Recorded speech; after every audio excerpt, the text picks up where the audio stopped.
Hello and welcome everybody to the Mythic Dungeon International Grand Finals. That's right, here we are on the final day. I'm your host, Doe. With me to start things off are Makes, Dratnos, and Tettles, and this is it. This is what a whole season of dungeon running comes down to. $300,000 in prizing on the line. The titles of being the champion. It's gonna be amazing. Tettles, I'm gonna go to you first. How you doing? How you feel coming into this day? Not bad. It's been a very interesting weekend. I think the competition's more fierce than ever. Like this whole entire expansion, it seems like the teams are always so competitive, but one thing stays true. Echo's still atop the pack, still making it through the upper finals. They have to play that upper finals matchup versus MONKA in our first series today. I'm super excited for that. So that is going to be a good one. And Echo is the team that's kind of on everyone's minds coming into this. They're the four-time champions, back-to-back-to-back-to-back. Can they make it 5 in a row? That's like one of the, if they can, that's one of the biggest accomplishments, I think, in esports in general. I mean, regardless of the game, the level of skill it takes to be on top for that long is phenomenal. So, Dratnos, I'm going to go to you next. And I'll pose a question to you. Then I want to get input from everyone on, too, though. What percentage chance do you think does Echo have of winning it today? Winning the whole thing? Winning the whole thing, yeah. 85%. 85% chance Echo wins the whole tournament here today. Which all right. I will say I think is lower than the chance I would have given them going into the last few Sundays of Global Finals. Okay, so Max, you looked a little bit unsure about that. First of all, hello, welcome. Hope you're doing well. I'm sure things are great today. But it doesn't seem like you agree. Do you think Echo is that high of a chance? I mean, you can't really underestimate Echo. Like you just said, they're 4-time back-to-back-to-back-to-back champion. But having said that, MONKA and OMEGALUL both look really strong going into this. So I kind of feel like it could go either way. I'm on 50-50 here. All right. Really? Okay. 50-50? 85%. I don't know about that. Tettles, we got to get your input on it now. Like, get the Echo percentage chance. Because no doubt, like, I mean, MONKA, OMEGALUL, like, SLOTH, everybody left in the tournament has put together amazing runs, sometimes even faster than the runs we've seen Echo do. So what's your take on it? I think that, for me, I would give it 75-25. And the reason is that like, MONKA and OMEGALUL both looked so good whenever they were playing yesterday. I think that OMEGALUL is just a little bit below that, but I do believe that MONKA is on a whole nother level. Most of the time, though, whenever we see Echo coming into, like, a finals or, like, a final weekend, they'll have the top time in 70-80% of the dungeons. And this weekend, I don't know if they do have that top time in 80% of the dungeons, and that they could take like maybe a non-favorable map pool or something like that. And so I would still give them a 75% chance. They're still unbelievably good, and betting against them is foolish. But I would say like there's a 25% chance they lose, which is very high for this team.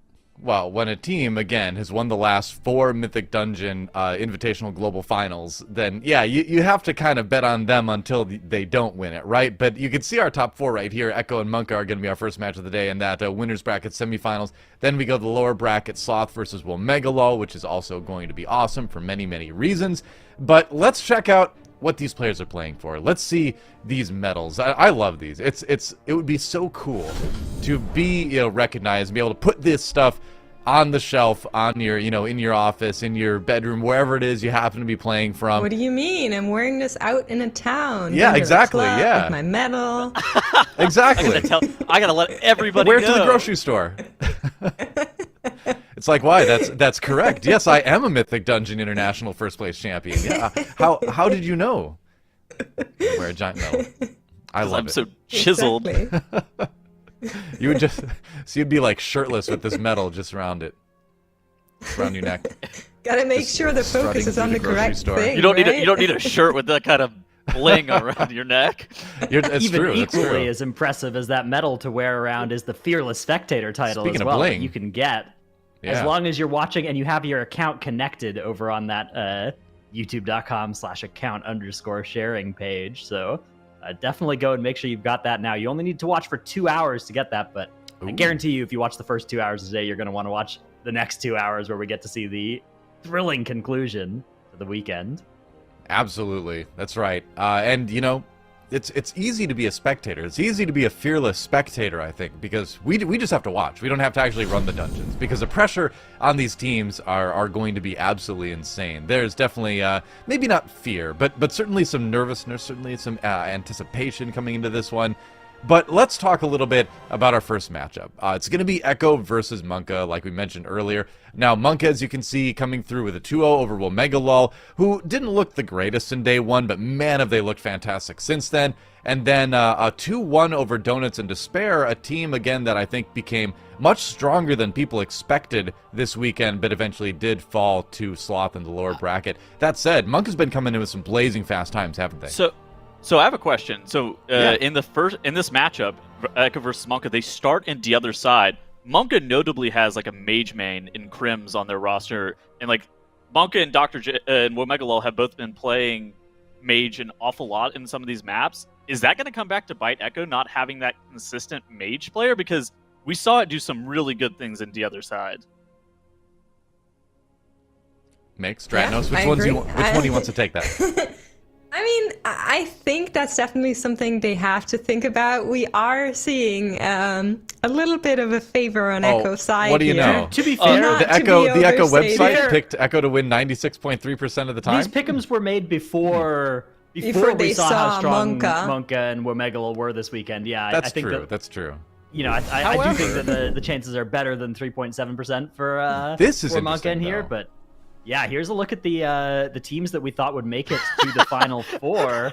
You can see both Baldy and Perplexed are out of the tournament and were second and third most likely there. MONKA and OMEGALUL, by contrast, have really stepped up. Sloth also coming in the second least likely, according to our predictors, to make it to the final four, and they've shown everybody up here. They are alive and well in the lower bracket, although of course have a scary matchup coming after the Echo series. Yeah, the only team that seemed like truly outclassed this weekend was unfortunately Long Ming, our Chinese team representative. But you can see from the rest of it that like every other team really came to play. Even Sloth from Spain doing extremely well. They're still in the lower bracket, still on the verge of elimination, but they've made the top four, which is huge. They'll play against OMEGALUL in our second matchup of the day. But as we talked about earlier, Echo versus MONKA. That's the one we're going to look at right now. And Echo, I mean, if they get knocked down to the lower bracket, it would be pretty much unprecedented. I don't know all the brackets from the previous global finals off the top of my head right now, but have they ever had to make a run through the lower bracket to get to the grand finals? Yeah, I feel like it had to happen at least once. Well, Yeah, one I'm of the trying to remember Perplexed, one of the times they got knocked down by Perplexed and had to make a run back through and battle through the lower finals, but it's not very often. I mean, last global finals they were very close against Aster Y in the series that was probably leaving the closest we've ever Sanguine seen. open. Yeah, That's interesting. Well, neither of these teams are, so we know that Sanguine Depths, right? We saw the WoMegalol time coming in way faster than Echo in there, but neither of these teams necessarily know what the other is going to be capable of in there. Echo put up a time about a minute and a half slower than the WoMegalol time in that dungeon, but I'm sure that they have gone back in and have sped that one up. Here's a look at that. Yeah, we actually have these two teams. They didn't play against each other in this dungeon, but this is their damage meters overlaid against each other. And yeah, you can see WoMegalol a full minute and 15 seconds faster than Echo in that dungeon. I would not count on Echo to be below that time, though. I think there's a very good chance that one of the things that Echo does is when you beat their time, and then there's a time that you go to sleep, while you are sleeping, Echo is improving their time, and now it is better than yours again. So I would be very worried about Echo if you're planning on them being slower than the WoMegalol time in that dungeon. Yeah. The interesting thing, though, and I think Nagura was mentioning it earlier before we started the show, this is the last time we are going to see Sanguine Depths, whereas Halls of Atonement, that Echo band, comes back in the lower finals and in the grand finals. So really, how much effort will you have put into the Sanguine Depths, as it is the last time we're seeing this key? That really is a question for me, because like you said, Dratnos, they will definitely overwork some of the routes of the keys where they don't have the fastest time, and I think that's true for MONKA and Echo. But you have to kind of household with how much effort you're putting into what key, and I see Sanguine Depths rank pretty low on that. So looking at it, would you say, Dratnos and Tettles, then that the bans are more about what teams don't want to reveal as they go deeper into the tournament, versus just not wanting to play it? You know? Oh, No, I don't know. I don't think there's much information hiding at this point. This is such a pivotal Yeah, series in the tournament that it is really maximizing the win percentage here. But All right. there is a degree of information advantage that MONKA has just based on the texture of the map pool. MONKA knows a lot of Echo's timers in these series, but Echo doesn't actually, like, we don't know what MONKA looks like in Sanguine Depths, for instance. So Yeah, that's true. Echo are potentially banning a little bit more blind than MONKA are. Yeah, in addition to that, like with DOS being the first map in the series and MONKA having already had to play this, like I feel like this map should technically be MONKA favored because they should have put on like a theoretical level more practice time into this DOS. I mean, that's something that we stated for years at this point, and Echo always wins. Though. Yeah, Well, they lost it to to- Donuts in Despair yesterday. Well, they lost Yeah, because they yeah, wiped exactly. the last boss, not because their route was Yeah, bad, that's true. right? That's true. They Yes, did try to but one still, phase it in, happened. lost somebody. Yeah, I think they lost their hunter. They didn't have battle resses, so there was stuff going on earlier that their was a hunter, little unclean. So Yeah, sure. even though they have the route down, execution could be a problem here for MONKA. Well, they had a couple hours last night to clean it up, so we'll see if they can do that. Because you need to bring your, S+++ game Your E against game. Echo. Yeah, your whatever is. I mean, usually like I go by like Dance Dance Revolution metrics, so that in that case S is higher than A. So I go S. But whatever way you want to say it, they're gonna have to take off the training weights. They're gonna have to bring everything they possibly can, every ounce of skill and coordination to take down a team like Echo. Yeah, this is such an important one as well. And notably, again, for those who don't know the rules, that you can't ban the first map in the series, right? Yeah. So Yeah, neither that's team was right. allowed to ban this DOS. It was a mandatory play in the series. And yeah, I do wonder if either team would have wanted to ban it if it was allowed to be, but You think so? it's hard to say. Yeah, I'm Do you not think sure. Echo's gonna? Hmm. Do you think Echo's gonna play mage here? I think there's a I good would chance, yeah. expect them to. They can. Yeah. Unless they have something that they think is going to be better. Right, we're looking at a tyrannical dungeon here, a 24 tyrannical DOS, right? So Donuts you are played looking for single Havoc? target damage. Yeah, Havoc was that what Donuts in Despair played in here? Yeah, Anarchy was on a they Havoc did. Yeah, they did, DH. yeah. They went right to Ardenweald and then did a really, really big pull. And the Yeah. problem was Cryptix was the only one who could open up the urn. Right. So a lot of the AoE was actually coming from Smack and Anarchy on Survival and Demon Hunter. Yeah, I mean the advantage for Echo is if you do play a Havoc, right, you get to put Fragments on Havoc, Gingy on Hunter. Sure. Yeah, and you kind of get to have everybody on stuff they're really familiar with. We had to restart the key real quick, just letting everyone know what the little delay is. So we'll get into the game Okay. in a moment, but we've got another couple, seconds, maybe a minute or two to talk about this yet. Yeah, as far as that goes, Echo obviously can play the mage, and we have seen the fire mage come out in these tyrannical dungeons just because of the single target damage, and but do you necessarily? Yeah, I mean I think it's really good on the other side anyway, just because you want to be able to one phase things at the end Yeah. with the boss. Yeah. Echo is always playing the best comp as well. Like this is never a team that's making comfort picks or anything like that. It's a team that we sometimes we'll talk about potentially there being mage mains and people like Dr. J, Oh, Yeah. here we like go. Crims, like fired up. All They're right. so good on that mage, but Echo have frag on that mage, and Ooh, he is also nice. very good on every single spec in the game. As both teams start off with this very first pull of the dungeon, not going to skip around this thing as they want to collect that woe buff to move wherever they want to go next. Yeah, so we know that MONKA is going to be going to the right side, going to that Hakar wing if they're going to be replicating their route from what we saw yesterday. I'm interested to see where Echo goes because it seems like it's not super clear across even the teams that we've seen the whole weekend which direction is faster, but it does look like Echo is also going to be going to that Hakar area. So this pull that they're about to do in this Hakar wing on Inspiring is incredibly scary, but they can use those urns to pierce through the Inspiring CC immunity. Yeah, both teams do have a Night Fae in the Mage, which is nice here. I do wonder if what the Warlocks are playing. We'll probably see that updated on the start of this next pull on the damage meters where you can see people's Covenant choices. We've seen both Kyrian and Night Fae out of Warlocks in here. It looks like Clix is on the Fae. Oh, got one of each. whereas Kyrian is going to be the choice for Maystein over on Team MONKA. So I actually quite like the Kyrian in here. You get a little bit of extra damage and a little extra boss damage here too, but Faye, always a strong choice, and you have somebody else who can open the urn in a pinch if you need it. Notably, both of the teams are not using Lust on this pull, so since it's a 24 Tyrannical, there have been, like, teams are late lusting Hakaru, which is a very standard strategy if you're, like, into live key pushing, because you're going to get fewer blood barriers.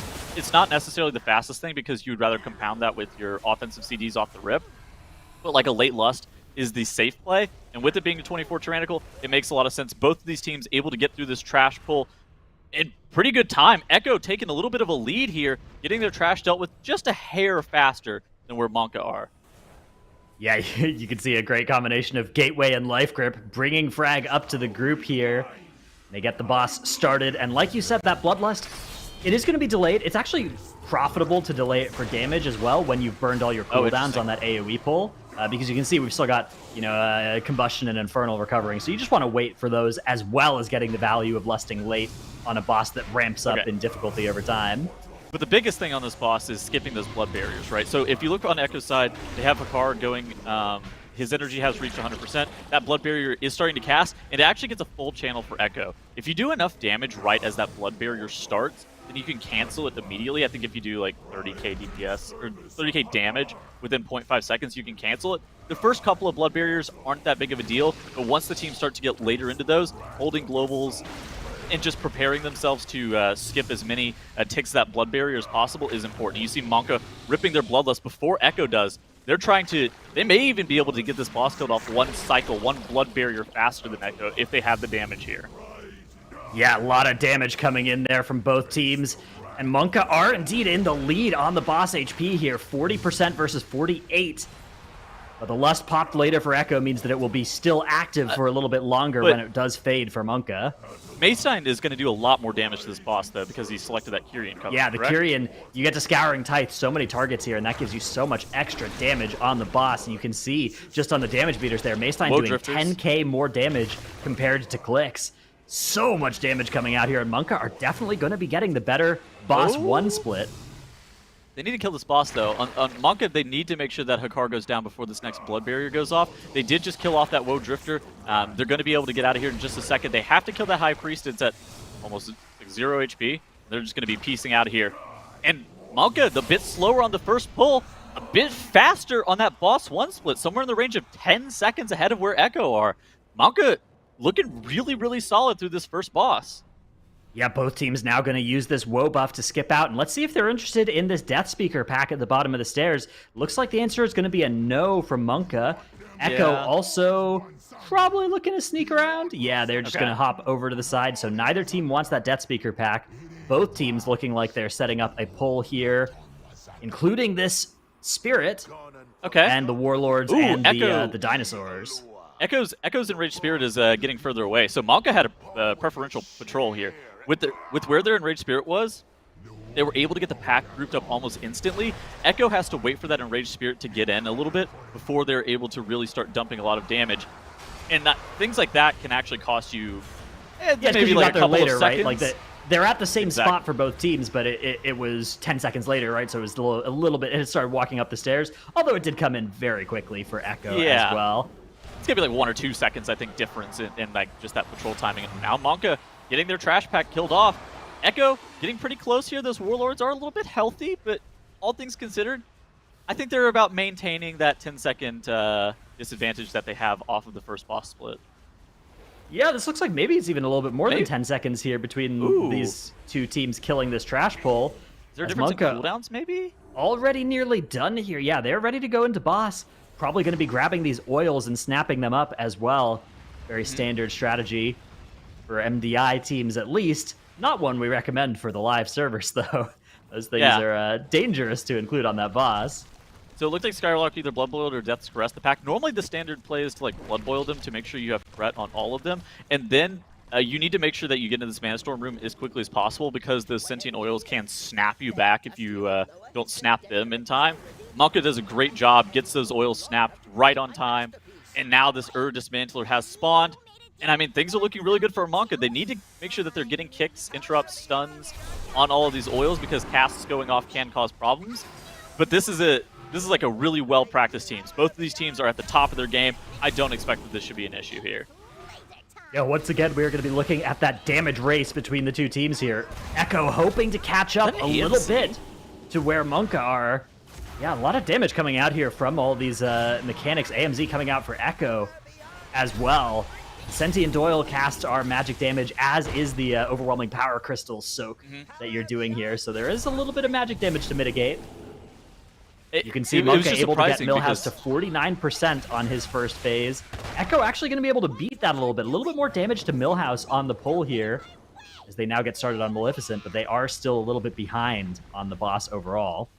Yeah, it's one of those things that the 49 to 45% is not too big of a deal. We've actually seen teams have issues where they're killing Millhouse too quick, not having him up for the next phase, and then they, I think Baldy had that chicken barrage go off for a couple of ticks, and it's one of those things that I think that there's some leeway here.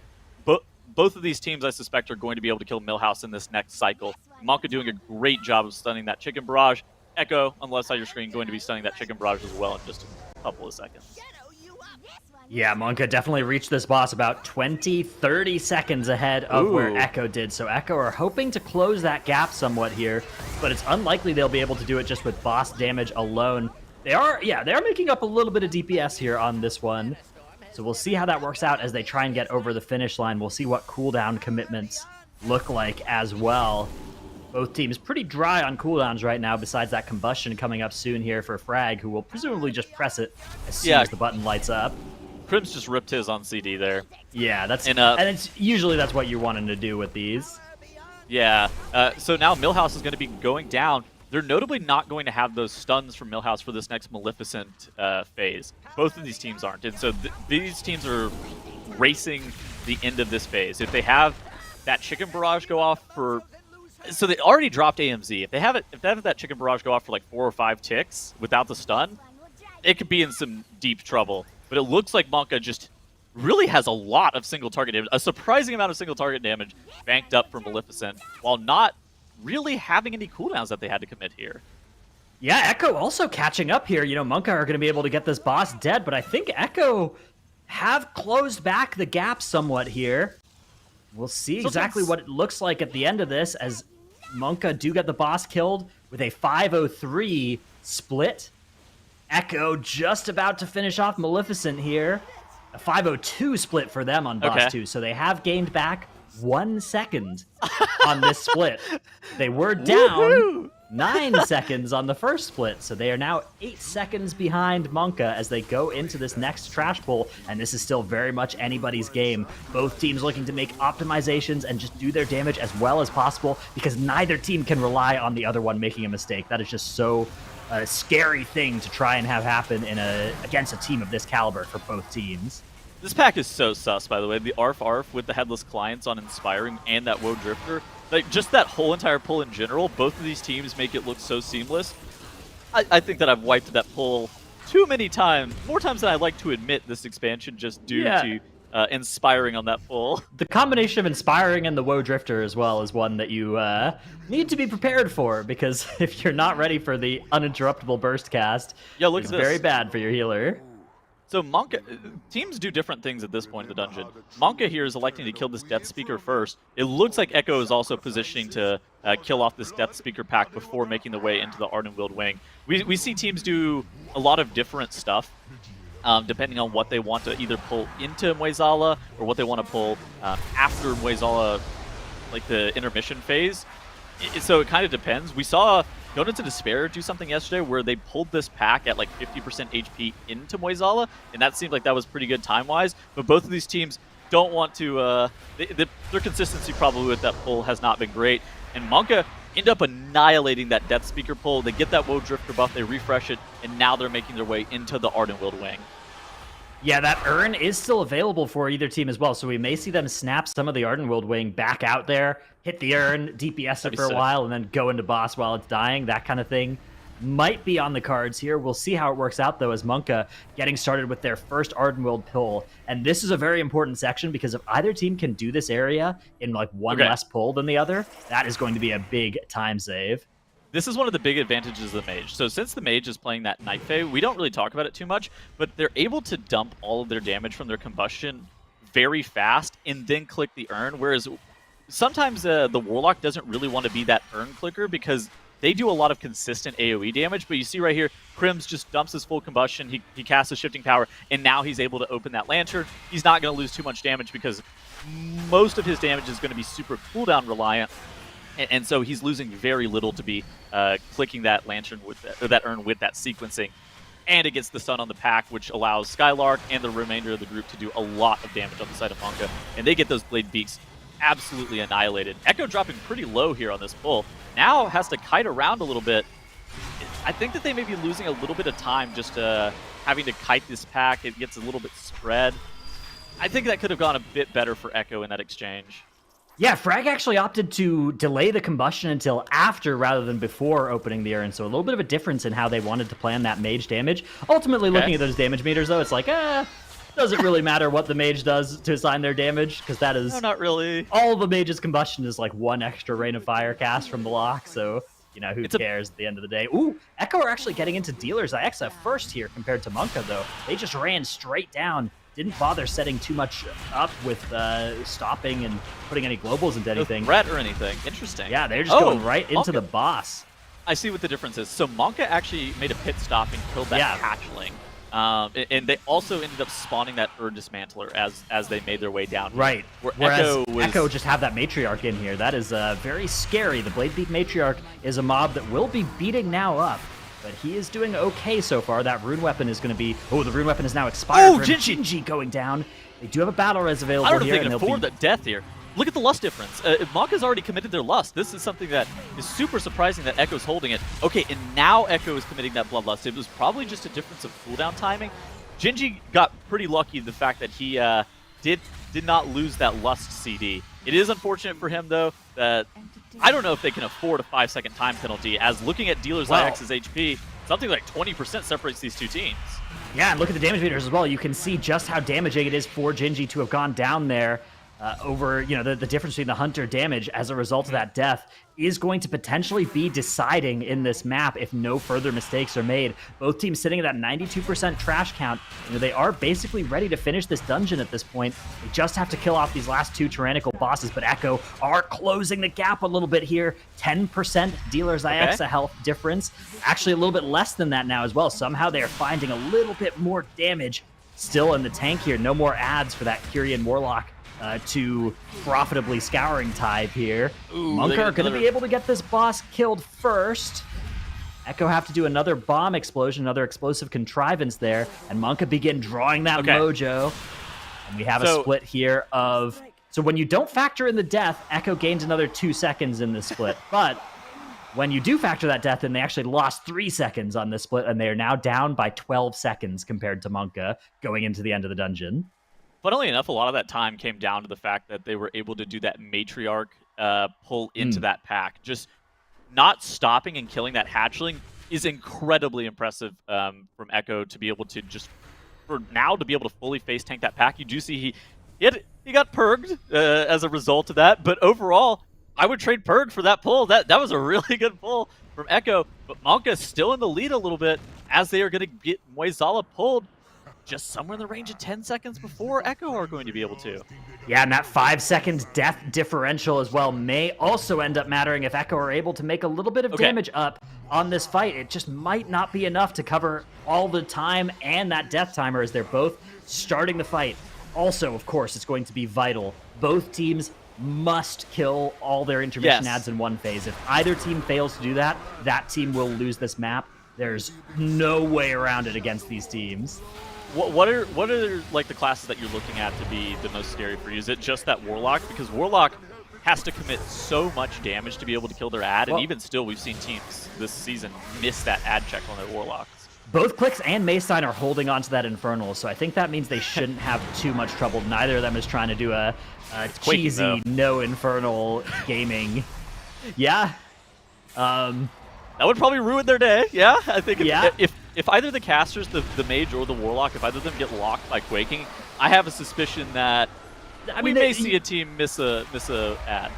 They're both capable of you know, as long as they just interrupt their own cast, right, and don't get locked, they should be okay. And I'm sure that they have enough extra damage to make up for that. But here we go. Maystein for MONKA starting off that intermission.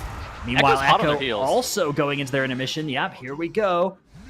Oh, and there's a Rage Spirit that's in a bad place here for Crims, at least. I don't know where Echo's is located. It should be around the same place here, but Frag doesn't appear to be too worried about it, so maybe it got distracted in stealth somehow. He's in a slightly different spot here for the two teams. Yeah, you can see Frag just blasting the damage in here. Crim's playing around this Enraged Spirit. He's just blinking out of those circles that are on the ground as well because they could cauterize him or kill him potentially. He just made that look so effortless. MONKA, I think, ended up... Oh, it looks like one of those totems on the far side is still being attacked for MONKA. I don't know if they killed that off, Dratnos. Yeah, you can still click it. As long as you clicked it before you get gripped in, you have enough. It finishes the channel even while you're getting gripped in. So as we'll see what Morzala's health goes to. 38! Oh no, MONKA! Oh MONKA no! Didn't get all of them, and now we go back over to Echo. Echo. Echo also Echo did! all of them. Echo got it! Echo got Yes, it! they did. Look Okay. at this, they have 4 stacks of the buff. All right, there it was. Yeah, a little delay there. They baited us a little bit with it, but there it was. Echo does have all 4 stacks of haste, and that is all of these little 5-second trades. All of these other things are going to pale in comparison to how important it is that Echo have gotten this 4-stack, and they are not going to have to do another intermission, whereas MONKA are. And all of a sudden, that last little bit of trash dying here for both teams as they make it up to 100% trash count when it does. That is going to be all they need now. Echo just have to stay strong here. That is going to be so hard for MONKA to overcome. Having to do another intermission here, that is deadly for them. And the reason that this is like such a time loss is just like the RP on the whole entire thing and setting it up like this. There's a world where it's like maybe close to time neutral to spread it out into 2 separate phases and like optimize your CDs, offensive CDs on the boss. But just the time, like the travel time alone, is normally the reason that it's so and then you're bad. just standing there as well at the end, waiting for Moizala to become corporeal again. You see this is going to happen for MONKA right now. 33% health on the boss, but that is not going to move for the next 30 seconds. Echo just get 30 seconds to blast damage into this boss, and if it dies before those 30 seconds are up, MONKA just have no recourse, right? There's nothing they can do about it. They're all here on this platform killing this extra Shattered Visage, but Echo just start blasting into the boss for free, and I don't think there's any way MONKA can come back from this at this point. Yeah, I mean, I think that this dungeon's going to end even with that 5-second death penalty before MONKA even make it back to their Moizala platform. Echo really got bailed out there. I will admit, Echo really got bailed out by MONKA not. Oh, I mean, it still could be close here. MONKA's Moizala down at 13% with 5 extra seconds at the end here. Echo have now stopped the clock. So 5, 4, 3, 2, and that's going to be Echo. That's got Echo with the extra damage there. Man. Crazily close finish, though. Echo needed that mistake on the side of MONKA to bail them out, but it did happen. Wow, this is going to be a tight series. Gingy popping off, taking a swig of water at the end, too, like a champ. Gotta stay hydrated for success, right? But that was a great map. Holy cow. What a way to start the day at the Global Finals. Like a victory for Echo, but only by the slimmest of margins. That was like a pixel-perfect finish for them. If that last Visage, I think it was just he didn't get to click the statue in time, right? On the MONKA side, it was that close. Yeah, but we're gonna have a look. Yeah, but it was really close for RX there, and it comes back to what I said before we went in. I think MONKA has the route, but execution could be a problem, and unfortunately it was. But these teams are so close. Yeah, it doesn't get much closer than that at all. MONKA ahead until literally the very last moment almost. Wow. And you can see it. Look at those these graphs. Look at it. Oh my god, this is wow. So cool. Oh, we got a series on our hands for sure. No kidding. That was a close one. My goodness. Like, that's a heartbreaker loss for MONKA in that map, but it should also be encouraging because they know that they have what it takes to go up against Echo and win it. Like, this could easily go to a third map. Oh yeah, for sure. To be honest, like you can see in the graph, these teams did pretty much the exact same thing when it comes to this dungeon. with like little minor differences. I'm sure you guys talked about it before as well. We did see a difference in the covenants of the warlocks. We did see a difference in the trinkets of these priests. And I feel like were deliberate choices when it comes to the damage areas for these teams. But in the end, it looked so close for both of them. We're going to have a look at what they did. So here we see the setup of the first poll, and both teams did the same thing, where the mage polies the priest in the background that you're seeing at the far back there.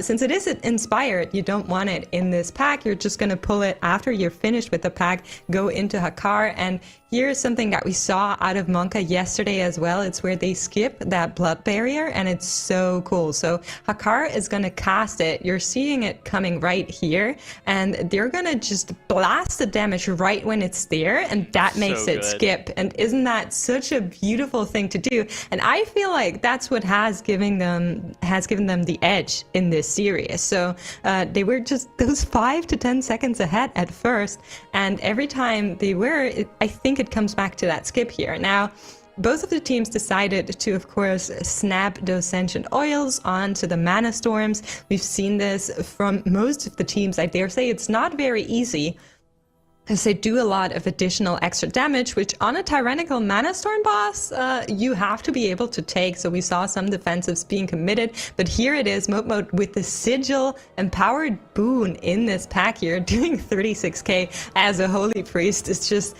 chef's kiss to me. I love that they were so quick with this pull here. Dan lost a little bit of momentum going down to Xiexia, where Echo caught up. Unfortunately, at Xiexia, there was a death here where Jinji, assumedly after using cooldowns, did die. They picked him up quick enough though, and were able to finish the boss, but again, MONKA just a teeny tiny bit ahead. And then on that Mozala, look at the timing of the Vi from MONKA coming in here perfectly as these portals spawn.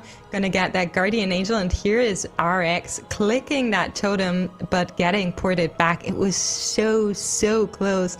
Really unfortunate, but I am so excited for the next dungeon. I'm really happy these teams are that close.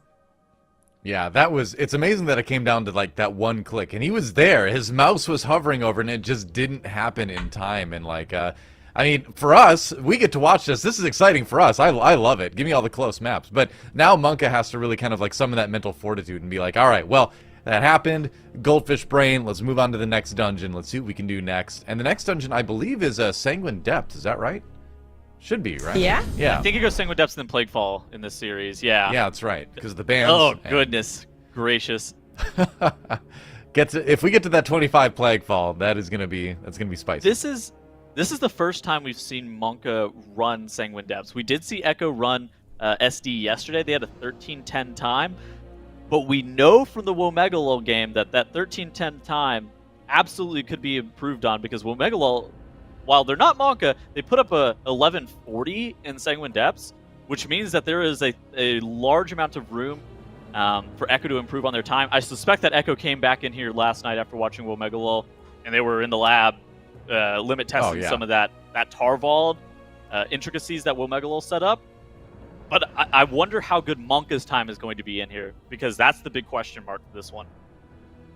Yeah, it could end up being a 2-0 for Echo, but I would hate to see it end that way. With how well MONKA has been playing, I mean, yeah, they're not out yet if they lose this, so they'll go down to the lower bracket, but what a crazy result it would be if we saw MONKA going to the finals in the very first match of the day over Echo. That would be pretty nutty, but I don't know. We'll see. It seems like, it just feels like even when Echo has a rare misstep, like they did with Jinji dying on Dealer's Axa, they're able to still make it back somehow, whether it's through their own play or whether it's through tiny, minute errors on the other side. Echo just seems to be able to get it done, To be fair, there is a history of Echo and Sanguine Depths, and I'm not sure if it's not a good one. It is. There was one time they lost in that dungeon, and then every single other MDI this expansion, they've looked so like it's been one of their strongest dungeons. I think this is a place that they were like, once is enough. Well, yeah, they lost that one. I mean, it's Echo. You have to look for the mini things, right? Because Yeah. they are so good in general. You know, I'm being convinced here. If there is that one time, that is one more than most of the other dungeons that they had that incident in, Yeah, right? exactly. That's true. That's true. Yeah. More It's incidents than they have in other dungeons. I mean, one loss on a map is kind of the biggest sample size we get for Echo losses in general. So it's that's True. you got to work with what you get, you know.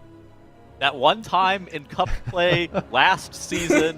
Yeah. 3 years ago, It's been where they had a 84 fully years. different team. Yeah. No. Yeah, I'm or- really excited who picks up the OMEGALUL tech here. I really hope they do. It looked so fun yesterday. Is Yeah, it I think tech? I mean, it's just Tarvault It kind of sequencing, is right? tech. Well, I mean, it's Sequencing strategy. in a It's a little dungeon bit, yeah. is tech, Yeah. no? There was a tech as well, a quick lantern extend that I Yeah. think was Yeah, that's true. potentially worth picking up as well. So I don't know. Either way, I think Echo sitting on a 13-minute Sanguine Depths, seeing another team go sub 12, there's a good chance they will either use that way to do it or they will come up with their own. But MONKA go. actually coming out with the innovation here. Skylark on the Vengeance Demon What a Hunter in rogue. this dungeon. And Wow. RX is also on Yeah. the rogue. We see some rogues in here. We saw Dr. J playing rogue in here as well. It's a choice that sometimes gets made. It's a nice way to play your Venthyr as well. You don't have to have your Warlock clicking lanterns. You know, your Warlock clicking 7 lanterns over the course of the dungeon. That's like 32 seconds of them complaining at you that they're opening stuff and not doing damage.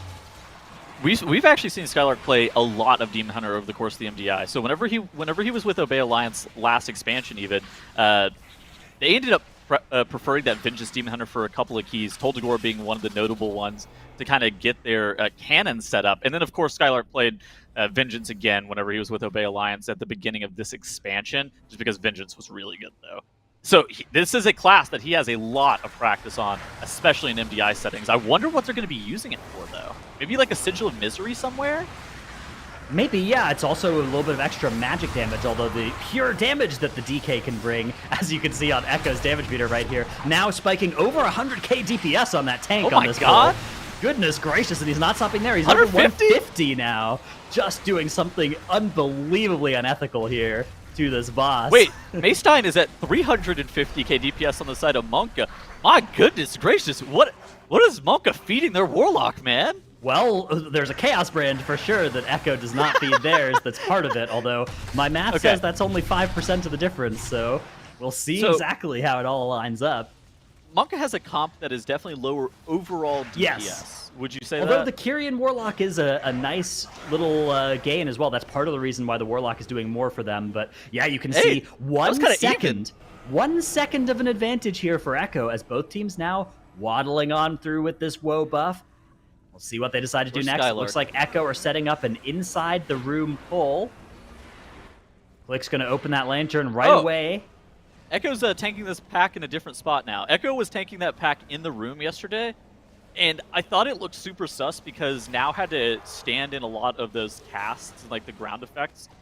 And it was just a really scary pull. He ended up dying on that pack even. So now Echo has decided that they do not want to tank the pack there. They instead will tank it right on top of the lantern like most other teams would do.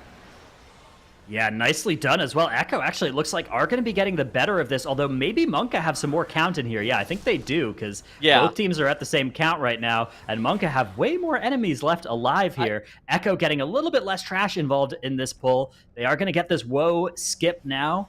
We'll see where mean, they decide to technically- go with this. Technically, Echo should get the better of that trade since they're running that Windwalker month. Like that should be a pull that is better suited towards their composition just generally. And so the fact that MONKA was able to kind of keep up in the amount of damage that they were doing on that pack, that's going to start concerning me as we see this go a little bit later. But here is the big part for Echo here. What sequencing are they going to do in the Tarvault area? And for MONKA, they're staying behind, and they're utilizing this lantern in particular to its fullest extent. Frag going down for Echo. That's going to be their That's first bad. battle res. They are now without a battle res for a while here. Frag also now losing his 10 stack of the lantern buff as well. So they need to actually make sure they get multiple mobs killed and not just one for the refresh and extend here on the buff. Clicks this is gonna be casting so a banish here on a low health mob. That'll let them get an end of lantern refresh as well. Yeah. But they are going to have to open that lantern now, and they have Frag stacked back up to a 6 stack of the lantern buff. So it's not the end of the world, but it is definitely time lost for them as Okay. they now make their way further forward here. You didn't see this from Echo, but they canceled the... It was really hard to see, but they canceled the Banish and then Genji trapped the mob. This is kind of something similar to what we saw from Perplex. I suspect that Frag is going to run out and touch a death that mob that they're leaving trapped inside the Lantern at the last second to get a final second extend, and just utilizing that 10 stack of that buff to its fullest extent, as they have engaged Tarvald. We just need to wait and see, because Frag, like, that Lantern lasts 45 seconds, I believe, and so Frag will end up leaving super late to go and refresh that. Yeah, you can kind of watch him as he'll likely be walking out of the group Maybe he's in the not next gonna few do seconds here. Go and get that extend of the Lantern buff. Yeah, you can see there he goes on his adventure. Roll, spinning crane, or yeah, there's the touch of death and the extend on the Lantern buff. And they're now back on the boss here. And Frag getting up to a 7 stack here, while the rest of the group gets a nice full duration 10 stack of their buff. MONKA also sitting on a 10 stack as they are pulling into Tarvald, potentially on the same sort of plan here. Look at the count. Look at the count difference, though, that are between these two teams. MONKA has a 9% count advantage. And so, for me, I'm looking at Echo. They're going to be able to refresh this 10 stack of this buff here and take that 10 stack into Barilia, probably snap some trash into that boss, if I had to guess. For MONKA, I'm unsure what they're going to do with this Lantern. Oh, look at this! This is so sick. They're just going over and fighting MONKA. it. Okay, yeah. Skylark by himself running over there, getting that 10 stack refresh, and they can immediately... So Echo has to do a trash pull on top of this Lantern to get their 10 stack refresh. MONKA's probably just going to snap some mobs into the Barilia room and go all the way in, because they don't need to wait any longer because of how they utilize that second Yeah, I mean, they Lantern are still of the only at dungeon. 64% count, so they do still need to find some stuff from up here, but maybe they can snap enough down. They can snap insta. Yeah, they could if they wanted to. Echo also searching for their count here. There's going to be their next Lantern open, and immediately extending and refreshing their buff. Frag is now back up to 10. Meanwhile, MONKA with this woe buff. Looks like they are interested in a little bit more trash from the upstairs area. We have both Macetine and Skylark here, and the rest of the team joining as well. So they are actually getting a new Lantern. This is the last Lantern of this part of the dungeon for MONKA, and I believe for Echo as well. Both of them will be getting their final 10 stack of this portion, and they'll be taking it down to Barilia, is likely the plan. MONKA still on basically the same count here as Echo. Echo advancing to 68%, still sitting on 30 seconds of woe as well. We know that Echo gets a bat in their route, or they have been getting a bat previously in their route. It looked like they also activated that Stoneborn mob. Oh gosh, what's it actually called? Sentinel. Yeah, there it is. Yeah, the Tamer Sentinel comes in. Yeah. As do some other mobs as well. A lot of trash coming onto Barilia here for Echo. MONKA also going to be snapping some stuff down. What can they skip is the question for MONKA. Because like if they're able to skip like a full trash pack over Echo, they could save a decent amount of time. Because the difference between 73 to 68% count, like 5% enemy forces is not an insignificant amount. So sometimes we'll see like 1% that's like the same pull. But 5% is not that. By the way, this is one of the pulls where Vengeance Demon Hunter feels so good. Getting to drop a Sigil of Silence against all of these casters really mitigates the all the stuff look that at his they damage do for a while. Yeah, I mean, just look at the damage difference between these two teams right now. It's like the Windwalker versus that Rogue. The Rogue is going to be doing a lot more single target damage, but Echo still pretty far ahead on the boss. Yeah, looking at the splits as well. The boss splits are, again, a little bit misleading because MONKA have found a little bit more count. They are only at 4% more count, though, as compared to Echo here. So I don't know if that'll be something they can make back in the time here, although looking oh at the my boss god! health, It's the Rogue diff right now, man. They're hitting the gas here on boss damage, yeah, and actually we have... Look at what Echo's pulled to the boss. Where did they get this trash from? Where did they... So they... Am I dumb? Maybe they pulled this in with the same sort of tech that we've seen before of like getting in combat with mobs that are trapped forever. Now, now he's in Purg. Now Purg. Okay, Okay. he's fine. Healed out of the Purg after a couple of seconds there. Always a little bit scary. I like this But Woe yeah. Drifter that they're getting, though. This Woe Drifter is sick. They do need to finish off this trash as well, whereas MONKA actually using Shroud of Concealment here. A little-known piece of rogue utility that has been largely fallen out of favor for just the Woe Drifter buff, but still a useful part of their kit, letting them all stealth on past here. I think I would say that this is dead even right now. Absolutely. Echo has this Woe Drifter buff, and so they're going to be able to get their pack kind of grouped up. Actually, this is a bit MONKA favored even. They got their pack grouped up, and even though they were slow with that Shroud of Concealment, I mean, this is looking pretty good for them. Again, the compositional differences are not something to be treaded lightly. That Blood DK and that Windwalker Monk are going to do a lot more AoE damage, and can at some points do very similar boss damage. Whereas that Vengeance Demon Hunter and that Rogue, I mean, like it's a more controlled composition for sure. but their damage is a little bit worse, I think. Yeah, General Call's health is the only thing that matters here, though. All of this trash, it's very dead, right? Oh, there's that grip onto the bat as well. Echo gonna get that nice and early here. All right, That's I like gonna be the count difference. That is the count difference. I mean, we saw OMEGALUL get the bat yesterday. We saw Echo in their initial routing of this dungeon also get this bat. Look at this binding for Echo here as they have all these melee mobs just safely not doing any damage. Yeah, another bat coming in for them as well here. Maybe they needed that for count as well, or maybe actually there's a bat for MONKA too. So MONKA actually has two bats. So yeah, the bats are just all coming in here. They're mobs that really don't do too much. Oh, a Chamber Sentinel flying in for Echo as well. There's one of those that patrols so low. Skylark hit 10% HP there as now he's leaping away from the pack. And Skylark does have Last Resort, so that is going to be a thing that he'll have available if needed here. Echo has a 10 stack of their Lantern already, where MONKA has yet to activate that Lantern. Ooh, a nice Sigil of Misery on top of all of this. Oh, all that trash is so low, so they're going to get a 10 stack instantly. I wonder what MONKA is going to be able to do with this 10 stack, and are they going to be able to leverage that into an advantage? Because Echo is getting extremely close to ending this dungeon. We know that General Call with the 10 stack Lantern plus Lust, that boss just flops on a 22 fortified. But Echo, they don't have that much time left on this 10 stack. I don't know how much they'll be able to take into the actual boss encounter itself here. Oh no, they're going to go back. So they had a mob trapped back there. They had one of the Gargans CC'd back there, and they used it for that last second extend that we know all too well. MONKA actually are going to get another extend on their buff though, back here. So they're just going to spend some time doing these Gargans by themselves. Oh, Frag! Going down again. They're going to get that battle res, but that's that 10 stack gone. Yeah, no Lantern for Frag here. That's a huge damage loss. That's 50% less damage for Frag. Okay, here come MONKA. MONKA's actually ready to pull General Call here, Ratnos. Look at Maystein. He's got that woe buff. He's out of combat with all these mobs. He's not getting meleeed. And Skylark is coming with the remainder of the trash from MONKA. Lust is up in 11 seconds. If MONKA doesn't have any mistakes, I think they should be able to take this one down. Yeah, this 10 stack will last them for the whole boss fight here on 22 Fortified. Echo also about to start pulling this boss here. Lust is up for MONKA. Lust pushed for MONKA. A lot of damage now coming out for them. They do have to still do these mechanics, but all that trash is basically dead. There's just a Chamber Sentinel left here. As long as they can stop and dodge those swirlies that the Chamber Sentinel makes, MONKA are through the worst of this, and they just have to focus on the damage. Echo just getting started with their pull over here, but they still have all that trash alive as well. And I think even if they do as much damage as they can, they're just not going to be able to catch up to MONKA here. MONKA are going to beat OMEGALUL's time even. Oh my god. 11:44 in this dungeon. MONKA upsetting Echo in here and taking us to a game 3. Goodness gracious, this is a series.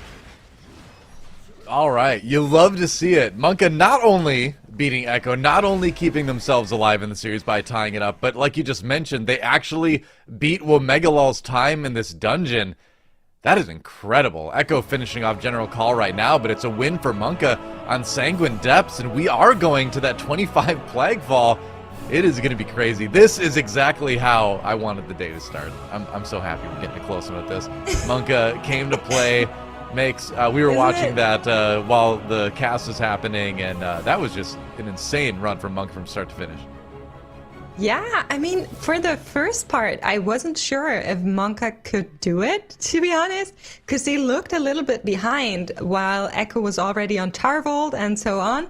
But the way they just sped it up towards the end of the dungeon, I'm so impressed by what they're doing, and I'm sure Echo is loving this as well. In the past, they've always commented on how teams that actually challenge them in the series bring out the best in them, and I can't wait for what Echo does as an answer to this one.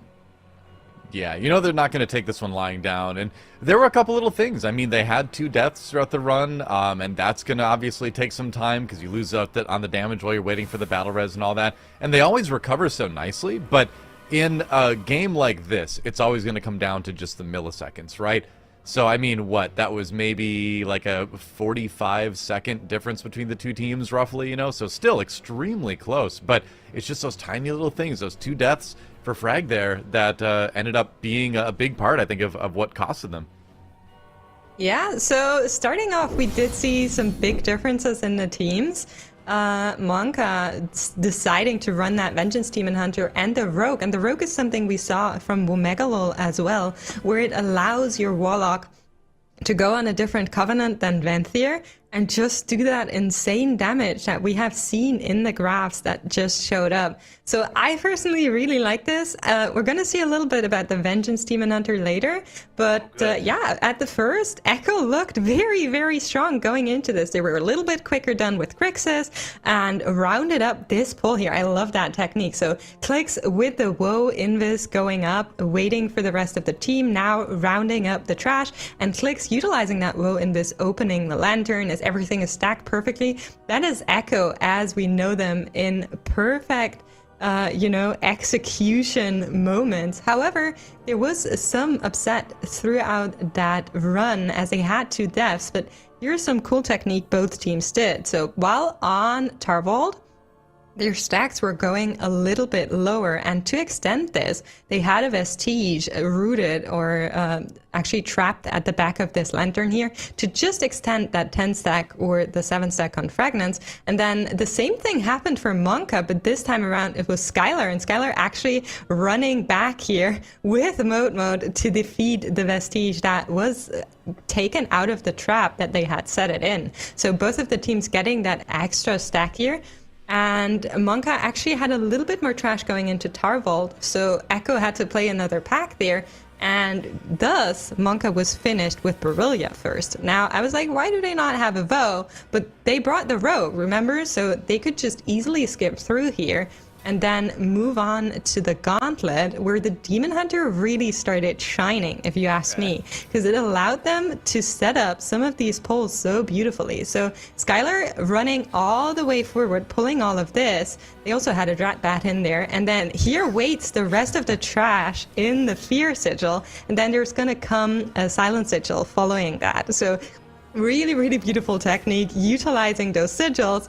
I'll leave it up to you guys to decide whether or not you like the Vengeance better, but MONKA definitely had the top speed throughout this dungeon. And then, of course, my favorite pull in all of Sanguine Depths, just getting everything that's remaining in that gauntlet and pulling it onto General Khal.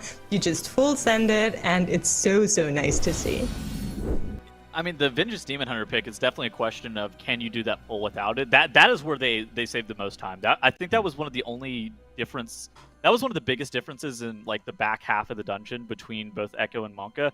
Like that saved them somewhere in the order of 20 to 30 seconds just being able to get that pull sequencing. They did that double pull into one singular pull, and while Echo was like doing weird stuff extending their lantern, MONKA just did all of that in one singular pull. They utilized that Fear Sigil. I don't know if it's better than the DK, because the DK did a ton of damage, but I mean, they definitely make great use of that Vengeance Demon Hunter, and I suspect that they know the correct answer, and it's probably the Vengeance Demon Hunter for them. Yeah, now we get to go to the polar opposite of a 22 Fortified. We get to go all the way up to 25 Tyrannical here in the Plaguefall, so a very, very different dungeon coming in. Very excited as well to see what the teams have for us here, how much trash we're going to see onto that first boss, how much count we're going to be able to get to by then, and what teams are looking to skip, which parts of the dungeon they want to avoid, whether we're going to see anybody just grab a Woe after the first boss and zoom all the way to the mini boss with the Plague Borers, that kind of thing would be, we've seen a lot of different teams have different answers to this dungeon so far. We saw MONKA play this dungeon though, right? Yeah, exactly. They did 1439 in this dungeon, so Echo knows what they have to beat, but I do think MONKA had more room to improve, so I'm curious what they do next. A spot in the finals on the line. Echo versus MONKA, tied 1-1. Let's see who takes it in this 25 gigantic Plaguefall. Yo, was Skylar playing Nelf or Blood Elf in the last time we saw this key? This is like a mixed composition. We have a lot of dwarves and he was playing it last time as well. And there's a couple of things you can belf in this dungeon, right? Like here, for instance, if you get one of those Wonder Grows off, you can just hit that belf like Skylark just did, and they lose that nasty damage done increase. So a little bit of value found there from the Blood Elf for Skylark. Not really anything that you... I mean, I guess there is some value out of dwarfing the diseases and stuff here, but you have 2 disease dispels. Yeah, it makes sense. I think one of the big takeaways from MONKA's route last time we saw this key is the fact that they were going with a 1 lust route.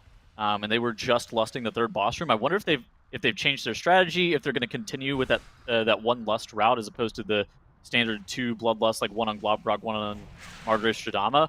And I wonder really what Echo is going to be doing with their lust strategy, since it seems like it's not standard between all the teams. What's going on? What is Gingy doing, by the way? So it looks like Gingy is getting some stuff pulled here. Oh, a misdirection Plague Borer pull here for Echo. I'm getting my. flashbacks to the great push here as they do run back up now and get started here on the boss. They are just not wasting any time to get this thing going.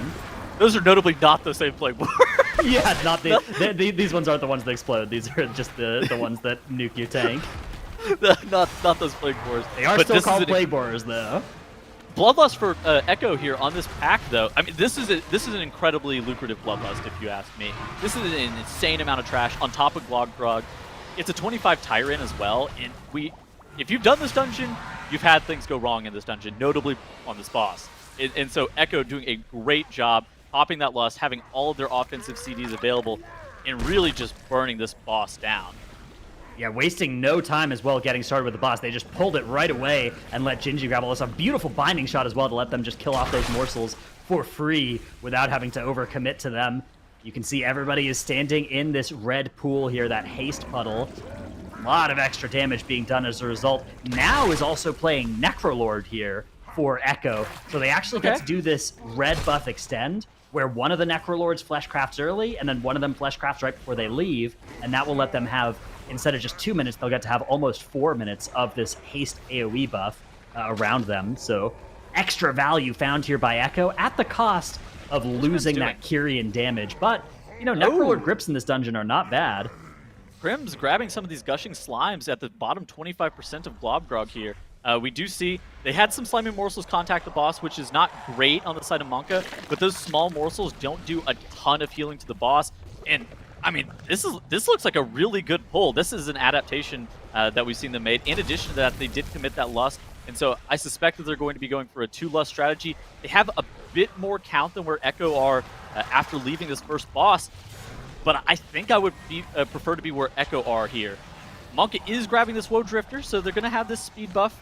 And so the routing, I'm really interested to see what MONKA is going to be doing here and how Echo, I think Echo is in the lead from this position, but I'm not 100% sure. Yeah, Echo have gotten 9% extra count from this as they kill that exact same Woe buff that MONKA just did. Trying to drop combat here. We'll see where they decide to go next. Looks like there's some setup involved in whatever they're planning here. They do want to make sure that they're all grouped up before they walk over this little line here. But that's what starts the Plague Borers spawning. They're only going to get 4 waves of these tops. They're pulling the first wave just here onto the mini-boss, while MONKA instead are doing a trash pull, one of these big abomination trash pulls earlier in the dungeon to catch up on count. Okay, so now what is MONKA going to be doing? Because MONKA has actually routed a lot different in this area than we saw other teams.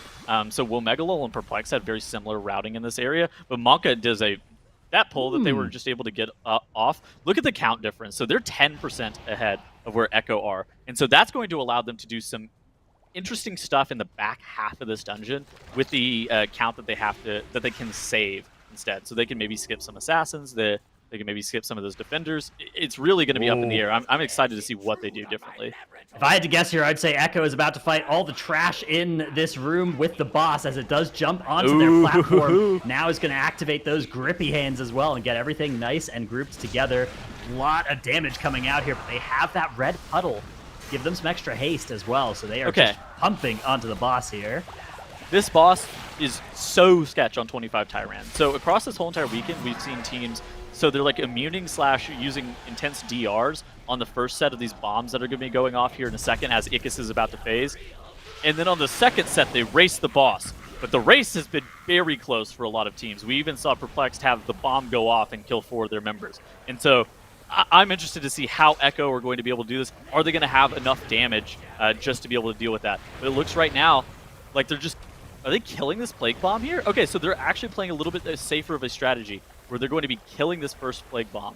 Yeah, you can kill the first one, and then you can just defensive the second one if it goes off, and you don't have to worry about doing a DPS race. They are also cleaving here. Okay, so they're doing a little bit of a mixed strategy. Like, you don't lose that much damage if you just cleave efficiently off of that slime, and that's exactly what they've done here. They're about to push Dr. Ickis right around when that slime would have exploded anyways. So, I mean, the 2 target that they were putting out here is pretty compelling. They can't live this next one. So, like, they have to kill the boss. Like, Genji's already burned his turtle and whatnot, so there's no slow playing this. They have to have Echo levels of DPS on this boss to be able to push this in time. That Plague Bomb is going to be going off after 20 seconds, and so They really, really, really need to pump here. Yeah, MONKA also killing off their first Plague Bomb. Similar strategy going on the right-hand side of the stream, but now it's going to be about whether Echo will be able to kill Dr. Ickes before that bomb kills them.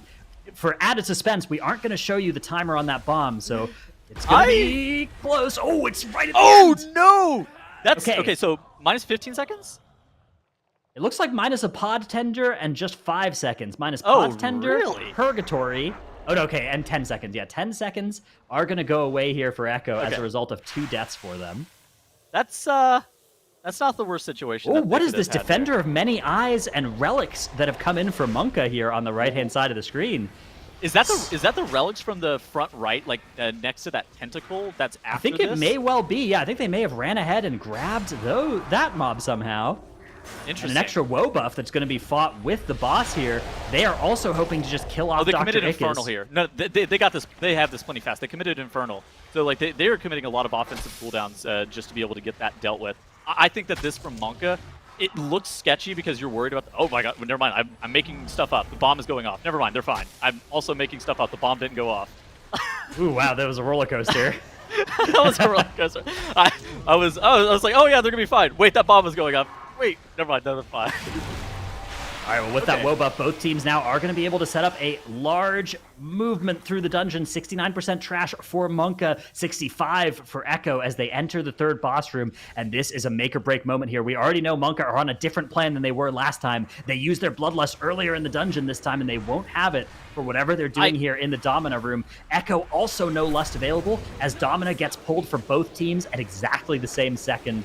And they go into a unbelievably dangerous pull, especially with Volcanic going off here. Dude, MONKA is doing the same pull as Echo without Infernal. Like, what in the world is going on for MONKA right now? Because we know they committed that Infernal towards the bottom of Dr. Ickes, and then they just skipped all the way over here. But somehow they still just are doing more damage to the boss. Did somebody get... Somebody's caught in a web for MONKA. They do get them broken out. Okay, you know what? This is fine. It wasn't the greatest thing. But now MONKA are just, like, barely in the lead on Dominant Venom Blade HP, but they also have a 10-second time difference, and they have 3% count. Yeah, I think this is MONKA favored right now. I agree. I think MONKA are in the lead right now. They do just have to finish off the dungeon from here. There is still that Kyrian Warlock, though, that they have on their side, and the Kyrian Blood Decay. Both of those should be damage increases over the Night Fae and Necrolord, respectively, for Echo. So I think they are... So MONKA are playing Necrolord Priest, by contrast, whereas Echo have Kyrian Priest. So Echo gained a little bit of damage, at least on their healer side of things, in theory, from that. I mean, it's something that like healer damage is not often talked about, but it is super relevant at the MDI level, where healers are able to just make or break pulls with the amount of damage that they were able to do. And it's like Mix was talking about in that toss earlier, like just the boon at the Ascended and how much damage Mode was able to put out in there helped them in that Ardenwood wing. But I mean, look at that. It's like 1.5k DPS on this pull difference just playing those two separate covenants. Yeah, it looks like Echo now going into this tentacle pull because they do need a little bit more count. Do you like this pack? Both of the teams are running straight into this tentacle pull with the Defender of Many Eyes. I mean, it makes sense. It's efficient positionally in the dungeon because it's not out of the way relative to grabbing the slimes or other really annoying mobs. Yeah, it is efficient. It does bring Echo up to 81%, MONKA up to 84% now, though. And that means they don't even need those 3 slimes in the bottom area if they don't want them. We'll see if they decide to just ignore those entirely, maybe deciding, you know what, that haste buff is just not worth going out of our way for. We'll see what they want to do, but they are going to get Dominant Venom Blade down. And MONKA are ahead now. When you factor in the 10 seconds of death timer, it looks like they might have almost 30 seconds of time advantage here. 23 seconds. 23-second lead for MONKA. It is really hard to claw. It is really hard to claw that back at this point in the dungeon. Would you agree? Like, because it's just a boss burn. There's no like real strategy difference between these two teams from here on out. Realistically, sure, there's some. MONKA's doing some weird stuff with the slimes. I don't know. MONKA are getting the slimes. Yeah, so they are going to go maybe a little bit over 100% here. Actually, we'll see how Echo decides to set it up as well. They are also interested in abusing those slimes for a little bit of extra value on the last boss. I mean, these teams are getting this trash pulled here at the exact same time. Getting Ichor Bileflesh engaged at identical points to this dungeon. So maybe this is a way that Echo can catch back up a little bit. Just MONKA establishing threat on some of those slimes before pulling it into this pack.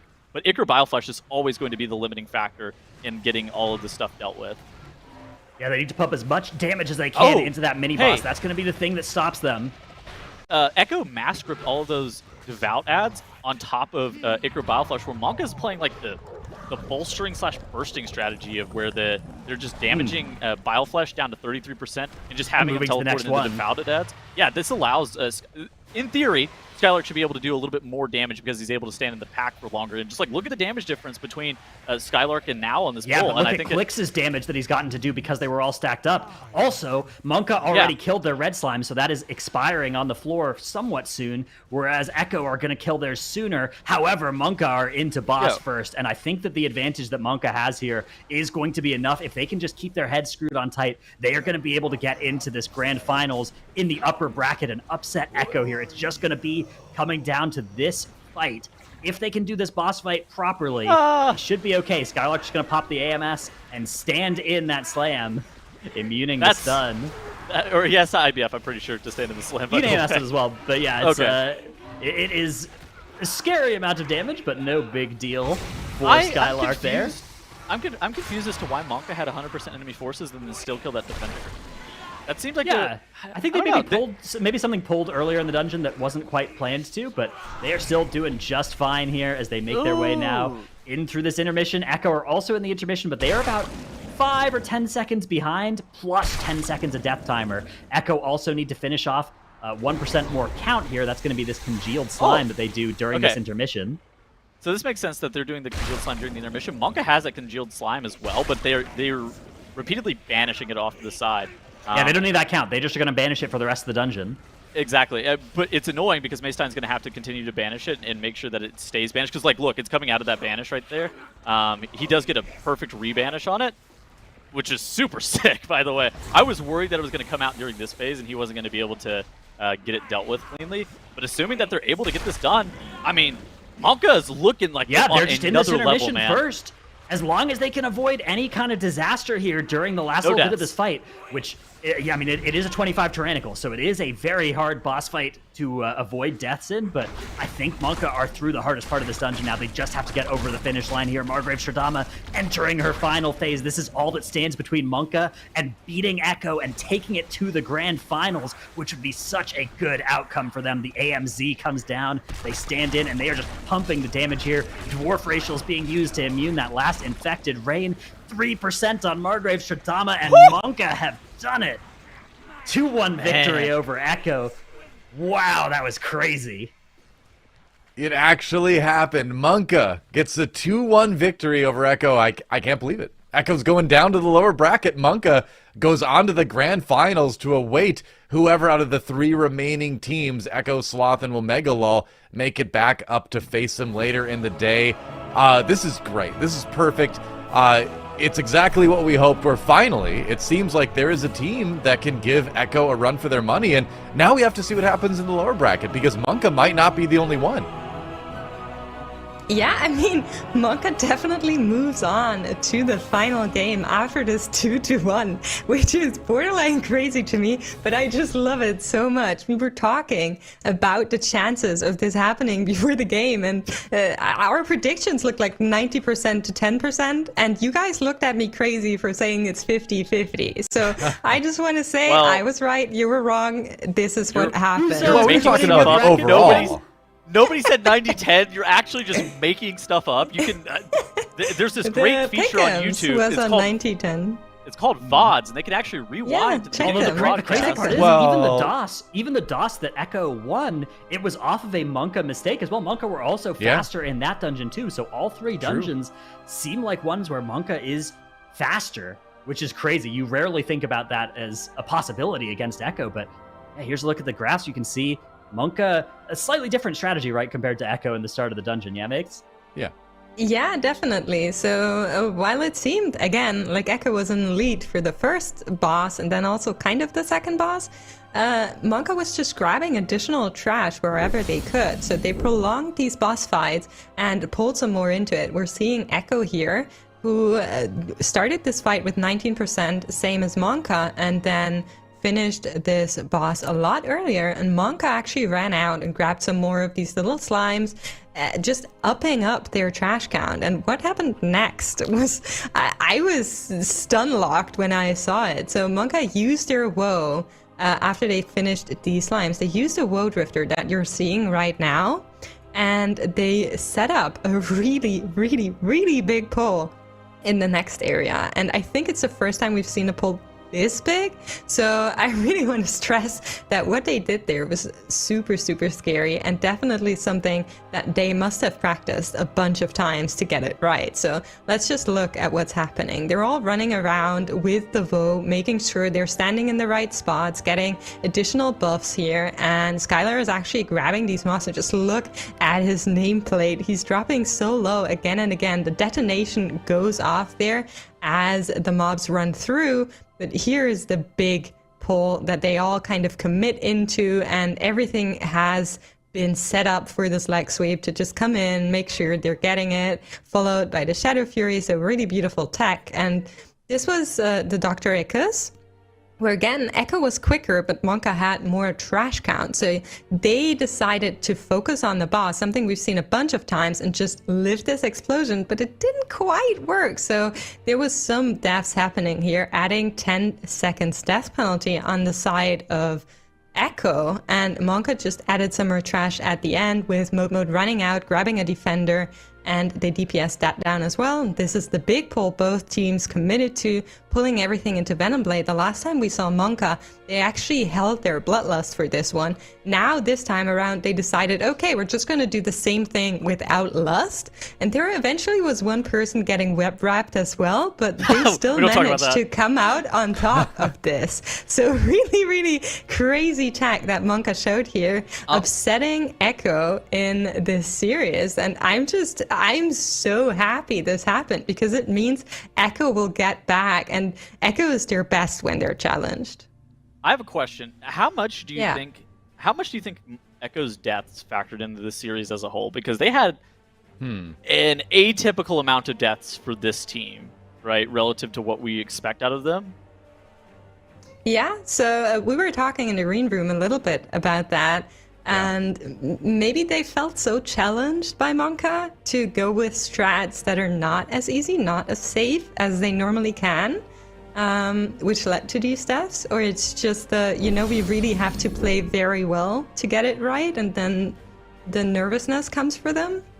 I don't know, but it definitely was a factor in all of these 3 games. The deaths in this dungeon, they were just from the exploding Dr. Ickes bomb, right? Yeah, that's right. Yeah, and then in Sanguine Depths, there were just a couple of range. There's 2 10-stack lantern losses. The lantern losses, they weren't great, but I don't think there was I don't think like Echo was going different than they normally would or anything like that. I think this is very, very good runs out of them. But yeah, MONKA looking so good again. That's what I was referring to, by the way, Tellus. So 96% to 3.7 is what the pick'em said. And MONKA upset those pick'ems. I'm sure. I mean, I think there is no perfect brackets left anyway, but if there were, they weren't after this. Yeah. Going back to the... Oh, God. I was going to say, I had MONKA winning the tournament, but I didn't have them winning the series. Oh. Okay. All right. I had him. I think a lot of people had him just going straight through, and why wouldn't you, right? They've won the last 4 MDI Global Finals. Echo, you mean? I didn't say you had MONKA winning. Oh, I thought you said Echo. All right, bracket says MONKA winning. No. That team is cracked. Yeah. They are. They're really, really good. Yeah. And let's not forget this. This is the first time they're playing together in the MDI. This team does not have a history together. They just started playing some keys on live and then decided, hey, yeah, we've all played MDI before. Why not do that together this time around? And this is what came out of it. I don't even know anymore. They also recruited Skylark. They recruited Skylark from the OCE region to come tank for them as well. I mean, that guy is not European, right? So they had to get a tank from a different team to come tank for them. And I mean, it's just worked together super well. They meshed incredibly, and they have 5 head strats. My goodness. Absolutely. I mean, I think, going back to those deaths for Echo, it's like sure, you get a few seconds added to the timer, but it just seems like with MONKA playing so purely efficient that the damage loss just from getting somebody back up again is, gets those little tiny incremental leads. Like I remember when we were watching those games, it was like a tiny lead that just kept extending just by tiny little bits throughout the dungeon to end up adding up to a win. But what the crazy thing for me is that it speaks a lot for Echo as well that anyone beating them is such a huge deal. Like that just kind of tells you, if you're new to the MDI, like just the level that Echo is on, that anyone beating them in any situation is just this monumental thing, right? So they're going to be a huge threat in the lower bracket when they play against either Sloth or OMEGALUL, whoever comes up out of the lower bracket match. Yeah, we'll see. We'll see what happens. What was that? That what's was going a on. cat cameo. I'm sorry. Wow. All right. Thank you for meowing into the microphone, Megs. That cat must have picked Echo, I guess, in their wasn't bracket. Me, I it's promise you. It's tough. She's just upset that Echo won. She's an Echo fangirl. that I MONKA guess. one? MONKA yeah. one? Yeah. See, that's the thing. We can't even stop ourselves from saying Echo won something, even though they didn't. Do you But You guys think YouTube chat's being really reasonable right now? totally. Yeah, I'm sure it's a always. very nuanced and funny, mature 'cause conversation. In the first game, it was like, oh, casters are so biased against Echo. And then in the second game, it was like, oh, casters are so biased against MONKA. Like, pick your side. Hey, I love the passionate fandom. I mean, that's what it comes down to. Like, if you're a fan of a team, then anyone who says anything disparaging about your team clearly biased against your team. All right. Yeah, obviously. I'm with chat. Yeah. Well, don't go anywhere because we are just getting started with the grand finals of the MDI 22 Global Finals. It's Super Sunday. I don't know what we call it. Championship Sunday. We could call it that. So we got Sloth versus OMEGALUL coming up next. The Superstar Squad from Spain in Sloth taking on OMEGALUL, who's had a miracle run through the lower bracket as well. Pretty even up on the pick'ems right now. I think, if you look at it from just the numbers objectively, OMEGALUL's been getting things done a little bit quicker, but the innovation that Sloth has shown us in Dungeons has been, what's kept them ahead. So this is going to be a really interesting one. I mean, the big kicker about this, whoever wins is gonna get Echo in the lower finals, and Echo are have fun with that probably one. in a mood where they feel like they have something to prove. So Ooh. scary perspective Ooh. for these Yeah. two teams. Scary or opportunity to show that you are on track to win the MDI. Because if one of these Challenging. two teams can knock Echo out, then even MONKA, like they got a sweating gargoyle as their logo. They can be sweating in real life too.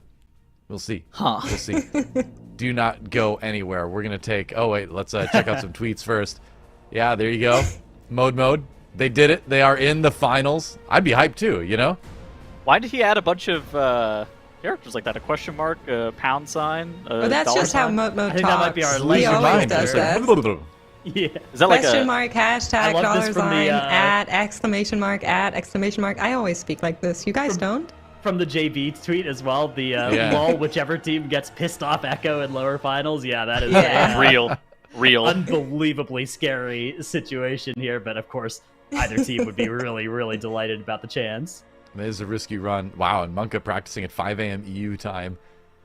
So they were, they were definitely going hard. Now, there is such a thing as too much practice. You still want to get a good night of sleep, so we'll see if the fatigue ever sets in. But for now, I mean, they are firing on all cylinders. It was solid, it was clean, it was impressive with MONKA's win over Echo. But like I said, we're not done yet. We're going to take a quick break, and when we come back, our lower bracket begins with Sloth versus OMEGALUL. Whoever wins goes on to face Echo. It's an intimidating prospect, but the farther you get, the better the money, the better the prestige, so both those teams want that opportunity. Do not go anywhere. The Mythic Dungeon International Grand Finals, Global Finals, comes back in just a few.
Welcome back, everybody, to the Mythic Dungeon International Global Finals. I'm your host, Doa. With me this time around are Zyronic, Nagura, and Makes as we get started with the lower bracket matches from today. It's going to be Sloth versus OMEGALUL. Winner goes on to face Echo, a daunting prospect, but both of these teams have kind of been through the fire already. If you recall, both Sloth and OMEGALUL lost their first matches on Friday at the beginning of the weekend and have managed to both win, two lower bracket matches to get here. So they've both been run the gauntlet. They both look really good. Sloth looking very innovative. OMEGALUL looking extremely clean and fast after a little bit of a misstep day one. So I think this is a pretty tough one to predict. Zyronic, what do you think?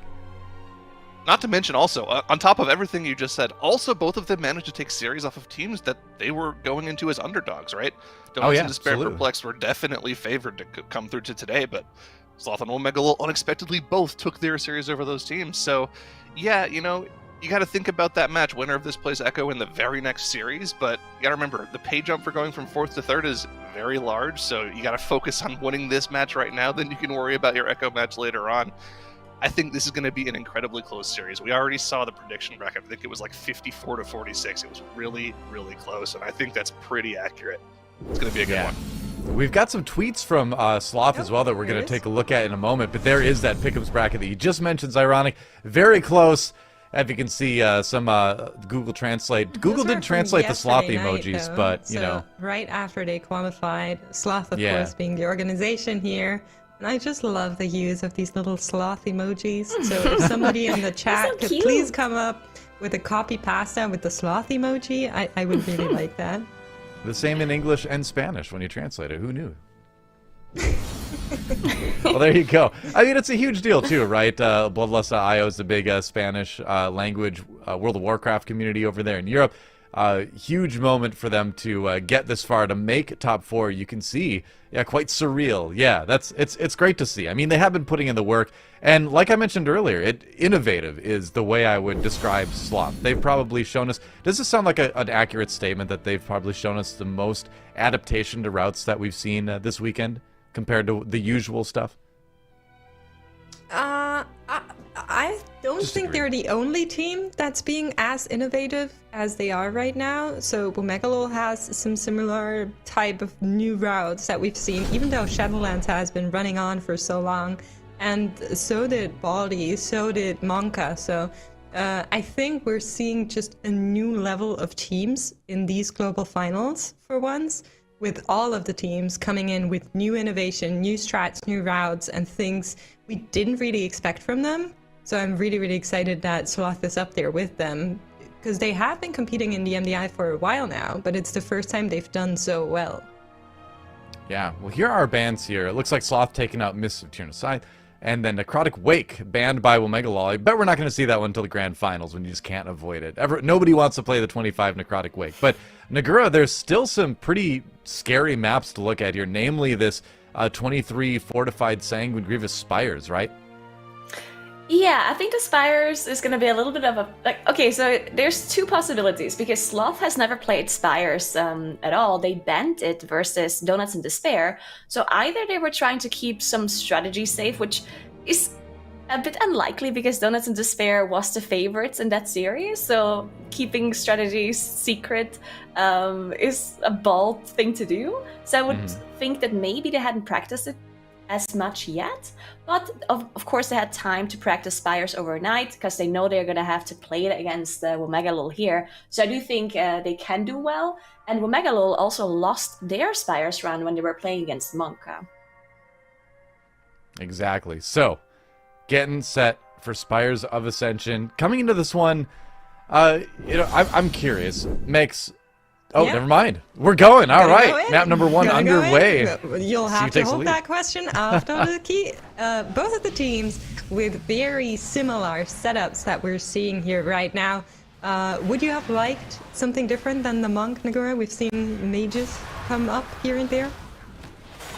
No, I really like the Monk in this dungeon, just because it's a Sanguine dungeon, so you have the Ring of Peace. It really helps you out to displace the mobs, and we've seen Monks being played a lot in Spires, even when Monk was not really in the meta yet, when mostly Rogues were being played. People still played Monk in this dungeon specifically because just the way the dungeon is set up, and also sometimes because of the affixes, right? So I really like the monk here. Yeah, Sloth having a little bit of trouble with the Sanguine and the way they dealt with it there. A little bit behind OMEGALUL, who are already on their way. Now, Nagura, I have to ask you once and for all, what is the thing that carries them over? We've had some different takes on this. It's a bus. A bus? Okay. Mm-hmm. Okay. I'm just not going to reply to that. Like, what?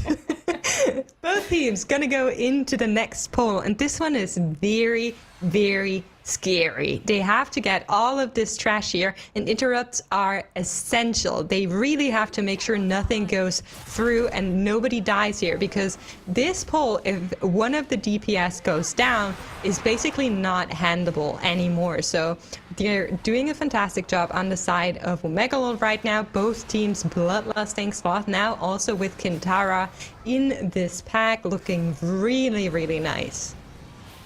Yeah, so interestingly enough, OMEGALUL is playing Kyrian on their Warlock. Usually we see Kyrian whenever you can pull a lot of trash onto bosses, because you get extra damage from being able to use your dot onto those ads. But I think notably in Spires, there's a few bosses where you cannot pull trash on top, or at least it's not very efficient. For example, on the last boss, there's just nothing you can pull. And then on the second boss, there's also not really anything really good that you can pull, unless you want to pull a pack with what are they called? Squad leaders? Squad leader? Yeah. You're not very fun to pull. Oh, Simpkins taking damage from that attenuated barrage there. Something you really don't want to do. Thankfully, it's a fortified key on Tyrannical. This probably would have killed him. So, gonna survive by the skin of his teeth here, but will be able to finish off the boss. And just look at the boss percentages here. Sloth actually kind of taking over a little bit to OMEGALUL as they are finishing the boss here, and OMEGALUL pulled it first, right? Yeah, that's very interesting. Sloth was a bit slower in that first trash pull, and then they caught up quite a bit of time on that boss somehow. Not sure what it was. It could be just, Hunter procs, possibly, because I did see Javier doing quite a bit more damage compared to Tobo. But there we go, they're still really close to each other as they both decide to go and pull these self-claws without pulling the left side trash, which is something we saw some teams do, but it's really slow when you have Sanguine, just because those skirmishers are really hard to displace. So both of the teams deciding not to go with that. Yeah, just going to be the kitty cats for these teams, and as Sloth is finishing off their pack, OMEGALUL still has a little bit of fighting to do, doing a fantastic job of dealing with that Sanguine. So they're now also finished and can take, quote, Nagura, the bus to the other side as they move on here. Now, I'm really curious what they're doing for the next pulse, because you can go really big here, or you can go pack by pack, but Sloth has the world marks down. Seems like they're deciding to get those Goliaths in here, and OMEGALUL doing the same thing on their side.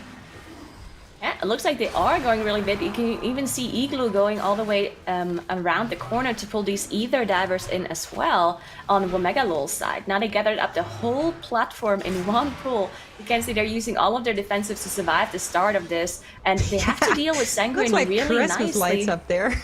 Everything's lighting up. Oh, scary.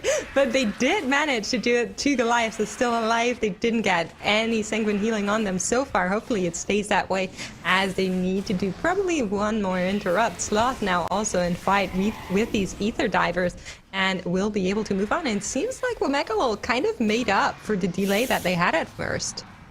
Yeah, and unfortunately for Sloth, one of those Praetors healed all the way to full HP, because you can actually bait the Darkseeker because it will charge to a random player. So if you position yourself perfectly, you can bait it, but then if it doesn't cast Darkseeker, it's really hard to move the Praetor because it doesn't actually melee hit. So you have to grip it or knock it or something, which I guess Sloth didn't quite manage to do, and that's why they are now behind again, losing quite a bit of time because of that. Yeah, a little bit unfortunate, but OMEGALUL also have to wait as they're trying to group up these packs here, and the patrol just wasn't in a very good spot. Sloth seems to be able to move on a little bit quicker here due to their delay coming over. So they are now on the same pace again, using that spear here on the left side, and I think OMEGALUL will probably do the same, but it seems like they disagree. No, there it is. So in comes the spear, giving them that extra 20% damage amp, rooting everything in place. And now you need to be very careful with those sanguines, and you're seeing the Shining Force coming out for OMEGALUL, and also the grips on the side of Sloth, making sure there's not too much, but there is a leg sweep in the pack on the left side, and there has been so much sanguine healing now that they need to do a bunch of more damage. Yeah, it looks like OMEGALUL dealt with this trash pack a little bit better. Even though they lost some time because they had to wait for the patrol, they still managed to finish up this pack faster than Sloth. And also another thing is that I think some teams that we've seen this weekend actually completely skipped this pull because of Sanguine, I believe, and just pulled different trash packs. But both Sloth and OMEGALUL deciding to pull this pack anyway, thinking they can handle the Sanguine, but definitely caused some issues for Sloth, as OMEGALUL now already engaging Ventinex. Yeah, so right now OMEGALUL definitely has the upper hand, just due to that sanguine healing that Sloth allowed themselves on that past pack. But there is more in this dungeon, and these teams seem to be pretty close on the overall. So I don't think it's over just yet. They're going to kill Vi and get that extra haste amp, as they do not have Bloodlust available. That's going to give them a little bit more damage increase on the boss here. Sloth on their side using Incap and a Mind Soothe to get through to Ventinex. They do not have Woe anymore because it ran out, as they had to deal longer with these ads. Fortunately, they were able to deal with it that way, and they're also going to go with the Vi Interceptor here for that little extra haste, as OMEGALUL is nearly finished with the boss already, 30% to go. Yeah, Sanguine in this dungeon can just be so difficult to deal with, not only because of the Goliaths, because of course those just stand still and channel a shield for a really long time, and if you have a Sanguine pool underneath them at that point, that's gonna be a disaster. But that's not even what happened for Sloth, right? I don't think the Goliaths healed, it was the Praetor in one of the packs, and then in the other packs it was just some casters. So you just run out of CC. All of the mobs have different kinds of HP levels as well. You have the Ether Divers with the very little HP, Goliath with very high HP, and then you have the Praetors with a lot of HP as well. So it's really difficult to handle Sanguine, and yeah, just causing some issues for Sloth there. OMEGALUL though, they are already moving on to the next platform, and I think we might actually see a really big pull leading up to that Orifrian platform. So yeah, all eyes on OMEGALUL to see if they can execute that. Yeah, I mean, they have a second spear should they want to use it. And we've seen some teams opt for that. Some teams held on to that to use on the Triple Angels. So let's see what they do. They're probably going to skip the first pack. And then once you're up the stairs, gonna grab some stuff together there and also take the pack that is waiting on top of the stairs. So here they go, running up and already on their way to skip that pack, like we said. Seems like they're making use of Invis potions. At least the priest looked like that. It could have been Fade as well. So gonna go up here, and this is the pack that they're looking to pull. We can see the skull mark on the Justicar already. Special attention to the Hellion and the Goliath, as they are a little bit scary here. The Goliath is now pulled and everything is being grabbed together, and they have to make sure they have these interrupts perfected. Once again, all of the defensives being used, and there is the spear, making sure they got the damage amp, making sure the Hellion and the Justicars are not getting any casts off. Guardian Angel also being used by the team here, and most of it is already finished off. At the end, the Shadow Fury coming in together with the knockback from the priest, making sure Sanguine doesn't give them any problems, and now they're nearly finished with this. Really, really beautiful done. But of course, that was their spear, so now they need to deal with the angels some other way. Yeah, that was actually really well executed by OMEGALUL, getting basically 0 Sanguine healing on that pull, which is incredibly impressive. And now they can move on to the boss. A little bit of an issue with Sanguine as well with the Usurpers here, so we'll see if they immediately chain into the boss or if they just finish those Usurpers by themselves to make sure Sanguine is not going to be an issue. As Sloth has some issues on their side though, you can see Sanguine healing so much, and Marky actually goes down. Yeah, so really unfortunate. They also used that spear and it looked really well until everything was knocked out of it. And then the Justicar stood in the Sanguine healing, and this is unfolding to be a tragedy for Sloth, as it is going to be a full team wipe, and I'm not sure if they even killed off one of the mobs. Really, really not what you want to see. Now the spear is gone. They cannot replicate that pull, and this has definitely thrown them very far back. So all eyes on OMEGALUL and seeing what they're doing. I think they're already setting up to pull the Menders into Rifrion once it goes into the recharge phase. They're also saving that Vi up there to make sure they get extra haste on the damage amp. Really beautiful tech, something we've seen from all of the teams basically for this weekend as they're moving towards that pack back there. Yeah, this is the issue with those dungeons where you have these kind of weapons or things that help you out in a dungeon. Usually you can only use it once and then it's gone, right? Like Necrotic Wake, for example, as well. So if you have a wipe like this where you committed a weapon to and then you didn't actually kill anything, that means they cannot do the same pull again, right? So now you can see they're actually pulling something else. They're pulling this Helion, finishing off the Road Drifter as well. They have to completely change their route because they're not going to be able to execute that pull without a spear anymore. So a huge time loss for Sloth, unfortunately. But yeah, well, OMEGALUL, as you said, they are now engaging that pack. Looks pretty good. At least we didn't see any healing on Orifrion, which is incredibly important. And they dealt with all of the interrupts properly because that pack just has so many important casts that need to be interrupted, and they dealt with it really cleanly.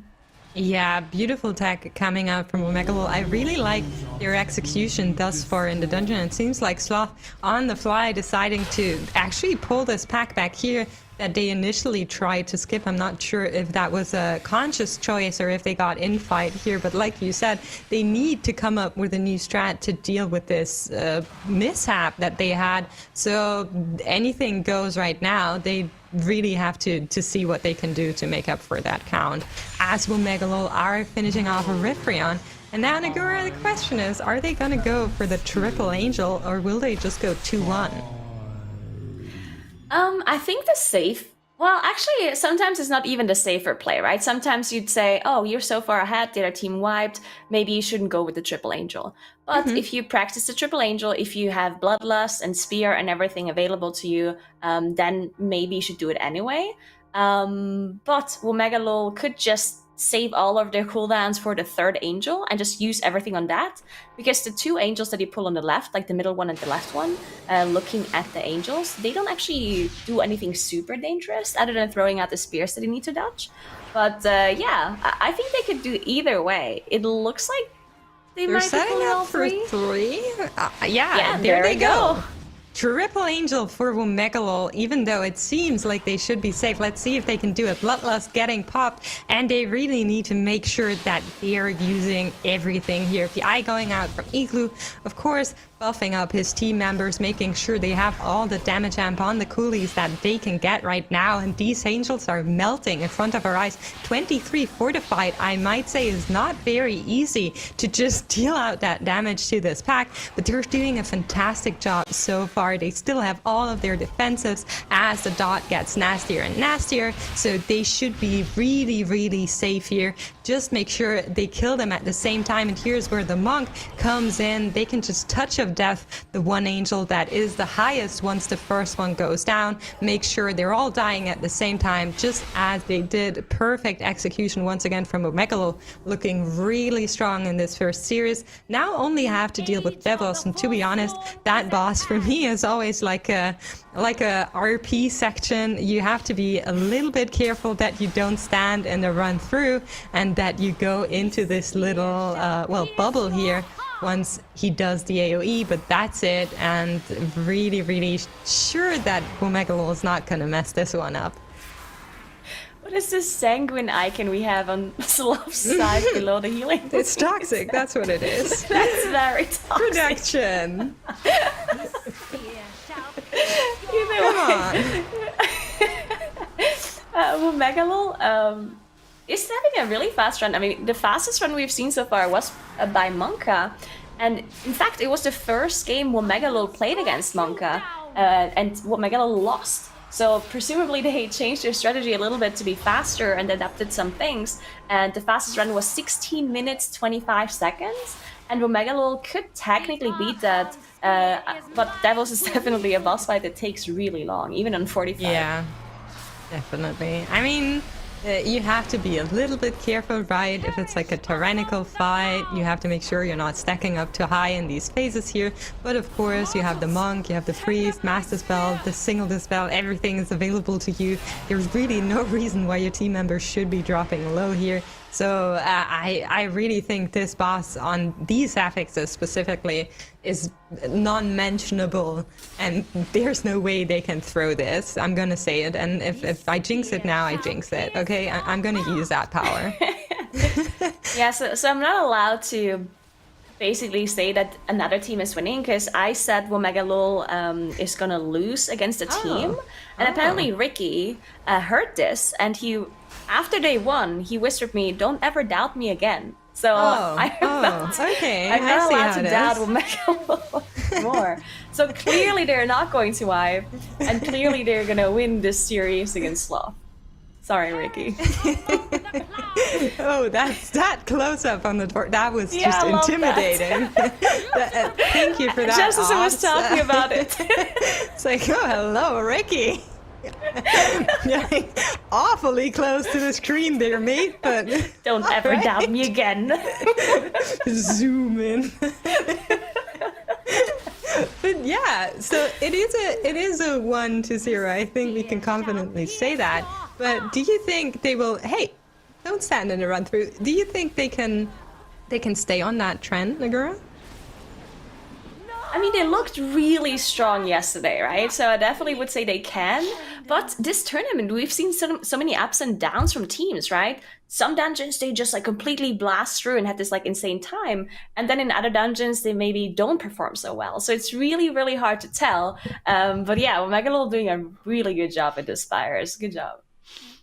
Yeah, well, OMEGALUL getting the win and getting it in style. Once they knew they were ahead, you saw things got a little bit safer. You saw some, fashion close-ups as well to, make sure everybody knew what the transmogs were going into this one. But anyway you slice it, a win for OMEGALUL on Spires of Ascension. And now the question is, can they get it done? Can they get the 2-0, or will Sloth strike back? Because Sloth looked good right up until they ran into some of those deaths, right, Zyronic, where it just seems like things went off the rails a little bit, and when you have a full wipe at this level, they've been rare this weekend.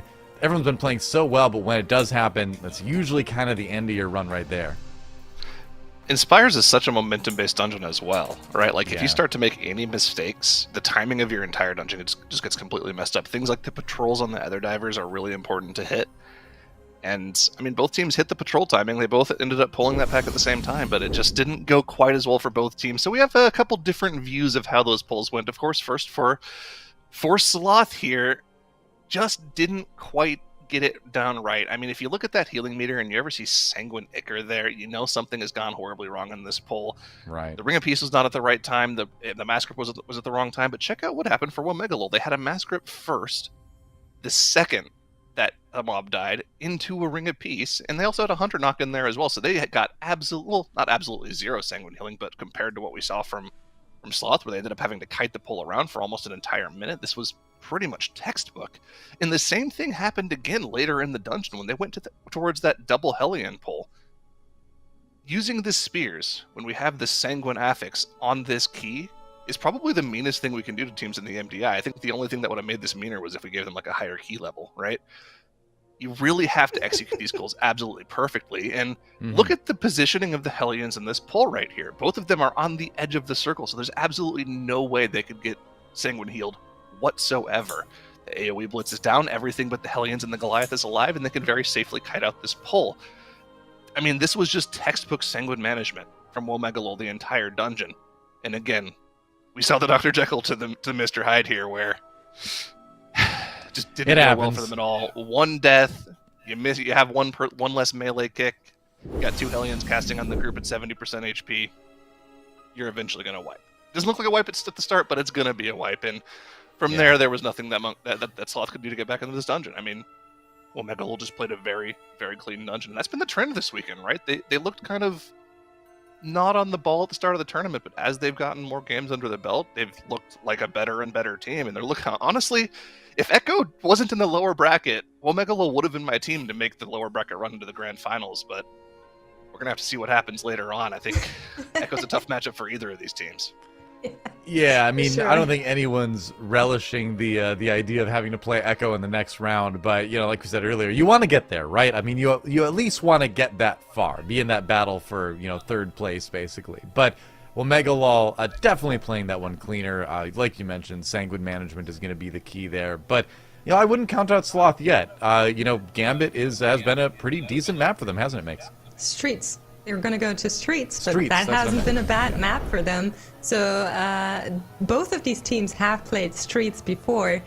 Sloth coming in at 1633 and OMEGALUL coming in at 1714.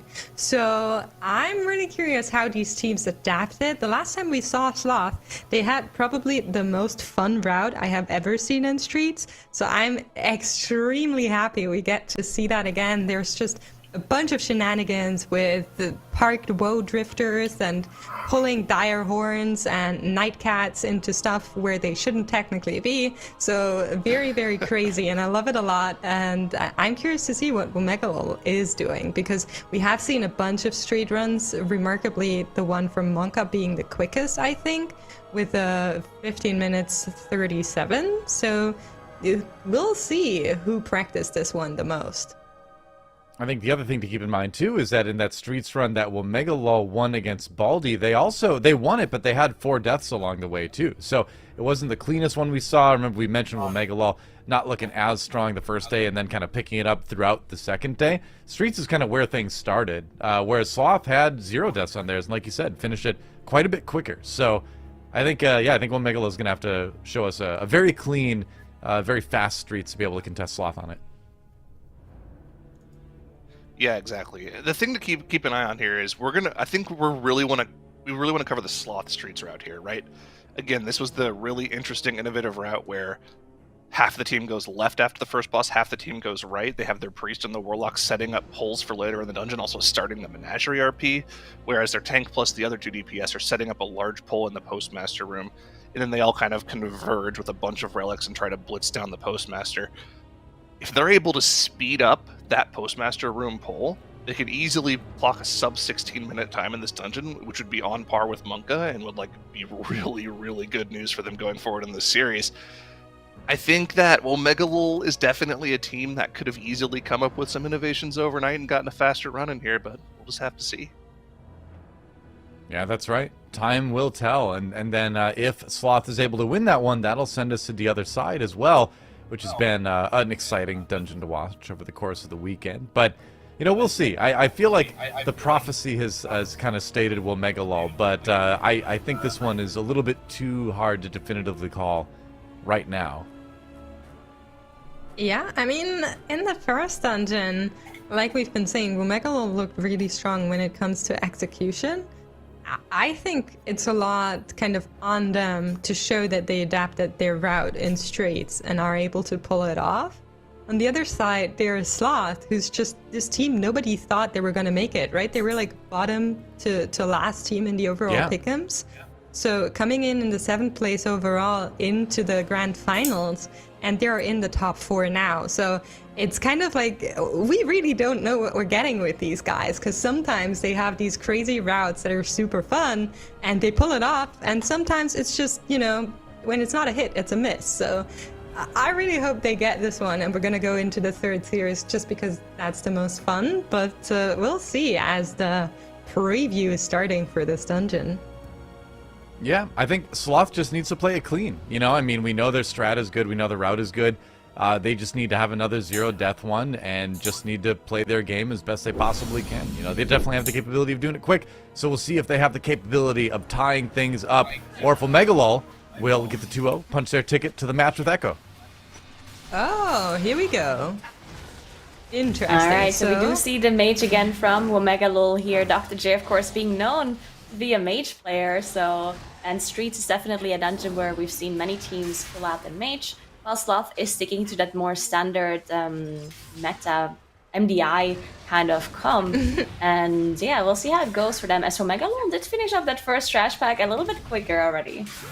Yeah, I mean, I think the last time we saw Sloth, they used their Bloodlust here just a little bit too early, if you ask me. So we saw them use it basically right here, instantly, when they get in fight with the Portalmancer. And we were commenting on how, yeah, there it is. So they're using it when pulling the Portalmancer. And I feel like it would make so much more sense to pull it when they're to use it when they're pulling Sofax, which is what OMEGALUL aimed to do. I think they pulled it a little bit later here as the Portalmancer goes down and Sofax is spawning, but also on that Bloodlust here with the securities. It is definitely not an easy pull, so I do understand why teams are going for the Bloodlust. I just wish they would save a little bit more for the boss since it has that little RP. Wow, Malik already proccing a Purgatory there at that first pull during the Bloodlust, so no safety net anymore, as both OMEGALUL and Sloth engage the boss now with that left trash pack that is still there. So we gotta watch out a little bit for the tank to make sure Malik doesn't go down. But yeah, a little bit of the Bloodlust still left as they engage the boss. But as you said, just a couple of seconds and losing some boss damage, especially in that tyrannical key. So yeah. If they would be able to save the Bloodlust. Ooh, they do have a battle rest. But he goes down again. This means they have to reset the boss. They cannot finish this boss, I don't think, with that tank. They are standing. So they're actually dying. Yeah, I think it's actually really hard to reset Sofax.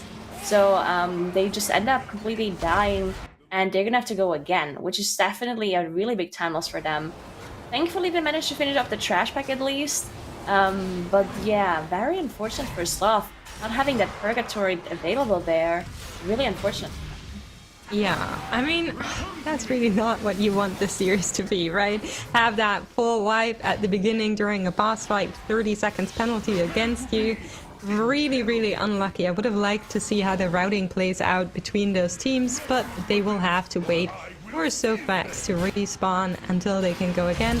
Like you said, they did finish off that trash pack, but of course that won't help them a lot as they have to chew through all of Sofax again, and they have this penalty seconds. However, the right side of the screen, OMEGALUL is finishing up Sofax, and it looks like they also grabbed a woe, so they can skip through these overseers here, as they're usually pretty nasty to play. Teams often decide to skip them or only play one of these two, and they're now going to move on, and I'm curious to see what they do, because Streets has allowed for a lot of difference in routing, and we see Mike already grabbing everything that's down here, which is a daring pull. Even still on Tyrannical, they have to make sure they get everything in here that can help them to control these mobs, as they do quite a bunch of damage to everyone. We can see these debuffs coming out. Igloo with the boon trying to do some damage as well, as they slowly but surely tick down. They also picked up a woe.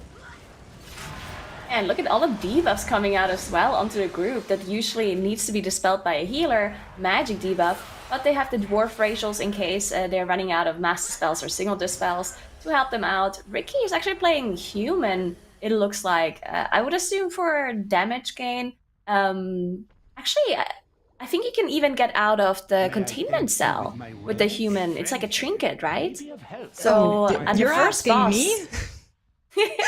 on the first boss, on Sofax, the boss will target a person and then put you in a containment cell. And it's considered a stun. So if you use something like Quantum Device, it will get you out of it. If you use a Potion of Unhindered Passing, you will be immune to stuns. And I guess the humanoid racial will also get you out, so I guess that's why he's playing it. So maybe he doesn't have to save or use a potion, because that is a 5-minute cooldown that you would have to commit for that. So very interesting choice by OMEGALUL there. Yeah, I'm thinking if there's like another reason where that would be. Is it helpful on the Menagerie boss as well, where you get like entrapped? Does it do that as well? Because I don't think that's a stun, right? It's just a debuff on you. It's a root, I think. Yeah, I don't think you can get rid of that. Oh, Sloth is having so much trouble here. Yeah. Yeah. Ooh. They didn't kill the boss one more time. I don't think, like, unless OMEGALUL has like 2 full team wipes here, there's no way Sloth can take this. So without sounding too mean, we'll have a closer look to what OMEGALUL is doing, because really all eyes are on them at this point.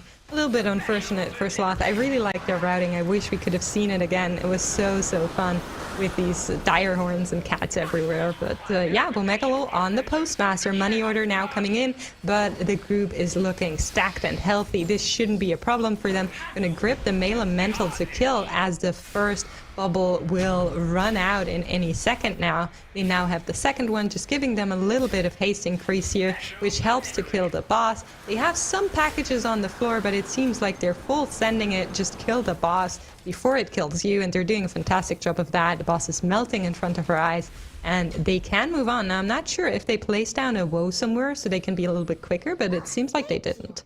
Dr. J did the RP event already, so maybe Oasis is where they head next. Whoever you are. And this was just so satisfying to watch that they didn't have to play any mechanics. Like, I just saw Ricky and that Warlock sitting in that bubble and just casting Chaos Bolt after Chaos Bolt, not moving an inch. I was like, this is like my favorite damage dealer live.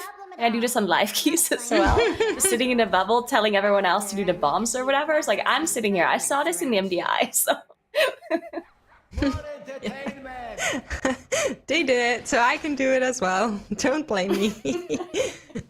Let's see, are we snapping anything? It doesn't seem like it. So in the past, we have seen teams snap some enforcers here just to get that AoE buff, or even go with the mini boss, snap that one there. But it seems like OMEGALUL is running a fairly safe route, where they don't do that and just play the trash on the Oasis as its own. Interesting. Maybe they know that Sloth has wiped and they decided to play it a little bit safer. I think they know for sure, and I also think that is the play for OMEGALUL, right? Because this is, if they win this dungeon, they will obviously move on and get third place guaranteed. So I do think that playing safe here would be the correct play, as long as it doesn't completely change up your route, right? Of course, they don't want to do that, because they did practice this, and changing up your route might actually just be more difficult, even if it seems safer. So I do think just playing a bit safer, even if they have to do like an additional pull somewhere, that might be the play for them. But yeah, obviously on the Oasis, there's not too much you can do. Just have to wait for them ups to spawn and do the intermission. We'll see how they deal with the Menagerie and with the rest of the trash, because they don't need too much anymore. They only need that 14%. Yeah, exactly. So they already dealt with like a lot of it, and they will get the boss here in just a little bit once this trash is down. And as long as they stay jazzy, that's the buff, everything should be going their way. I really like that it's called that.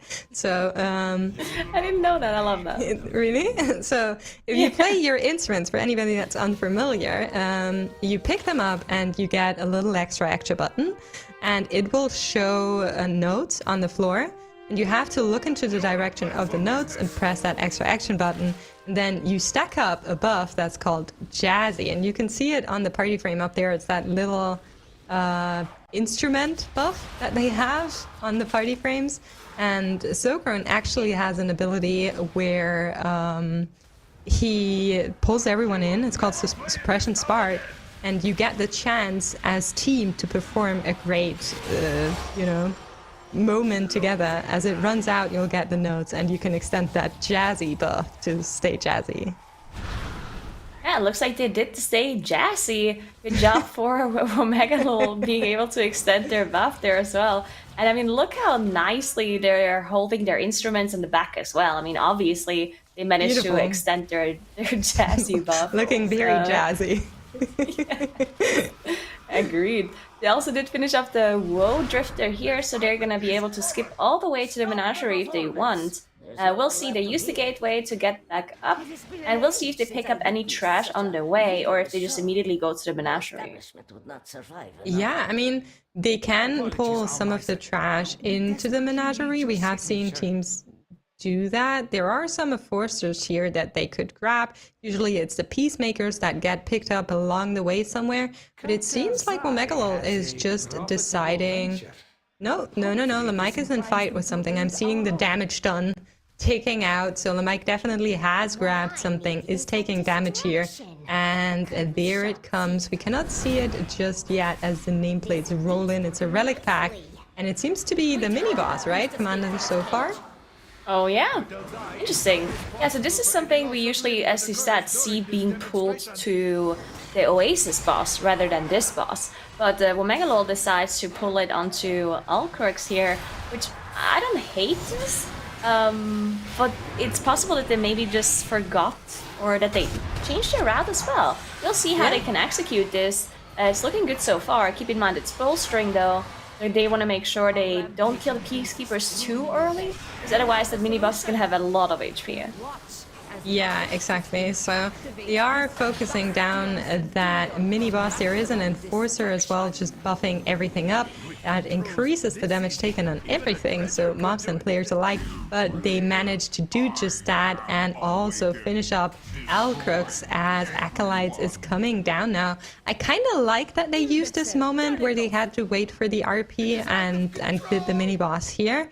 I also like when teams pull it to the Oasis, to be honest. I think everywhere where you can like utilize the moment, do some extra trash, and not just stand around and wait is usually a win in my book.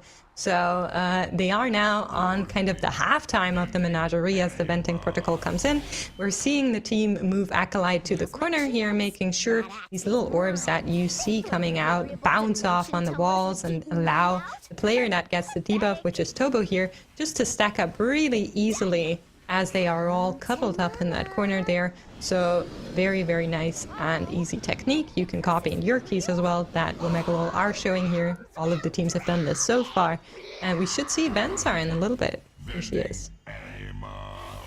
And there we go. And we see, of course, Dr. J can spell steal that shield that the second boss is casting here. That while buff is on the boss, that spell cannot be interrupted and does a lot of damage onto the tank. So we want to spell steal it or offensively dispel it. And of course, whenever you have a spell steal, it's nice because then the shield is on the mage. So really well done there by Dr. J, of course, as they finish off that last boss that can be annoying as well. Because whenever it grips you in, there's all of these balls that if you get hit by them, you get a damage reduction on you. Don't want that to happen, of course. And yeah, at some point that pulls you in really, really like heavily, right? So it's like, oh my god, please just let me go. And I play Warlock nowadays, and my Warlock lags are really tiny, you know, like I'm really slow. Unless I have a circle ready. Yeah, I understand that. You know, as DK on this boss, you do get to Depth's Advance once, and then it's Wrathwalk and Pray. So I feel your pain, but it seems like OMEGALUL is not having any of these problems. Long legs for this team as they finish up Venza Goldfuse. Their trash count is looking exceptional. 5% to go. They will probably grab an Enforcer up to the boss, and that is it. Something we've seen teams do a bunch. And yeah, here they go. Yeah, Ricky is ready to go up, starting the RP, putting the circle down in just a second. Could also be the Hunter that is pulling, right? I actually like when the Warlock is not the one pulling, just because Warlock has to kind of do a setup. Well, you don't have to, but it's really nice to have the gateway there and to have the demonic circle there already to be able to skip through the walls easier. So I do think if you have someone else pulling it, it can be beneficial. And it looks like they are doing that. And then Tobo, of course, also has Misdirect, which helps to get the aggro on the tank as well once they snap up. Because sometimes those mobs, when they're snapping somewhere, and snapping just means that they're teleporting to the aggro target. There we go, you can see it right now. For a few seconds, they're like evading and they're not really attackable. And then it's possible that as soon as they get attacked, as soon as they like engage, it's possible that they just randomly hit a person that is close by, which I'm sure the Misdirect is going to help for. Yeah, definitely. We have seen teams kind of put the Guardian Angel defensively onto the Warlock, who usually does the snapping, to make sure they don't get clapped out of their life. As the divide comes in, Ricky is looking where to go here to come on over to the rest of the team. There is a Sparkcaster in the back that they kind of need to deal with as well. You can see it on the other side of the divide. But so far, we're just going to stay on Soasmi and hope that the Sparkcaster comes, which it does. So actually deciding to just send it here. AMZ is being put down, but the ranges are using blinks where they can, of course, to just dodge it. But Eagle and Lamike have taken that debuff, which hurts a little bit. So you can see Kurti and Angel, Desperate Prayer, everything being committed by that priest. They usually don't have great survivability. So a little bit daring to do that here, but WOMEGALUL doing a fantastic job of that. 16% remaining on Soasmi, and slowly but surely that Sparkcaster can die as well. So yeah, fantastic run. Should be the 2-0 for WOMEGALUL. And I do want to say Sloth have played fantastic this weekend. I really liked what they did so far, and I'm ready to see them once again when the MDI comes back, because this team will not be easily tilted by something like that. So GG to WOMEGALUL. There you have it. WOMEGALUL with the win, getting knocked out back in Group C in the lower bracket finals, then coming back, bulldozing their way through the last stand tournament to make it to the global finals, and now making a run through the lower bracket that is pretty monumental. They get the 2 over Sloth. They are going on to face Echo, and what a run for this WOMEGALUL team. Yeah, I mean, this OMEGALUL team, this is the Dr. J that we've just kind of come to expect somehow after a season after season after season. He's like perennially been in that third place slot, regardless of the teammates he has, regardless of the team name he has, whatever meme it is based off of the seasonal affix. He's just always there, and he's here again. This time he has to go against Echo in the lower bracket. Yep. So that's going to be a series you have to stay tuned in for to watch next. But let's talk about the Sloth team a little bit. I mean, this is a team that's come into this season with a new squad of 5 people. They've been one of the most innovative teams, coming up with insane routes for Theater of Pain, for even that Streets there, cool route. You know, normally we'd run a replay package here of things that went wrong in the dungeon, but I don't really want to show just people making mistakes for them, because I don't think that would be a good send-off for Sloth. This is the team that's been awesome all season long. Can't wait to see them next year. This team's been great. I mean, anytime a team can make changes to the routes that are kind of the normal routes 2 years into an expansion, it's just something you love to see. Yeah, I mean, you can't say enough good stuff about Sloth. I mean, they came in, they got it done. They did really great in their group. I believe it was Group B that they made it out of, off the top of my head. But either way, putting on a very impressive performance, making it to the top 4, which is significant this weekend. And yeah, hopefully a squad that sticks together and we can see in future competitions for sure.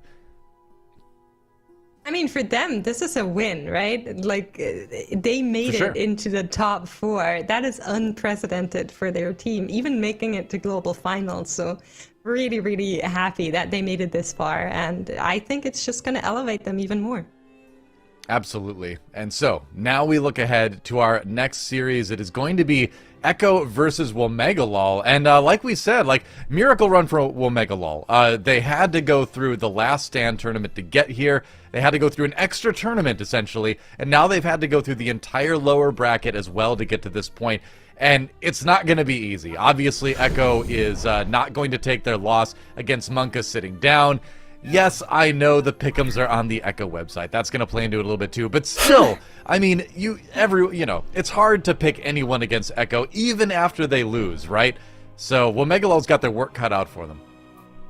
Yeah, the thing though is, right, WOMEGALUL only lost to one team this tournament, and it's MONKA, the same team that Echo lost to, right? Very true. So technically, they are on the same page, and we've seen a lot of runs where WOMEGALUL did have the fastest time overall. Of course, today we saw some even quicker times because they saw WOMEGALUL yesterday and just adjusted their strategies. But there's still some dungeons in the dungeon pool that they're going to play against each other, where WOMEGALUL does have the faster time.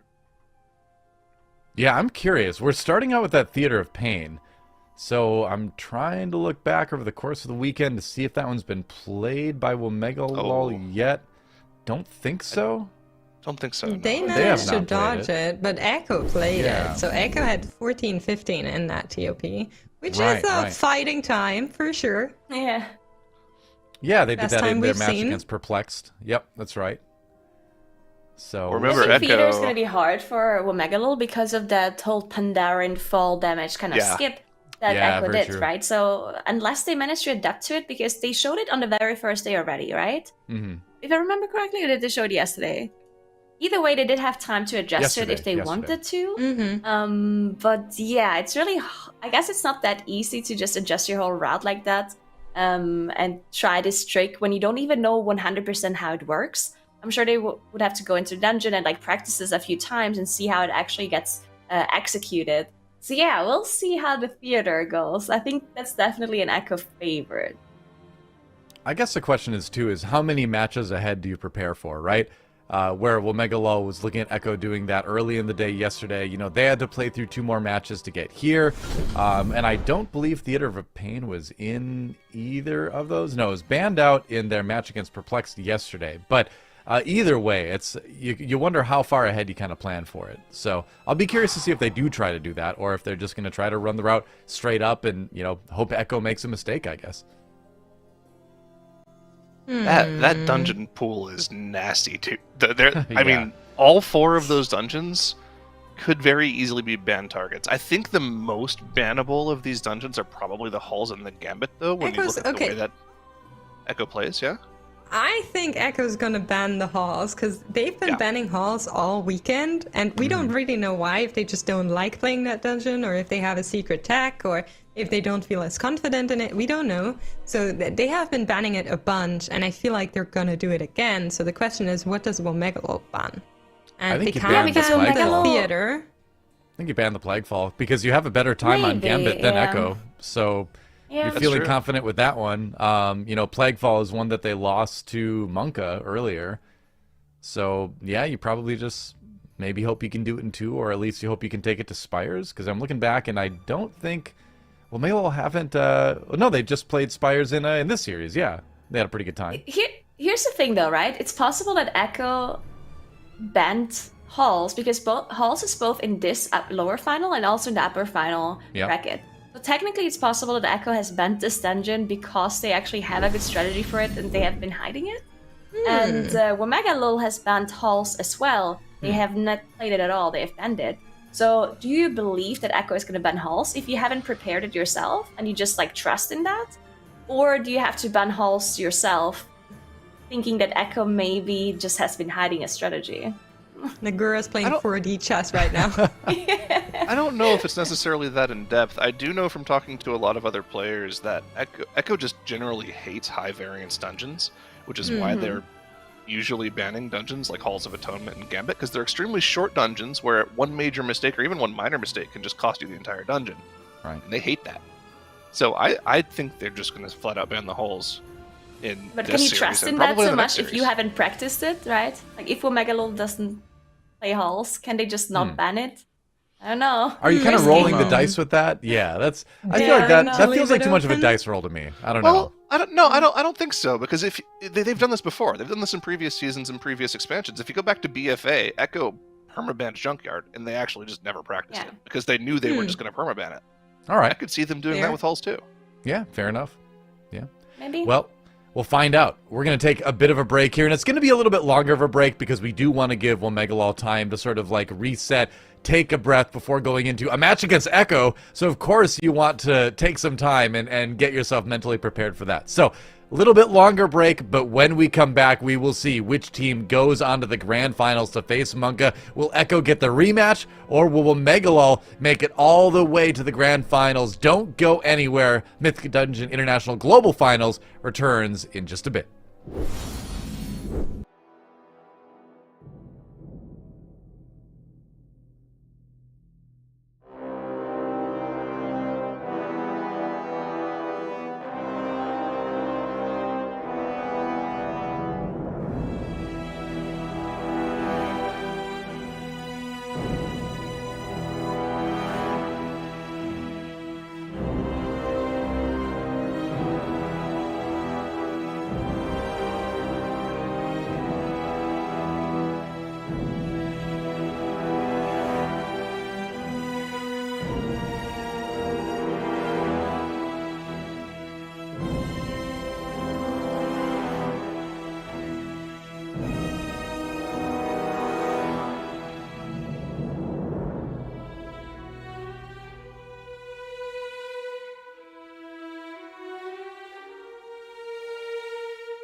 I'm a super control freak in real life.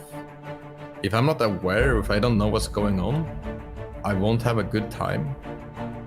And I just feel like if I'm playing DPS, for example, I don't know what exactly is going on. But if I'm a tank, I know exactly what's going on all the time. I know what I'm pulling, I know what's gonna happen next. Because I'm the one that's setting the pace. I need to be aware of what's actually going on.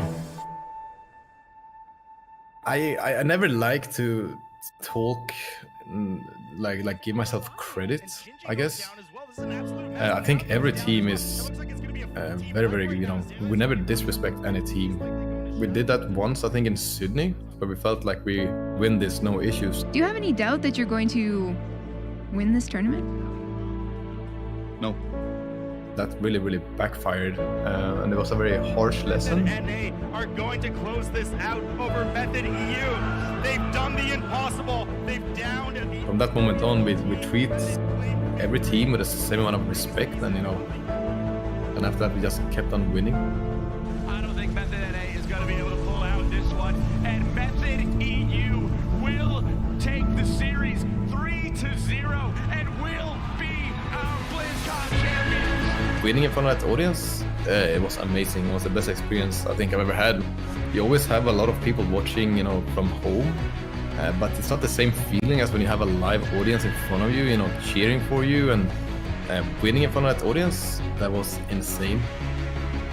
And the best memory from that was actually when we played Shrine of the Storm. Because Mike had his family in the audience, and they started clapping these things, and we were like, what's happening? Because we didn't do anything, And then Mike said, my family is happy, the other team was a wipe. Right now, he's not able to recover. Lighty goes down, and we're going to be having a full team wipe coming up on the side of Method NA. Most of the strats I think I get when I'm laying in bed. The sub 10 minute Ataldasar we had. And when we actually managed to do that key sub 10 on live broadcast, it felt so good. We spent literally days in that dungeon just trying to make everything work. Bethany, you does it! Oh my god! Sub 10 minutes in tournament on broadcast. It was live. Who cares? 950. That's insane. That was The last MDI I actually was pretty sure I would not participate in. And then I took time off and I told my team that you're gonna have to do this one without me. I just need to, I need to take care of myself. But after a week, it just didn't, MDI cannot be the thing that I miss. I just couldn't see my team play without me. It just felt so wrong.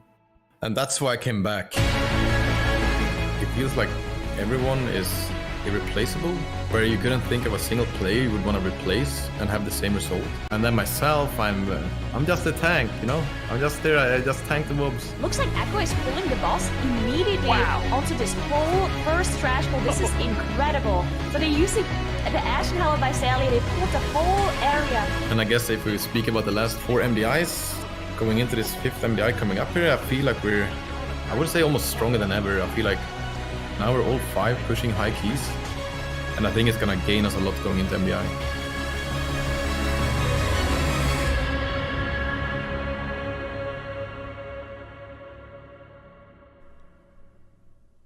Welcome back, everybody, to the Mythic Dungeon International Lower Bracket Grand Finals. That's right, it is time to see who goes to the Grand Finals, and it is a great match. Your host, Doey, here along with Dratnos, Tettles, and Makes.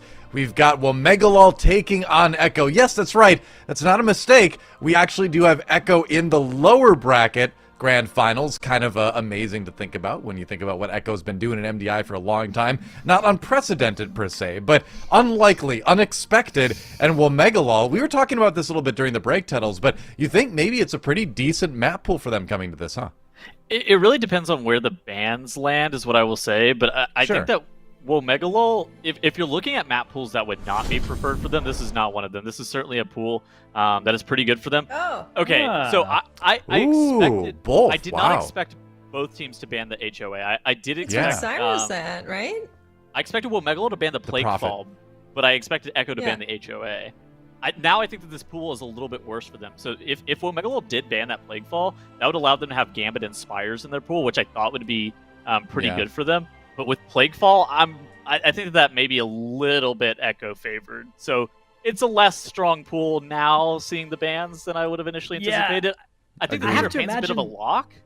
I have to imagine the theater being unbannable here is kind of bad news for OMEGALUL, because remember, the theater is that place where Echo has the 30 seconds or a minute that I don't know if other teams have picked up on yet or have incorporated yet into their strategy with that Pandaren, fall damage reduction skip that they have in the Cult of Rockwing. So this might be an opportunity for Echo to come out to a 1-0 lead in the series, but don't know what OMEGALUL are up to here, as we are already we're into it already. underway. Oh. Pandaren Let's go. Sighted on the side of OMEGALUL as well. Dr. J playing it for them. Actually don't even have their tank on it though. Their tank is playing Dwarf still, so But their wonder tank what can't this- be Kyrian. Yeah. So you can live the fall of the Kyrian damage reduction thing. Or maybe Okay. it's just... Because I think that there's like... Dreamweaver has the fall damage reduction, and I think that Braun Mechanicus also has the fall damage reduction, right? Yes, well, but now is playing Pandaren. I don't know why There's he's a playing, I'm difference not in gonna lie. choice here, yeah. Right, like something different is going on between the two teams in terms of how they're planning to get this done. It may just be a different Soulbind trait that gets it over the finish line, sure. Or maybe they're just planning a different path through that area. Either way, we'll see that when we get there. We're starting off with this massive first boss nuke here. 46 seconds and it's dead for Echo. 47 for OMEGALUL as they finish off this woe buff during this kind of downtime. Actually, a little I bit like this. useful to do this, although they are going to get ripped up now and not be able to finish on the woe. Just Where's the gonna woe come drifter down with going? them. I thought it could float. I thought it was a drifter. Yeah, really, my immersion being shattered here as they now come down and finish off the woe. Perfectly timed, actually, on ending it. And they're going to have a little bit longer, actually, on that woe buff, whereas Echo are going to need to get themselves a woe from the relics up ahead. This is really fancy from OMEGALUL, man. I like that extended. So, it meant yeah, that they with didn't 60 have to grab this seconds of relic woe, back. they can actually finish this Portal Guardian and probably still have it for the part that they're looking for, whereas Echo are instead doing a big trash pull here where they're focusing down the woe relic and they'll be able to get it. So the timing here is going to potentially be tight for OMEGALUL. We'll have to take a look at that woe buff that they are currently sitting 30 seconds left on that buff. Portal Guardian is getting pretty low here, but they do need to finish it off if they're planning to do any woe speed buff to facilitate a jump off of these pillars. Something that I didn't notice is that Echo was just 5% enemy forces ahead off the first pull, which I think the first pull of the dungeon pretty they bad. did, whereas OMEGALUL skipped. And Yeah, we'll do later. I think that's pretty bad for OMEGALUL, right? Just the absence of that additional count. Ooh, but OMEGALUL looks like they made they allowed all their players to get there. It looks like things It worked out pretty well just fine for them. Like you said, that resilient plumage trait, I guess, is enough there on the Mechanicos tree. Now is also playing that, but is choosing to also still play the Pandaren and I guess reduce that fall damage even further. Hey, but things are looking good for both of these teams. I think Echo ended up getting this pack grouped up and pulled just a hair faster. Ricky going down on the side of OMEGALUL. That's Igloo as not well. good. Igloo in that the angel form here. form. Ricky goes right back down again as well. And this is going to be really, really bad for OMEGALUL. You can see all of these cooldowns now being committed to try and get over the finish line on this pull, but it's just Mike left alive here as Igloo ends up going down. The other players are now releasing, but they are not here. And LeMike is going to have to try and get this pull done all by himself. There's Purgatory proc, and now he will be dying. That has got to be terrible news for OMEGALUL's chances in this dungeon. I would call this a catastrophe, right? Yeah, at this Because point, they are now going to have to completely refactor their strategy here, come and fight these shackled souls very slowly, and they're basically going to lose. I mean, that wipe, I don't think it would be an overstatement to say that's probably something on the order of 4 or 5 minutes of loss from how much that's going to hurt them here. Having to re-grab this Woe Drifter, this means that they're not going to have the Woe Relic to leave the Kulthar Rockwing either, right? Because this is that Relic pack that they would have tagged. They would have tagged at like the end of the boss, and so instead they're going to have to use like a Warlock pet or something to tank it, because we know that Echo Clicks, at least last time, was utilizing that Warlock pet to just taunt the Woe Drifter and tank it off to the side, and that seemed like that was a pretty viable strategy for them to make sure that they had that Woe buff whenever they wanted it to get to the Gore Chop area. OMEGALUL looking like they didn't want to do that. They may have to adapt their strategy just a bit. Oh my goodness, the members of OMEGALUL barely made that jump. Yeah, I actually think what they might be doing is levitating LeMike for the start of it, and then he cancels it when he's sufficiently in the right spot for the fall, and that's what's making the fall damage not lethal with the Pandaren. Oh, a life grip coming in on Tobo as well to make that jump possible. Oh, okay. So look at this. On the left side of your screen, you see that Blueberry tanking that Woe Drifter, even. Yeah. The Voidwalker over there, just keeping it a little bit out of the raid, right? Keeping it away from the cleave so that they can get the Woe towards the end of the boss rather than just cleaving it down early. Because that Woe Drifter has so much less health than the boss that just that incidental AoE is going to be enough to kill it. And you can see, look at where Ginji is positioning himself. Ginji is throwing those wildfire bombs, but he's standing between the Woe Drifter and the boss so that those wildfire bombs don't even hit the Woe Drifter exactly. at all, right? Very important. They're trying to minimize the extra cleave that lands on the Woe Drifter. All of the ability they have is going into keeping that thing alive for a while here. I think they have a couple Shackled Souls that they need to kill off as well, so they're going to be snapping those here in just a moment. And then at that point, they'll bring the Woe Drifter all the way in and just utilize that to be able to kill off the Shackled Souls, the Woe Drifter, and kill off the final bit of the boss. I really like how Clix is resummoning his pet over and over again. It allows him to get that Imp Dispel, and then he swaps to that Voidwalker. So just really maximizing the Dispel count that he has in this group. Yeah, because you can alternate, right? You only need your Imp once every, like, 40 seconds, because the other one you can mass Dispel as well. Yeah. So they're doing a good job here of just keeping that Woe Drifter out of the pack with that Voidwalker. OMEGALUL also starting off on Cult the Rock here. Definitely a huge time loss for them. They do have less count as well as compared to Echo. I think that the less count is certainly fine. Like, we know that they were 5% behind on the first pull. We know that the second... one of those pulls was a little bit different for them and as Shackled well. Souls are dying now under boss for them as well. Yeah, so and then they're going to grab these Shackled Souls, which is kind of chill, but I mean, like you said, I don't know if it is going to end up being 5 minutes of time penalty, but it's going to be at least 3, I think. And that is a massive amount of time that I don't know if OMEGALUL can afford to lose in a dungeon. I mean, this is one of the first mistakes I think OMEGALUL's made this whole weekend even, right? This is definitely one of the first major ones. To some extent, though, one thing that may be a factor here is the lower bracket effect, right? OMEGALUL are the team that is coming into this series from the lower bracket, whereas Echo were just sent down from the upper bracket, right? Which means Echo had their the last hour, right, to prep for this, whereas OMEGALUL were busy fighting for their lives against SLOTH, and so that is something that, you know, the effects of that can sometimes be hard to identify, but it does make a serious disadvantage for whichever team is in the lower bracket, and whichever of these teams wins this series is going to have that against MONKA in the finals as well. This pull on a 22 fortified is so sus, by the way. So this them is grabbing the the gas pull bag. Here for Echo. Everything coming down onto the boss here. Ginji commits turtle. This is fine. So he was about to get hit by the gas bag's cast, so a really heads-up play for him to commit that turtle there to make sure that he was going to be able to live. This is so scary, too. They also have storming that they have to dodge around, but Echo are making it look not even that bad, and able to get the pack killed off as just the Butcher left with Gore Chop, which is it's a sizable amount of tank damage, but they're likely not going to wipe from this point.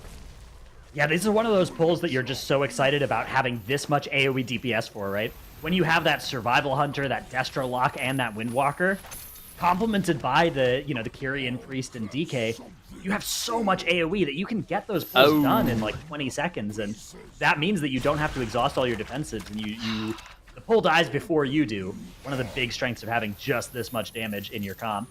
OMEGALUL having to adapt their route and go Zab second, that seems so bad for them because they don't have the Woe relic. that Woe they had to kill when they were coming back the second time, so yeah, they are just going to be on a kind of a live route here through the dungeon. And that's part of what when I was talking about that 5 minutes, right? It's those extra down the line effects as well. Even though they're only a little bit less than a minute slower on their boss 2 split, it just scuffs the rest of their strategy for this dungeon. You can see they're using that Voidwalker to tank the Woe Drifter off to the side again, even during this mini boss encounter. They'll be killing that off and probably skipping. Maybe they'll be using this. Okay. If I had to guess, I think the OMEGALUL plan is let's use this Woe Drifter and then go do the Gore Chop plan and kind of get back on schedule, but it is still not how they were hoping this would go. With Igloo's death there, they're now up to 7 deaths. In addition, like you were saying, they're not completely on schedule. I don't know what their cooldown timing is going to look like on this next pull either. We talked about how difficult that pull that Echo did with that Butcher with that gas bag on a 22 fortified can realistically be. What is it going to look like with OMEGALUL CDs? Are they going to have everything available to them? It looks like they have Infernal plus Coordinated Assault, so they're probably okay. And they also have Zwen, so maybe things are lined up. but I don't really know if the tank CDs may not be on time. Who's really to say? Like, Igloo doesn't have his power infusion available. Is that something that's pivotal for the pull? Yeah, no rune weapon either here for Lamike on pull. Oh, that'll be be up fairly soon into this. Yeah, it's still going to be a little bit scary on pull, but maybe Vamp Blood will get us through as they are going to set up this massive pull down on the right. Meanwhile, Echo already heading over to Zav. They're basically done with their dungeon after this point. They're going to be bringing some mini-bosses onto Zav, and they're going to get so much count from that. OMEGALUL starting off their pull. Ricky summoning a Fell Hunter for an extra kick during this pull. Here come all these mobs. There is all the cooldowns for OMEGALUL, although, as you mentioned, no power infusion here.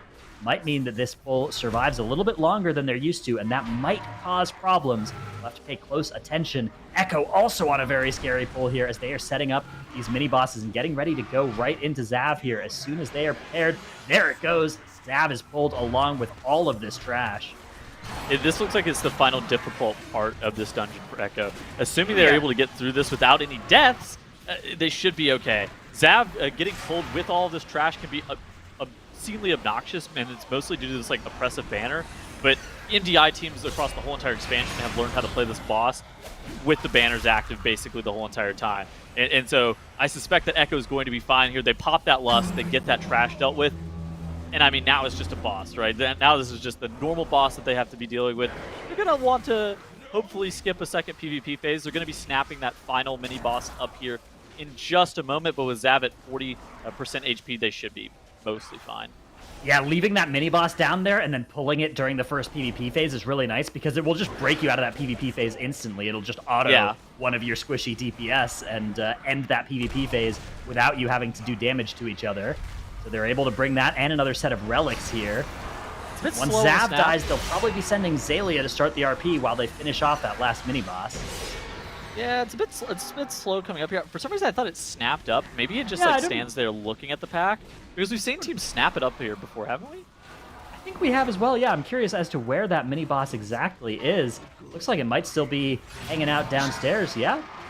All right, so it didn't behave how I had seen it before. Yeah, somehow it reset this time. That's okay. They are going to finish it off. Now actually going to get both of these mini-bosses, and they'll be fighting these and snapping them upstairs, where they're probably going to deal with them and the first 3 mobs of the dungeon all at the same time. OMEGALUL doing their best here to keep it going, doing another trash pull, but they are a full wing behind Echo at this point. Echo just have this trash pull and the last boss to deal with, and there's a good chance that this last trash pull and the boss will be happening at the same time here. And actually, those first 3 mobs are already dead for them because they did it at the start of the dungeon, so it is just these 2 mini-bosses, Are they going to kill this Ancient Captain? These are 7.5% apiece. Never mind. So no, they're not going to have to kill the Ancient Captain with these mobs being 7.5 apiece. Yeah, they are all set here once they're ready to go into boss. Question is, are they going to start the boss early, or are they just going to kill these 2 mini-bosses off and then go boss? Echo normally just takes stuff right into bosses, and so that's exactly what they're doing here. Although, I wouldn't hate the decision to just be like, you know what, we are 5 minutes ahead, let's do this immediately. Many teams, whenever you see things like double mini-boss in the boss here, triple angel pull, most teams would play a safer route. But whenever you ask yourself, what would Echo do? Echo's always pulling the boss with the ads just to show the competition that they can do it. And so, looking really good here as both of these mini-bosses, quite deadly on their own, by the way, are being dealt with Mordretha. And I mean, they're going to be dying here in just a moment. They're able to do this pull without Bloodlust as well, which, like you said, it's quite impressive that they're able to do that. Yeah, it doesn't look like it's even straining them particularly hard here. Of course, looking at the healing meters, you can see a cool 10k HPS coming out of Zalia and 15k out of Now to sustain himself during this encounter. But that is just some of those blood DK things as they make their way into P2 of Mordretha here. AMZ coming down last second from Now. Might snipe another tick of magic damage later on in this phase as well. Maybe even that Reaping Scythe. Yeah, he's going to walk back into his AMZ to try and get a little bit extra value out of that. Just some more minor optimizations out of the tanking genius here from Echo. Shinji kind of dancing, bouncing around a little bit. Yeah, I mean, the thing about Echo is they do not like being in the lower bracket. You can see they've got a little bit of an enrage buff on them here as they are trying to get back into that grand finals. OMEGALUL having another death there on Dr. J during their Zav pull. And to OMEGALUL's credit, they are on as ambitious of a Theater of Pain strategy as Echo are. You know, maybe one slight difference near the start of the dungeon with how they're planning to skip and deal with later the very first pull of the dungeon, but honestly, that could even be faster. I'm not sure. The important thing that WOMEGALUL, the only thing that cost WOMEGALUL this one was that massive, massive catastrophe early in the dungeon, but they are certainly still in with a shot here. Echo, though, are going to take a 1-0 lead. Ugh. Nasty timer there, 14:24, like you said. That is quite fast.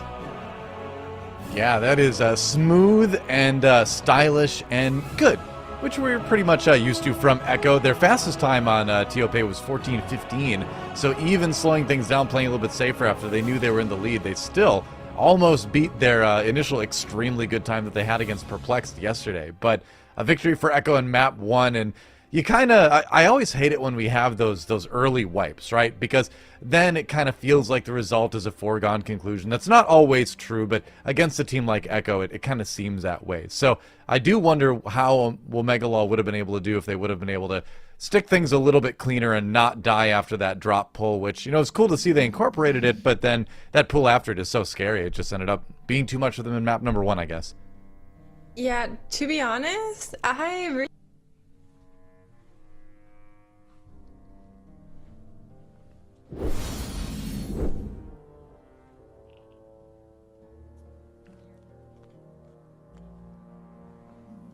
Yeah, this was great. Apparently we lost Makes for a moment, but like she was saying, I mean, the timing for this Woe Drifter for WOMEGALUL was just so good. And then we're watching Echo at the moment, but might be back. But yeah, then they tried to drop, didn't work out. Please continue, Makes. Yeah, I don't know what was that. Welcome back. But yeah, so we saw this drop the first time Echo was in this dungeon as well, where they utilize all of the kind of damage reduction possibilities they have on fall damage and just clip on over. And then we saw this thing here from them, which I thought was really cool. I'm sure you guys spotted it as well, where they actually used a Warlock pad to the left side of the screen to taunt the Woe Drifter, and use that to keep it to the side to not die in the cleave damage. And we had some really, really cool, just minor player things that they did during these huge packs, like utilizing the Leap of Faith, utilizing the Feign Death, the Turtle coming out of the Hunter, just making sure the damage on this team is reduced to as much as possible. And then this big, big pull that we love, where they get the mini-boss on to Xav and not deal with a banner. It just stresses me out every time. And from here on out, they also decided to just keep this Ancient Captain, which of course allows the team to get that extra buff that the Ancient Captain just does, which is like a 25% damage amp and reduces the AoE damage by 75%. So really cool to have that until the very end. And they snapped the mini bosses up here and pulled them together with the main boss and allowed them to take that 1-0. But while Echo is on a little bit of a revenge run, I don't want to count out WOMEGALUL just yet, because I feel like the idea was right. It was just unfortunate that they had this full team white and they couldn't recover from that. But yeah. I do think maybe they can come back in the Plague Fall. I mean, they had that full wipe, which was like really, really bad. But overall, the rest of the run looked okay. And the thing that you have to worry about with like one wipe is like turning it into tilt for your team. And like if they're able to kind of get over that and just like Doe has been talking about the whole weekend, having a goldfish brain, not really worrying about what just happened in the previous dungeon. If they're able to just like leverage that into the keys that follow this, they should be okay. Like I don't see a reason that their gambit should look bad, but they really need to get through this next dungeon, which is going to be Plaguefall for us. Yeah, that's going to really be it. And we were kind of expecting WOMEGALUL to ban Plaguefall. In fact, both teams banning Halls of Atonement. So, what does that tell us about WOMEGALUL on Plaguefall? Do they feel more confident than maybe we expected they would? I don't believe they've played it yet this weekend, if I recall correctly. Yeah, they have not.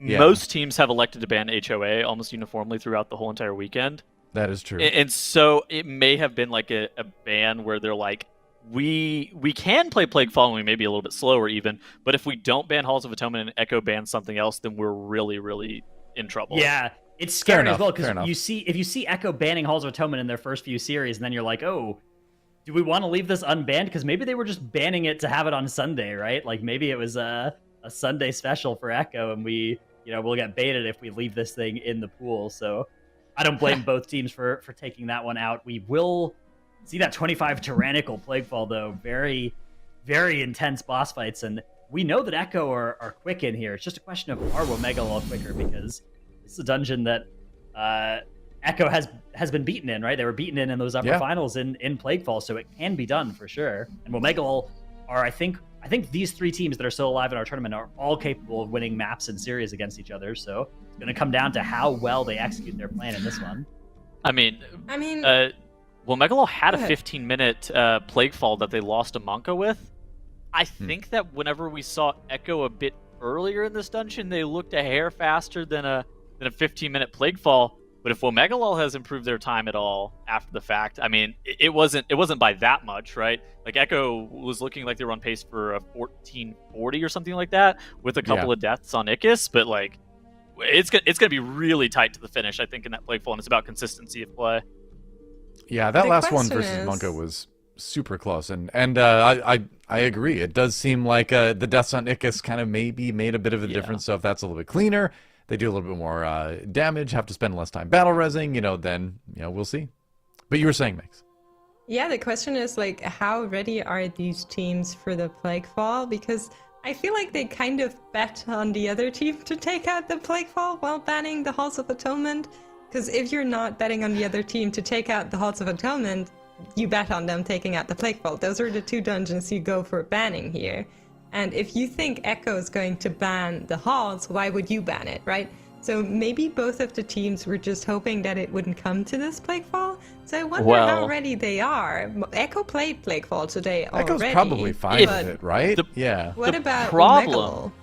The problem I see here is if Echo is offensive banning, then they're banning the Gambit almost every single time, because they have a worse time in that dungeon. But they did ban the Halls all weekend. So we were talking about this before we went into the series. Echo just consistently banned Halls whenever they could. So I feel like it would be a fair assumption to think that they would do it again. I mean, Halls and Wake have been banned all weekend, though. I don't know, whatever. There's also the part of it, too, where Echo is just coming into this with the attitude of, well, we're just going to 2-0 them. We're not even going to get to the third map in this series. We're not even going to need to worry time, I think that might be the strategy, too. We'll find out, as it looks like the map has begun. Echo with a chance to punch their ticket to the grand finals with a 2-0 right here. OMEGALUL trying to tie it up. Let's see if they can do it. All right, we have big pulls getting started here for both teams. Now on that Necrolord, whereas Lamike is playing Kyrian on actually only one Necrolord in the party here for OMEGALUL, it looks like. So they're not going to be able to do that staggered Necrolord buff thing that Echo are investing in being able to do by having now play the Necrolord as well. Do you think it yields that much time difference, or do you think it's mostly the same across the whole entire dungeon? It is nice. It gives you the haste buff for like the trash pulls after Globgrog, as well as Globgrog itself, because you get to have now just tap Fleshcraft right before going into that part and extend the haste buff effectively by doing that. But the question of, is that better than all the extra Kyrian damage from the Kyrian DK over the course of the dungeon, is definitely an open one. We've seen teams come up with different answers there. Some teams also opting to have their priest play Necrolord for the same effect, right, to get that extra value. Either way, Gingy now running ahead for Echo as they are setting up the Globgrog pull, and Gingy's going to pull a bunch of trash up, whereas the whole team for OMEGALUL is pulling their trash before running back up towards Globgrog. So Echo does get to start this fight a little bit sooner, but Gingy ends up having to join a little bit late and commit the turtle in order to do so. Yeah, I mean, it's... I also like how Echo is grabbing some of those slimes just into the boss as well, and how they were getting that full setup. It really made a lot of sense for them to be able to get it set up like that. Gingy going down off the side of Echo, but that's the scary part of getting this pull set up like this. Gingy losing that coordinated assault, losing that bloodlust. That is a large amount of damage that they just lost themselves there. Could it cost them? Because everybody knows, like, the longer this fight goes, the more difficult it becomes, because you're gonna have more of those slimy morsels, you're gonna have more of those smorgasbords coming in, and if you like miss a cycle or you don't have enough CC, it could become an issue. That smorgasbord is in melee of Globgrog. Dreadnoughts, it got banished. It's banished. It's fine. Yeah, banished lasts forever. If you time it properly, you can keep rebanishing. So, and it doesn't break on damage. Those morsels, on the other hand, are going to heal Globgrog. Globgrog for Echo now back up to 56% health, whereas for OMEGALUL, you can see it's already almost dead. Flix is going to have to perfect rebanish this smorgasbord as well, or they could try and land a knockback on it right when it releases from that banish effect. We'll see what they try to do. Yeah, look at that Ring of Peace coming down from Frag, and that gives them the wiggle room they need to cast this Banish. They are going to be okay on Globgrog here. It's not going to be the full disaster of a Smorgasbord heal, but they did get 3 of those slimy morsels coming in, and they are going to be spending extra time here, and they have that 5 seconds of death time. They lost. And no battle res for them for the next 8 minutes. Dead even in count, they lost so much time with that death, by the way. It was just, that was just a catastrophic and the morsels! Another morsel coming in here. It's fine, it's fine. Echo is so lucky that they didn't wipe from this position. This is a spot that if most teams are in, they're going to probably wipe from that spot. But Echo being able to, like, they've always been so good at those spots where most teams are going to wipe at, but they're able to recover. But this opens up OMEGALUL. It puts them in a great position, and they are just continuing on through the dungeon, somewhere in the range of 30 seconds ahead of where Echo are just in that boss 1 split.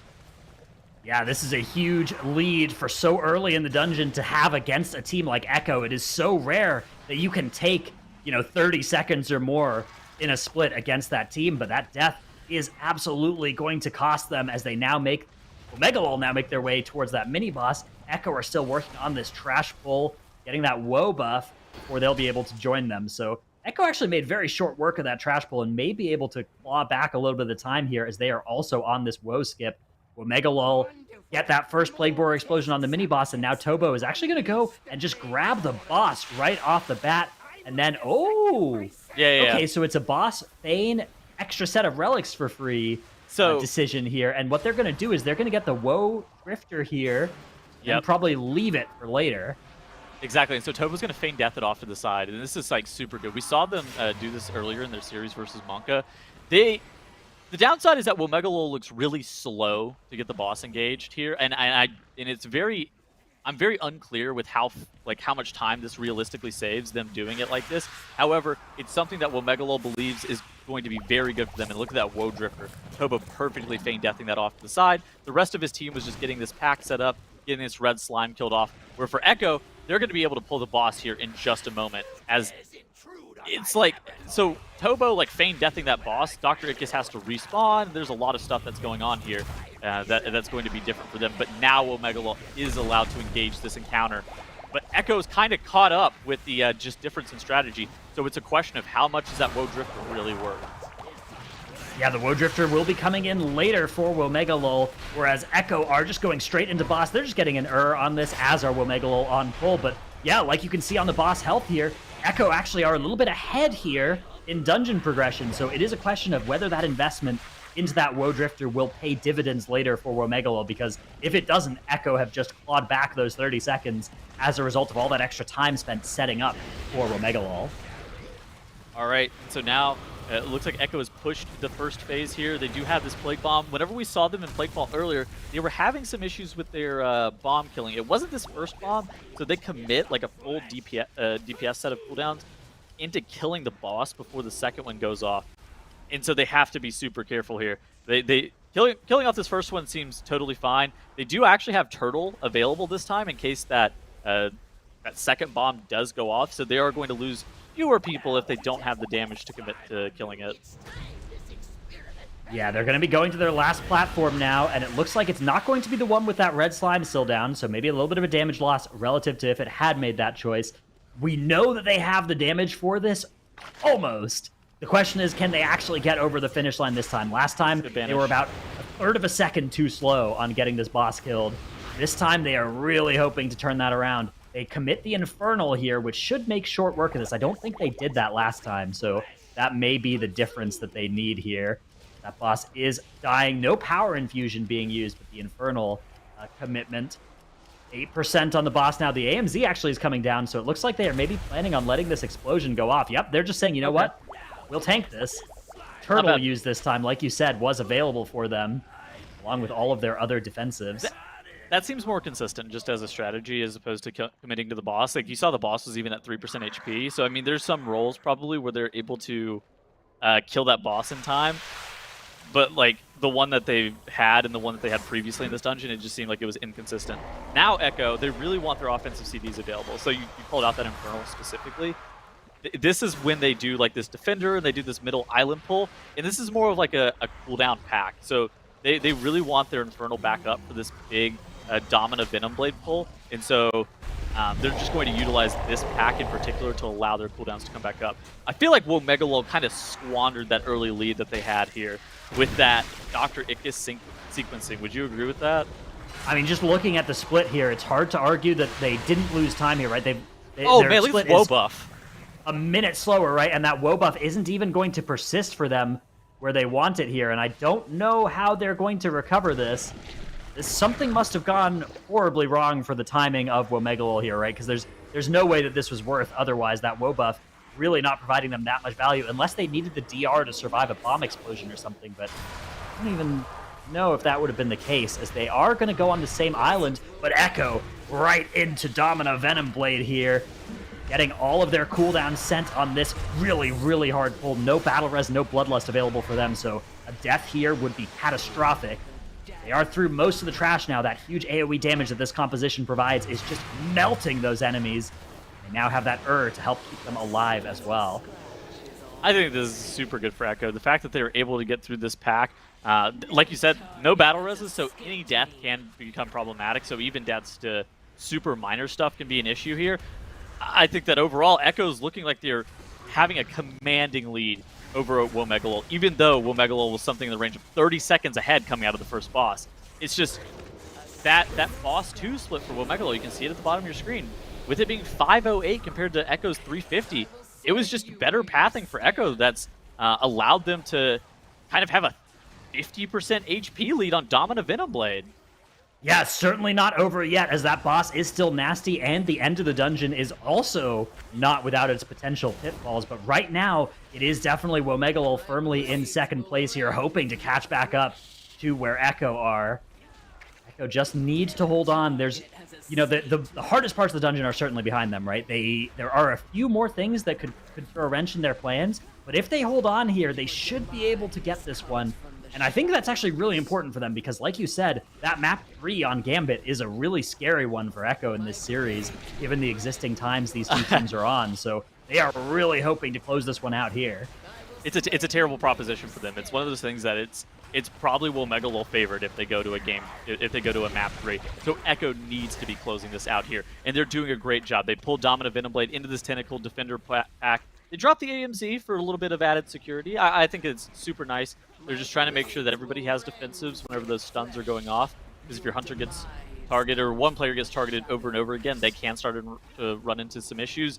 But it looks like Echo is going to be downing Domina, and it's the final Wipe for WoMegalul issue here. Oh no, dude!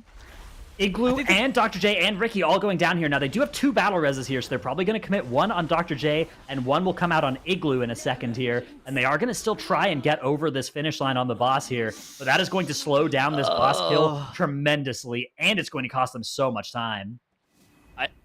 Man, this is a spot where this is so unfortunate for WoMegalul. Now WoMegalul is just kind of hoping that Echo is going to have a full wipe, but you don't it's a really good call to try and finish the fight here, right? Like it would be slower to wipe at 50% and do it again with 5 people versus try and get over the finish line with 4 people. Not that much slower, but definitely slower. So they are doing the best they can here, but they are absolutely in a position where in order to win this game and stay alive in this tournament, all eyes are over to Echo, and if Echo can do this without wiping, they'll be able to get back into that grand finals for a grudge match revenge tour against MONKA. It is a 25 Tyrannical, but this is something that Echo should be very well equipped to deal with. This is like, the back half of this dungeon here should be fairly standard. Igloo going down again for WoMegalul. I don't know how Mike, J, and Tobo are going to be able to down this boss with Igloo being dead. Maybe since it's 25%, if they have enough defensives, they should be okay, but oh no. Yeah, I mean, LeMike can definitely live this on his own here. The question is Dr. J and Tobo. You can see those stuns coming out on Tobo. Actually, they've mind-controlled a Defender of Many Eyes and used its Bulwark ability to get a little bit of extra defensive value for whoever is getting stunned over there on that blue world marker. That is allowing them to survive for now. That damage coming out from those ambushers on the group, they need to break those out very quickly. Tobo getting targeted again. That's walks over to the Defender. Gets hit by a Volcanic as well. The leech that Survival Hunters have is actually pretty substantial as well with the damage that they do. So able to return himself to health. OMEGALUL are going to be able to kill this boss, but Echo are already on Margrave Stradama over on the left-hand side of the screen. They just need to avoid wiping here, and they can get... I mean, they're so far ahead at this point. They are, again, 3 or 4 minutes ahead based on how terribly this went for OMEGALUL. They're not even doing anything scary here. This is like standard. If you're watching a TGP, this is like a normal pull. Like they're doing this like a normal team. I guess maybe killing the congealed slime during the boss is an added layer. It's a little bit spicy, yeah. But it's not that. It's not that much. It's like one jalapeno pepper compared to some of the 5 jalapeno pepper pulls they were doing earlier this dungeon. Is that how we're? That's how I always see spice measured. So I is that how we're ranking pulls now? All right, that Americans pull will was... do anything to avoid using the metric system. That pull was 5 jalapenos. All right, so now Echo downing the 1.5 jalapeno pepper boss, Margrave Stradama. There is a little bit of spice there, but overall, 25 time Bloodlust here. Going to be committed during P2. This is a very good time. Anytime you're on this boss, this is a good phase to use the Bloodlust on, because usually you have a lot of cooldowns on pull, and a lot of them come back up during P3. And P2 is really that one that takes a long time. You actually have more mechanics that are kind of more scary from those spawns showing up in that phase, and they don't spawn anymore in P3. So it is something that I definitely endorse for most groups, is just P2 Bloodlust on Stradama. It makes a lot of sense too, because like you're not going to consistently have that red slime puddle that you're able to stand in either, and so there's like a lot of damage that you can potentially lose out on. Echo does have 100% enemy forces count after they end up killing off that congealed slime. All defensives are going to be committed here if they are going to get an infectious rain. What was the do we have the MONKA Plaguefall time? I'm curious if this from Echo, 14. I guess is 09. Yeah, it's not going to beat them just off the strength of that, or off the pain on that first boss, but still pretty close. I think if we didn't have that death on the first boss, I think Echo would potentially be competitive there with MONKA. This was a great run for them. They are punching their ticket to the grand finals here. Unfortunate turn of events for OMEGALUL, but very, very well played by Echo. That's right. Echo not quite dead yet. They're going to get the 2-0 versus OMEGALUL, and they're moving back up to the grand finals. We're going to get the rematch. It's going to happen.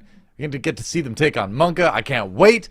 Props to OMEGALUL, though, as we can see him fighting Stradama right now. I mean, they did so well in making it this far. Remember, they had to battle all the way through the last stand tournament, and so really is amazing to see them make it all the way to the lower bracket grand finals. But in the end, Echo just too hard to beat. Yeah, I mean, you were just saying it. Keep in mind, they came from the last stand tournament and they made it into the top 3 of our global finals.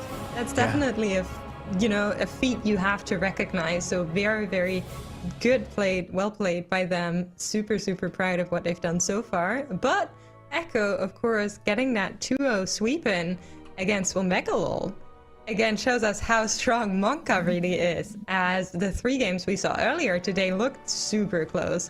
So I'm very, very excited to see what happens in these global finals. But before that, let's have a look at what was going on in that dungeon, because there were some neat techniques for both of the teams, actually. So we did see both teams, of course, doing the big pulls, and then there was this cool thing. The smorgasbord was so close, but they used the Ring of Peace before they re-banished, just making sure it doesn't go into Glovgrog and heals the boss. And yeah, we did have the Dr. Ika's bomb go off here, and Frag was actually going to the other platform and using that flashcraft at the back there, making sure the damage is not as big on him. And we did have this huge, huge pull here from Echo, which then was replicated by OMEGALUL as well, where they had a sign spot where they would go out if attacked by the boss. So really neat from both teams to have that designated spot to stand in. And then, of course, the final boss, they just grabbed in that congealed slime at the end when they were finished with all the other trash. Before that, it was trapped at the far end. And yeah, GG 2-0. What can you say? That's the Echo we know. Yeah, definitely looking a little bit cleaner. There were a couple issues, obviously. It wasn't perfect, but It was good enough to get them back to the grand finals, and the question is it good enough to beat MONKA? And I think that's a big question mark right now. I think it's very difficult to call, and I mean, if earlier in the day was any indication, MONKA may be looking a little bit stronger even now, maybe even the favorites, dare I say it, in the grand finals. Echo will look like they were 4.5 jalapeno peppers. MONKA looked like they were 5 jalapeno peppers, and just by the pepperology here, maybe MONKA should be favored. However, this was the same from earlier, right? The looks that way, yeah. Yeah, the semifinal upper it's bracket. the same.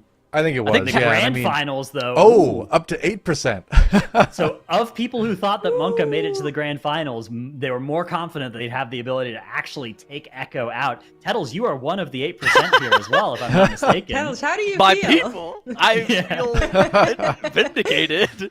I like MONKA at 8% here. I think there are better chances than that for sure. I don't know if they're a favorite in the grand finals, but it's definitely really close. That 50-50 cited by Makes earlier has got to be somewhere close. How much do you like close recency bias?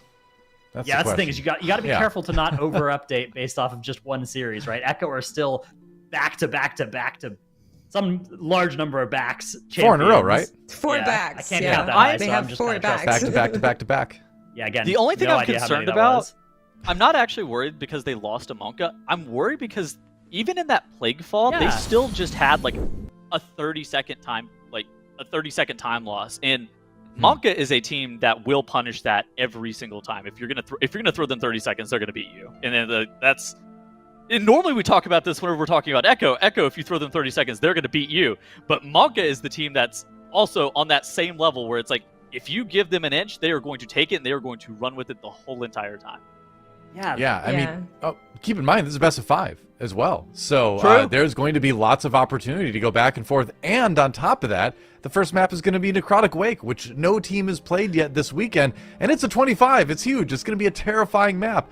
So Scary perspective. It's going to be a wild start. We're going to look at the maps right now. We don't know the bands quite yet, but as you can see, grand finals, best of 5, starting with that 25 Necrotic Wake. Pretty terrifying, isn't it, Mix? It is. So just looking at these dungeons, I'm wondering like what these teams are going to ban. I kind of count on Echo taking out the halls once more. And then I wonder where MONKA is going to go and be like, yeah, we don't want to play this. What do you guys think? There's 2 possibilities here. One is MONKA takes out Theater of Pain, right? That's I think a pretty solid Echo looking really strong in that specific map thing. The other is, are you worried about Halls of Atonement as a grand final silver bullet? Echo's been banning it all weekend. Are they banning it because they're actually 7 minutes faster in there? Yeah, they have just like a 2-minute Halls of Atonement that they've been saving in reserve for the grand finals. I think it's a mistake. I think it's a mistake to ban that's quite that, but that thought has to be crossing your head if you're MONKA, looking at this map, right? You've got to be somewhat worried that's what's happened. I mean, clearly, OMEGALUL had some worry about that as well because they banned the halls in match 13, right? And you got to be just thinking, is it safe? Are we going to get owned here? I tend to think they got baited by that. I tend to think they could have banned the Plaguefall, but we'll see. We'll see what MONKA's perspective on it is, because you could be right, but I think I would rather ban them on a map that I know they have an extremely good route on that's been hard to replicate than roll the dice and be like, well, maybe they have a great HOA. I don't know. I mean, it would be kind of an Echo thing to do, right? Where they have like a really specific strat for a dungeon that they haven't shown thus far. Well, I mean, there are no Plague Borers in HOA, but we don't know what they're up to. They have some big brains, so could be some secret HOA tech that we don't know. Snapping some gargoyles, or I don't know. Pull all the shards. We're back to that, maybe. Bring back the general ban. The general ban philosophy behind Halls of Atonement is normally because like the dungeon is so volatile. It's also like necrotic on this set of affixes. It's a dungeon that it's like a dungeon that you can easily throw away if you're not playing absolutely perfect on. And like, why would you 50-50 a dungeon is generally the ban philosophy behind it. So it would make sense if, again, Echo just wanted to ban it because they didn't think that they were that good on it. But in the same point, Spires of Ascension is in this map pool, and I don't even think they're 50-50 in Spires of Ascension. I think that they're like, I think that they're probably like 40-60 or something like that. I think that MONKA is favored in that dungeon. Spires at the end of the pool, though, so it's you only get there if it's a game 5, right? Although, so banning it is bad, right? Yeah. Well, that does hurt some of the value of banning. On the other hand, if you get to a game 5, it's the pivotal game, so Yep. I don't know. It's a very, very complicated pick ban or ban phase on this maps, and so many games potentially here. The fact that we're going to a best of 5 with teams of this level is going to be so exciting as well, because I don't know who is benefiting from more games here. I really don't know which team is what's going funny? to be better on this length of series. I'm having flashbacks to last season where we had Astra versus Echo, and Astra and Echo both just like 50-50, like the best times across the whole entire weekend, and we were super unsure going into it as well. I'm having flashbacks. I feel like we're just right back there again, where it's like, oh, these teams are really just gonna split the dungeons. We're gonna end up in a really final game situation once more. I mean, it's a good thing, right? I mean, I feel like esports in general has a curse, a long-standing curse of one-sided grand finals, no matter what game it is. So it's great to go into something where it really looks like it's going to go the distance. It looks like it's going to be really close, and we're going to find out how close it's going to be, because after this break, and it will be again a slightly longer one, because we want to give Echo a chance to kind of warm up a little bit again, to get ready for MONKA, give them a chance to catch their breath going into this one. We'll be back in a little while, I mean, like 10 minutes or less, I would say, for the grand finals, best of 5 here at the Mythic Dungeon International Global Finals. It is going to be amazing. MONKA taking on Echo for that huge $150,000 prize for first. You do not want to miss it. The MDI season concludes right after this short break.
Welcome everyone, this is it, the grand finals of the Mythic Dungeon International for Shadowlands Season 3. I'm your host, Doa. With me for the grand finals are Tettles, Nagura, and Zyronic, and we have an incredible match. It's MONKA versus Echo. Echo trying to go, they already went back to back to back to back MDI championships, trying to add a 5th in a row, which would be incredible.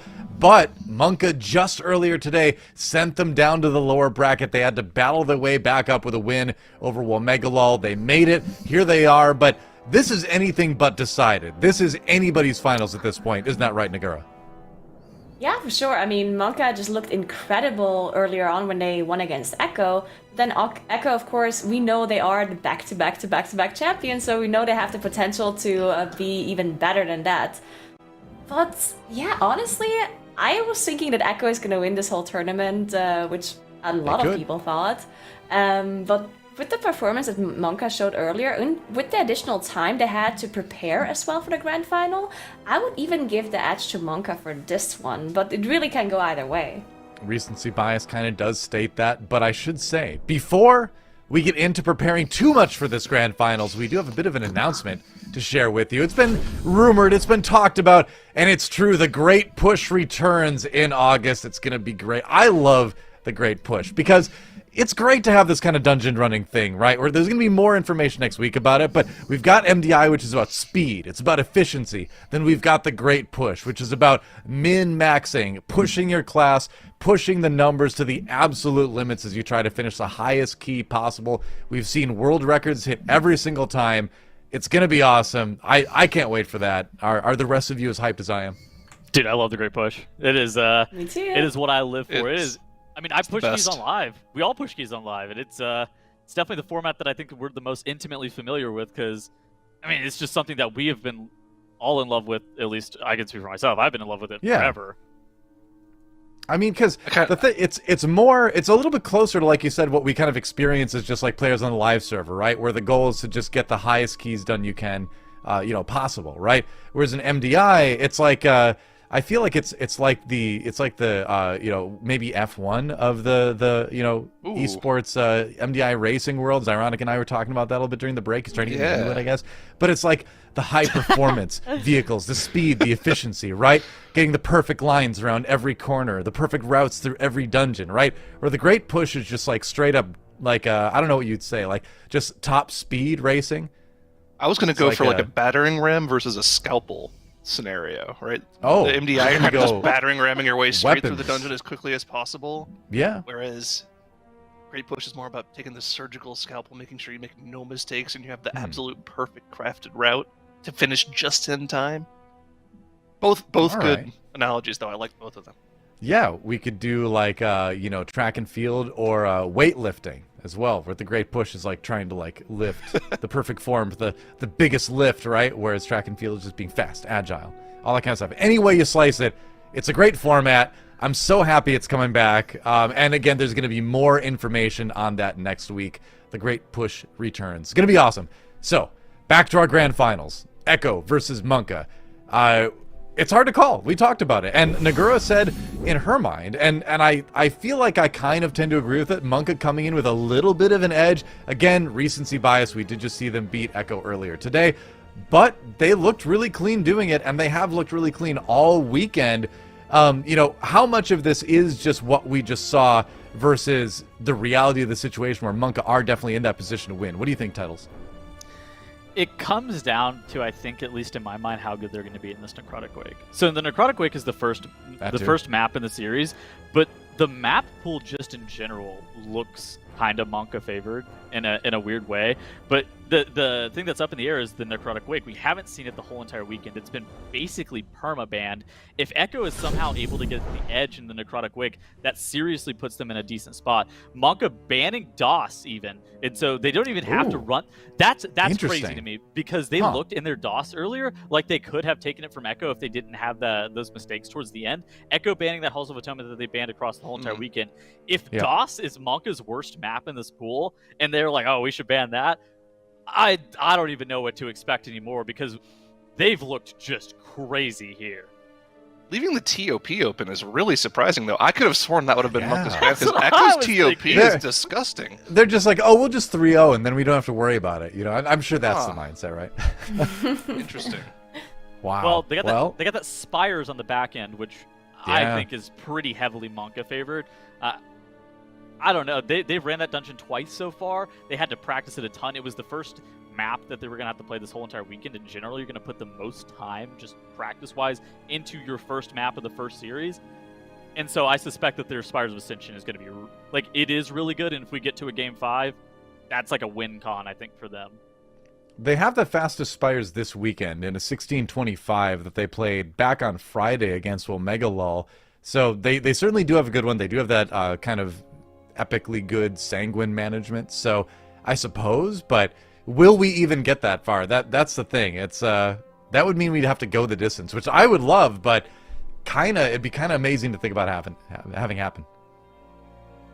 I think another interesting thing about this map pool is that we haven't seen Echo play a lot of the dungeons that are in here. Of course, we haven't seen anyone play Necrotic Wake, but we also haven't seen Echo in halls, of course, since they banned it all the time. We haven't seen them in Spires, which we have seen quite a lot for other teams, and we also haven't seen them in Streets. So yeah, I think Streets is also a dungeon where Echo is known to come up with very interesting strategies. For example, in their group stage as well, we had actually highlighted their route because it was so interesting, and they split up the group in 3 different corners and did things all over the place, which was really fun to watch. So it's definitely a possibility that they have an even faster strat than MONKA has. Yeah, quite possible. I think it's pretty significant too that we have both of our highest key level dungeons in the map pool in this grand finals. It really is going to kind of push things to the limit. Yeah, this is going to be a tough series either way. Both of these teams have been looking incredibly close. I want to see if the prediction meter has changed at all, because I think before the break it was something like 90-10 Echo, which is ridiculous. Like 92-8, I think it was. I think it's so much closer than that. I saw a prediction done somewhere else where it was like something more like 40-60. I think that's a lot closer. I think this is going to be an incredibly close series. No way this is a 3-0 either way, in my opinion. It's definitely not a 92-8.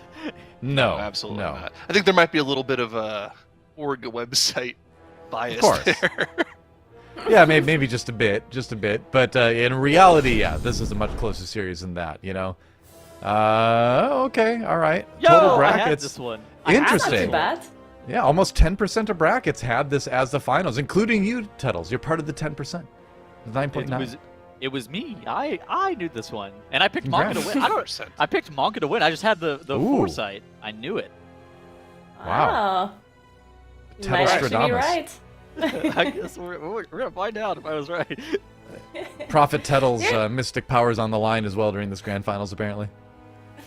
There's one thing I do want to say as well. It's like, with the recency bias and, seeing MONKA perform so well, I would give MONKA the edge. But there's something about Echo when they can, when they're really close to winning anything, if it's the Race to World First or like an MDI or TGP, they get like this extra buff and they just turn into these superhuman players and all of a sudden perform insane out of nowhere. And that is definitely something that could technically happen in this final because they really want to win. And it's not even just like about a prize pool or anything, they just want to win. They're just that competitive and they want to get that title. They just looked in the upper finals. It just scares me to even, like, it's so weird to think like this because I don't think that voting against Echo is almost always a bad decision, but watching them in the upper finals, it looked like they were losing all 3 of their maps, which is very unconventional for them. Like, it looked like MONKA just had better routing, which is so weird to say, because Echo is always the team that, okay, so this is Echo's map to lose. Oh, they have to make a mistake if the other team wants to win, blah, blah, blah. But maybe MONKA just has the better pathing throughout these keys, and it may put Echo in a position that they've never been in before, where they're like really behind, and kind of hoping that MONKA makes mistakes. Which, I mean, MONKA's not that tested. This is a brand new team. This is the first time we've ever seen these guys play together. Are they going to be able to clutch it out down the stretch? I mean, I think either way you slice it, it's going to be a matter of which team makes the first minor mistake first, you know, and like that is probably going to have a huge effect on the results of things map by map, right? And then it's like, can the other team capitalize on it? I think that's pretty obvious that 99% of the time they're going to be able to, you know? So I think it's going to be having to just straight up play as perfectly as possible, which sounds cliche to say in the grand finals of an MDI, but it really has come down in some of the maps we even saw earlier today to just 1 death here, 2 deaths here, you know? So ooh, looks like the chat's kind of split between the cats spamming Go MONKA and the geckos spamming Go Echo. The chat's really divided here. Chat's getting into it too. It's the reality. I mean, looking at this particular map pool that we have as well, this is a great map pool for MONKA specifically. Now, of course, we haven't seen a couple of the dungeons from Echo, so it's hard to prepare for them. But based off of what we do know, MONKA has fastest time all weekend in Streets, fastest time all weekend in Plaguefall, 30 seconds faster than Echoes. Fastest time all weekend in Spires of Ascension too. All of those 0-death dungeons, so kind of scary. I think if Echo's Plaguefall is perfect, we're like 50-50 in that dungeon. I think so. I mean, it's definitely close, but they've done the dungeon twice and they've had 0 perfect runs. But I think if they have a perfect run, they're 50-50 in the dungeon, which is a weird proposition to say that Echo is 50-50 any dungeon. Well, we start things off with Necrotic Wake, and we talked about this already a little bit. It is a 25. It is extremely terrifying, and everyone has banned it. The only reason that these teams are playing it is because they can't avoid it. You can't ban the first map in the series. So here we are finally at the Necrotic Wake, and this is really a map where so much can go wrong so fast that you see why people don't want to play it. Yeah, I remember we were talking a couple maps ago about the volatile thing. This definitely fits into that. But looks like we're getting right into it, Imperial. Let's get it on. Yeah, it looks like both of the teams are already gathering a huge trash pool onto the first boss. It looks like MONKA is even pulling that right side trash pack, which I'm not sure we've ever seen this before. As they gather everything up, you can see the Hunters already doing an insane amount of damage for MONKA on their side. Bloodlust being used by both of the teams. And we'll see how much percent they get once all of this trash is dead, but it's just so dangerous to deal with, especially because we have Inspiring here. So some of these mobs cannot be CC'd or interrupted. Well, one of the things that we know that teams like to do in this particular scenario is they actually mind control the inspired mob, so it doesn't actually have an effect on the mobs nearby. That's something that both of the teams were able to do here in order to make this poll just that much more cleaner. But look at the boss HP across the board. Both of these teams, top of their level. The boss HP within 0.5% from each of them. Same trash count on the board. If this is the precursor for how this series is going to go, this is looking like it's going to be an absolute banger. And look, even more trash being killed off now. As we said, the inspired mobs that are now being released from the mind control, being killed off and pulling more smaller mobs on top to get extra trash percentage. Since that Kyrian orb is still pulsing on everybody, you can see them going into melee range to make sure they heal, plus the damage is hitting all of the mobs, and also making it a bit easier for the healers to keep everyone alive. Yeah, look at how fast this boss is dying and how much trash they're getting too. MONKA actually a slightly bit ahead on trash percentage. Macy barely surviving that frontal though. Yeah, so Echo has finished with the pull. We're having a little bit of issues from MONKA here at the end of this pull here. RX goes down, Mode's in an angel form. That's going to be 2 deaths on the board. Crims also goes down on the Hunter as well. They still have these Corpse Harvesters alive that are just draining fluids and casting Throw Flesh on members of the group. That's why we're seeing so many random deaths going out. Is that the Purgatory from Skylark? He was so low there. Yes, it is. Purgatory committed as well. That's 20 seconds of death timers on the board, and they still have to clean up trash, whereas Echo is already headed on towards more trash in the dungeon here. Not the greatest start for MONKA, but it was looking so good for them. Fortunately for them, there's still plenty of dungeon left to try to make up some of that time in. They actually have an issue now because Mode died in like the worst moment and didn't actually get the Woe Drifter buff. Usually the Woe Drifter buff does get applied to you even on death. but maybe because he was in angel form, he didn't get the Woe Drifter buff, and now I'm not sure if they have to change their strat or if Moat has to do something else to get around. Looks like he's fine. Maybe he used Mind Soothe and some other things to get past, but yeah, there we go, they did recover now. But yeah, as you said, lost a lot of time, plus the 20 seconds penalty as well because of those 4 deaths. So they need to catch up some time somehow, as Echo is now activating. It looked like Sally was activating that Goliath maybe while everyone else was moving ahead, also picking up that shield as well, just in case they need it later on. I mean, this is probably one of the most difficult and most volatile dungeons we had. We were kind of started talking about this right at the start of the dungeon.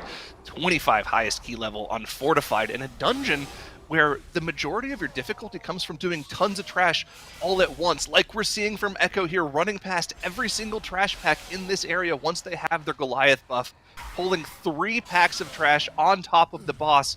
Hopefully there's no inspired mobs in there because they should be CC'd off on the side, but here we go, the damage is coming out. Look at the Kyrian weapons they're using in this dungeon. Rising to the top here, they have that Erdis Mantler buff to keep everyone stacked up and healthy.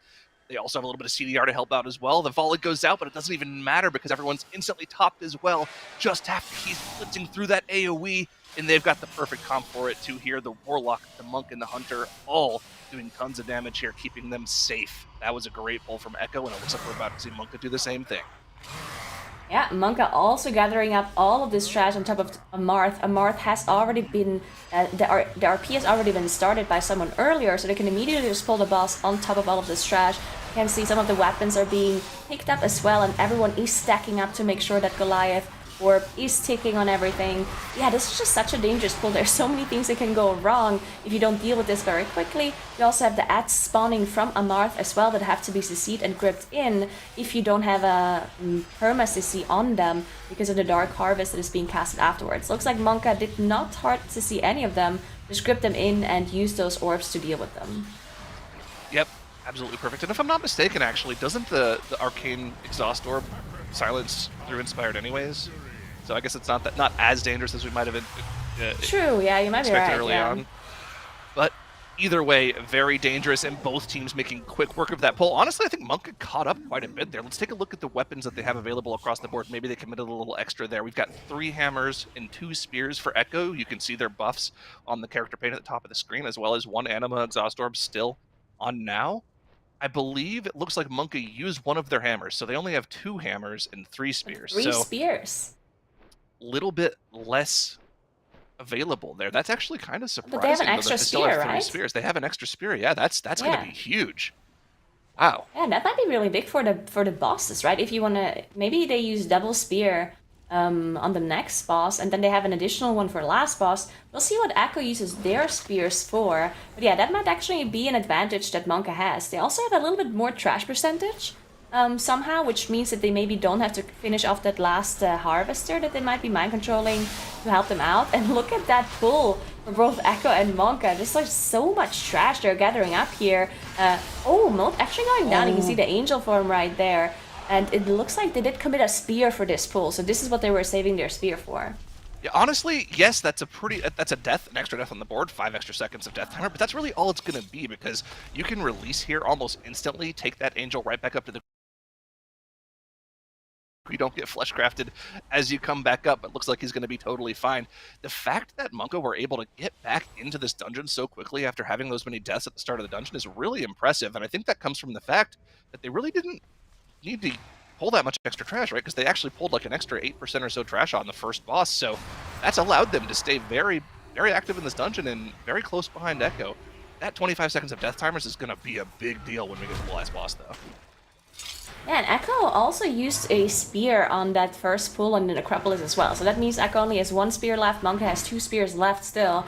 But yeah, 5 deaths, 25 seconds is a really big timer to overcome. You also can see Echo does have a mind control on one of those inspired mobs from now, as they are undead. So you can just use that DK mind control there, and then the inspired aura is not gonna affect the mob. So really nicely done by Echo. You can also see the Harvester being CC'd there in the back. And it's going to be broken once in a while once they want to use those cleavers to do extra damage to the mobs. I don't understand what's happening here. MONKA just crushed those 2 separation assistants, and actually they're going to be pulling Gorgrind before Echo. They were like Wow. 20 seconds behind in progression here. What just happened? Did they commit cool? Okay, they might have committed their Infernal to those 2 separation assistants because clicks just went off now, whereas Maystein's on cooldown for another minute or so. So maybe that's the difference here, but it doesn't look like it's really changing too much on the damage meters. Both Warlocks sitting nicely at that 50k DPS mark. And remember, the thing that we were talking about with Destrolocks previously in this season is that the Rain of Fire not spawning the Infernal bug that has been a thing since the beginning of the Shadowlands expansion, that was fixed. So you can actually do full DPS as a Destrolock in this section of the dungeon now, which makes this that much faster and honestly that much safer. That means you're going to get those stuns from your Blasphemies, from your Forset every time they come out as well. So one of the things that's nice about this dungeon now. Yeah, you can see Echo did deal with this trash pack a little bit faster, even though they did engage it later, because of that cooldown difference that you were talking about. Because of the Infernal being available at the very start. But still, MONKA just right behind them, really close. You can see the cleavers being aimed into the rot spew here, making sure they get the most damage out there, the markers being placed onto the ground as well. And yeah, I mean, really nicely executed by both Echo and MONKA. This is going to turn out to be a close one. And I mean, let's see what they're doing with their carrion weapons again. A quick little check into, we have 1 spear and 2 hammers left for MONKA. And we have 1 spear and 3 hammers left for Echo. So it looks like MONKA have committed a little more of their carrying weapons to making some of the pulls in this Necropolis section of the dungeon go a little bit faster. So that might be why they were able to catch up a little bit. Echo's going to have an extra couple 100,000 damage or so on the last boss with that extra hammer, not to mention the 25-second death timer. So MONKA needs something to go wrong for Echo here. And we've had some pretty spectacular mistakes happen on Surgeon Stitchflesh in the past. A little bit of errant spear gameplay. Let's see if this meat hook lands. It was on Genji. Is the boss pulled down? Yes, it is. Stitchflesh is here. The Kyrian weapon was used and timed perfectly. That was their spear that they used to try to burn through Stitchflesh here. Remember, highest key level, even on Fortified, needs a lot to try to one-phase this boss. It looks like they're making good time here. And we want to get that before he runs away. I'm not sure they'll be able to get it. It's going to be pretty close. Yeah, so on MONKA's side, it looks like they did not commit their spear. They got it. Because Mode still has the spear, so I wonder what exactly they're planning on doing here. Maybe using the spear in the second go, or maybe they just don't want to use it here at all and combine it with the Bloodlust for the last boss. Yeah. That would be an interesting strategy. We'll see what they do. But Echo is already on the last boss platform. They just have to get that Flash Crafter snapped up to them, and then they will be using those cleavers to make sure they get the extra damage into the boss, preferably once the shields are up, so they get less damage onto the group. And then they probably are also going to try to skip those exile casts as well. The gateway is already set up by clicks, so if you click it in the right moment, you will be skipping that phase. Of course, you still have the debuff on you, so you're still going to die after some seconds, but they have 2 battle rests available, so that's not even going to be an issue, and they might be able to kill the boss before that debuff even runs out. Yeah, factoring in the death timers now, MONKA is well over a minute behind Echo, over a minute and 15 seconds, with Nalthor at 50% already for Echo. The only thing that will let MONKA back into this dungeon is either a Herculean amount of DPS with this Bloodlust plus Spear here, or for Echo to have something go horrifically wrong. Remember, last season in the Grand Finals, Aster Y versus Echo. Aster had the dungeon in the bag. Nalthor was at 2%, but a shield went up. A spear went awry, killed their tank, and they full wiped. That's what MONKA needs to come back into the dungeon here with Nalthor at 13%, but Nagura, I don't think that's going to happen to Echo. I also don't think that's going to happen as the boss is dropping lower and lower. You still also have to finish off that crafter as well to get that last percent that they need, but it's already so low, they already cleaved it down, and there it is, 11 minute 23 clear off the Necrotic Wake 25. What a run by Echo. So good. Yeah, Echo striking first with a win on Necrotic Wake, and we talked about this coming into this series, that it would really be a lot of like which team made the first error. That would make a big determination in who took that map. And credit to MONKA, they came back. They came back a lot farther than I think a lot of us were expecting to throughout that Necrotic Wake. But in the end, like Echo just playing it way too perfectly to lose that one. I think that MONKA's weapon management was really good here. This dungeon is so hard to watch, by the way, Necrotic Wake, just in general. It's a dungeon that's like, there's a lot going on at any given moment. It's really hard to tell what happened, but I mean, MONKA looked pretty good. Echo looked even better. Having 0 deaths through a 25 Fortified, Inspiring, Grievous Necrotic Wake is unbelievable, and their time was quite swift. Yeah, extremely fast. We don't have anything to compare it to because it's the first time we've seen it this weekend, but 12 or 11:21, that seems pretty good. Pretty good. And here's our graph showing the damage and healing, and as you can see, like, you know, a early lead for Echo, but you can really see where MONKA caught up over time, can't you? I like how our graph has transcended from using 100k, 200k in this graph to just using 0.2 mil, 0.4 mil, because they were Not approaching bad. that 1 million DPS spike in this Yep. dungeon with the Kyrian weapons. Yeah, I mean, I agree with Tettles. I think the Kyrian weapon allocation here was just a little bit better from Echo. One phasing Stitch Flesh means you have full damage uptime on the boss. Pretty useful. I actually think that MONKA's weapon usage was a little bit better. I didn't think that. Oh, really? I thought that MONKA, if they had a Deathless run there, would have beaten Echo's time. But like, obviously, the 30 seconds of death differential, they were just never gonna. Like that was a lot. They lost a ton of time at the very beginning. Oh yeah, it was a lot. So right off the rip, I actually really liked Echo's how they had this pull set up. So Xaylia is gonna MC this inspired mob and have all of the mobs like melee it to where it's, or look at that, he's MCing it off to the side there, and they trap it. You can also have it like MC'd in the middle of this pack as well, and then just have the mobs beat up that mob. Like there's like tactics that you can do on inspiring that's like super cool, and I think that Echo, how they were dealing with the inspiring here, was really, really neat, and it allowed them to just have a super clean Blightbone pull. This is where things start to go a little bit awry for MONKA. So while they were okay because Blightbone died, they ended up forfeiting like 4 deaths to just like this pull and then like the bottom of Blightbone, which, I mean, that kind of solidified the map, if I'm going to be real with you guys. Like, losing 20 seconds, losing the time to run back, there was a lot of stuff that ended up, like, that cost them a ton of time. Just in a dungeon that's 11 minutes long, you can't really afford that. Echo, then from that point forward, they just looked super sick. They were committing Javelin to this pull. I mean, you see it's doing 4.5 million damage. That's absolutely crazy on a Marth. They were able to get that dealt with cleanly. MONKA actually saved. Like, they had triple spear going up into the necropolis, which was something that was super surprising to me. And they ended up committing the javelins just in a weird way. Looks like Echo here doing a great job of making sure that Gorgrind was dealt with, and then they were just kind of pushing through this dungeon. There's not too much that was atypical or non-standard from this point. This is like a very standard necrotic wig from here on out. Maybe a little bit difference in weapon allocation, but it's something it's hard to tell the difference between the teams, like what they're doing and like how much time that's going to yield for them. Yeah, pretty standard stuff aside from that, like you said, holding out of the Flesh Crafter, getting everything done the way we normally see it on Necrotic Wake, or at least the way we normally saw it earlier in the MDI anyway. But now we look ahead to Tazavesh Streets. That's going to be our next dungeon in this best of 5. Echo obviously has the early lead now. So the question is, you know, can MONKA bring it back, tie things up on Streets? Trying to look back across the weekend to see what MONKA showed us on that. They did win over Donuts in Despair with a 15:37 deathless run yesterday.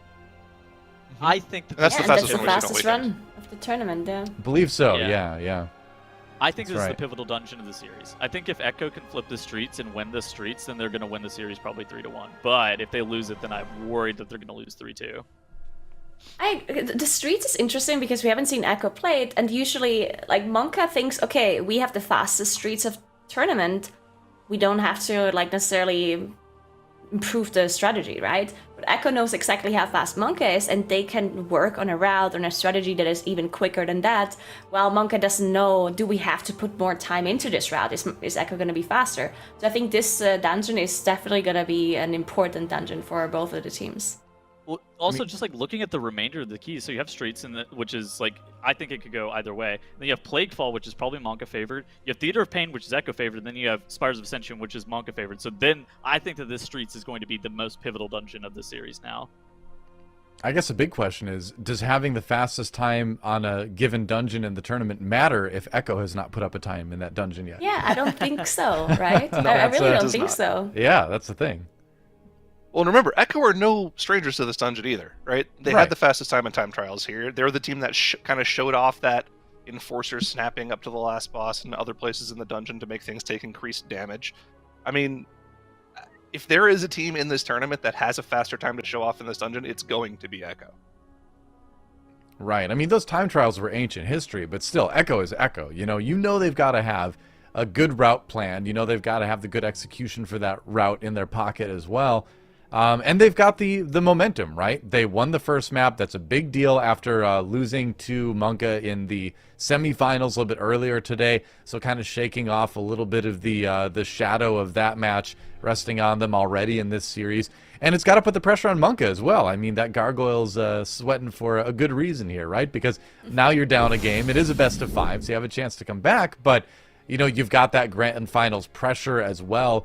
And, while some of these players have been around for a while, it's still a new squad, so to speak, for the MDI. A new combination. Yeah. They can't choke. They gotta stay composed. Yeah, and it's probably a new feeling as well, because obviously they've been playing together in the group stage and now in the final, but having so much pressure playing against Echo, and you won in the upper final, and now we had of course they had time off while Echo had to play in the lower final. Sure. It was still more time for you to mentally maybe get nervous, because you just have time and you look at what they're doing against the OMEGALUL, and then maybe that wasn't actually a good thing for the mental to have time off and actually think about this. It's the age-old question, right? Is the team that played most recently going to have the edge because they're warmed up, or is the team that had the rest the more prepared? Let's find out as we get into the streets. Let's see if MONKA can tie it up.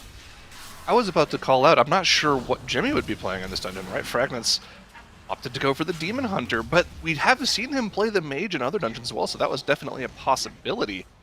But the Demon Hunter pick, I mean, that's something that we've seen this weekend, that it didn't look really that strong when we saw it. It looked definitely worse than the Mage option. Yeah, and we talked to Now before today, and Now actually said that he thinks the dungeons where Mage is good is going to be their weakest dungeons, because they have not prepared the Mage very well. They ended up playing Mage anyway in the other side, but maybe they haven't practiced it in streets, and they just don't really have a Mage player, because Fragnance is not really playing Mage this expansion, and he would be the one who has to play Mage, because they still need the Hunter and the Warlock, of course. So yeah, that's maybe why not having the Mage here could cost them, but we'll see what their route is. Mo dropping to 4% HP, but we're not going to see that Angel quite yet, or at all, potentially. A little bit of damage coming out on the group. This mini-boss is very scary. Fortunately for them, it's tyrannical and not fortified. The Purgatory does come out from Skylark, though. That is an early proc in this dungeon, especially where the trash is so dangerous and you're pulling so big. Gonna have to keep an eye on that. If he's in trouble later on, we'll have a callback to this moment where he easily could have potentially saved that Purgatory. But Echo has gotten through the trash pack a little bit quicker. They even pulled more with that first trash pack, and they're already onto the boss just a little bit faster than MONKA here. Yeah, and both of the teams notably not having to use Bloodlust for the first trash pull, which we've seen a lot of other teams do. And now MONKA used the Bloodlust for this one, and Echo now as well. Echo actually delayed it a little bit longer even, and now they did finish off some of the trash here, popped the Bloodlust in the perfect time for some of those cooldowns to come back up, and now they're just gonna nuke down that boss and the trash at the same time, trying to get as much single target damage as possible. But MONKA actually pulled quite a bit ahead on boss damage. Oh, Zalia! Zalia's down. They're going to have to battle res him here. Power Infusion, there it is. Okay, they've got that back up, but look at the single target damage from the Mage, catapulting MONKA into the lead here. Mage is definitely, in my opinion, just a stronger single target boss class than Demon Hunter. Where Demon Hunter is going to shine is going to be in potentially doing things like the RP, if you don't have your healer do it, around the Oasis, or just in general overall damage. But so far so good for the Mage pick. And I mean, when you've got a Mage main like Krems on your team, that's got to feel good when it's definitely one of the better picks for some of these dungeons.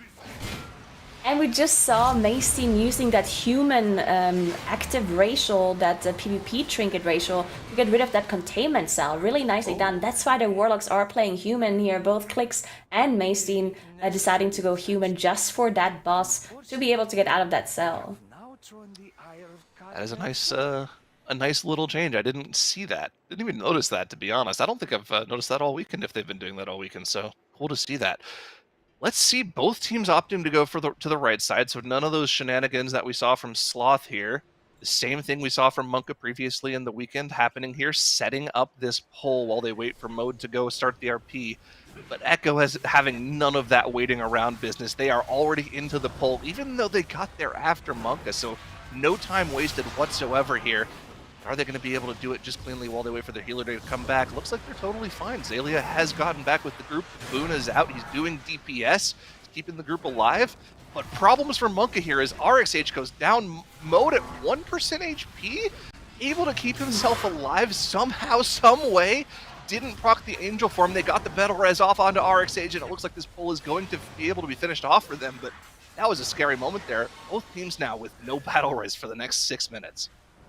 I think that's some issues with all those magic debuffs. You see there's a debuff that does us. Oh, RX actually going down again. Does have to release at this point. You can see one of those mobs is really highly bolstered as well, as this is the affix that we have. Some of the mobs, because the pull didn't go so well for MONKA, the mobs were just spreading out, and that caused bolstering to really cause issues there. So they have to still finish off some of these mobs here, as they're just bolstered up and spread around all this area. While Echo, on the other hand, already fighting mobs in that male elemental area, and Fragnance is running around with those trade goods. Yeah, all right. So that's the Demon Hunter for you.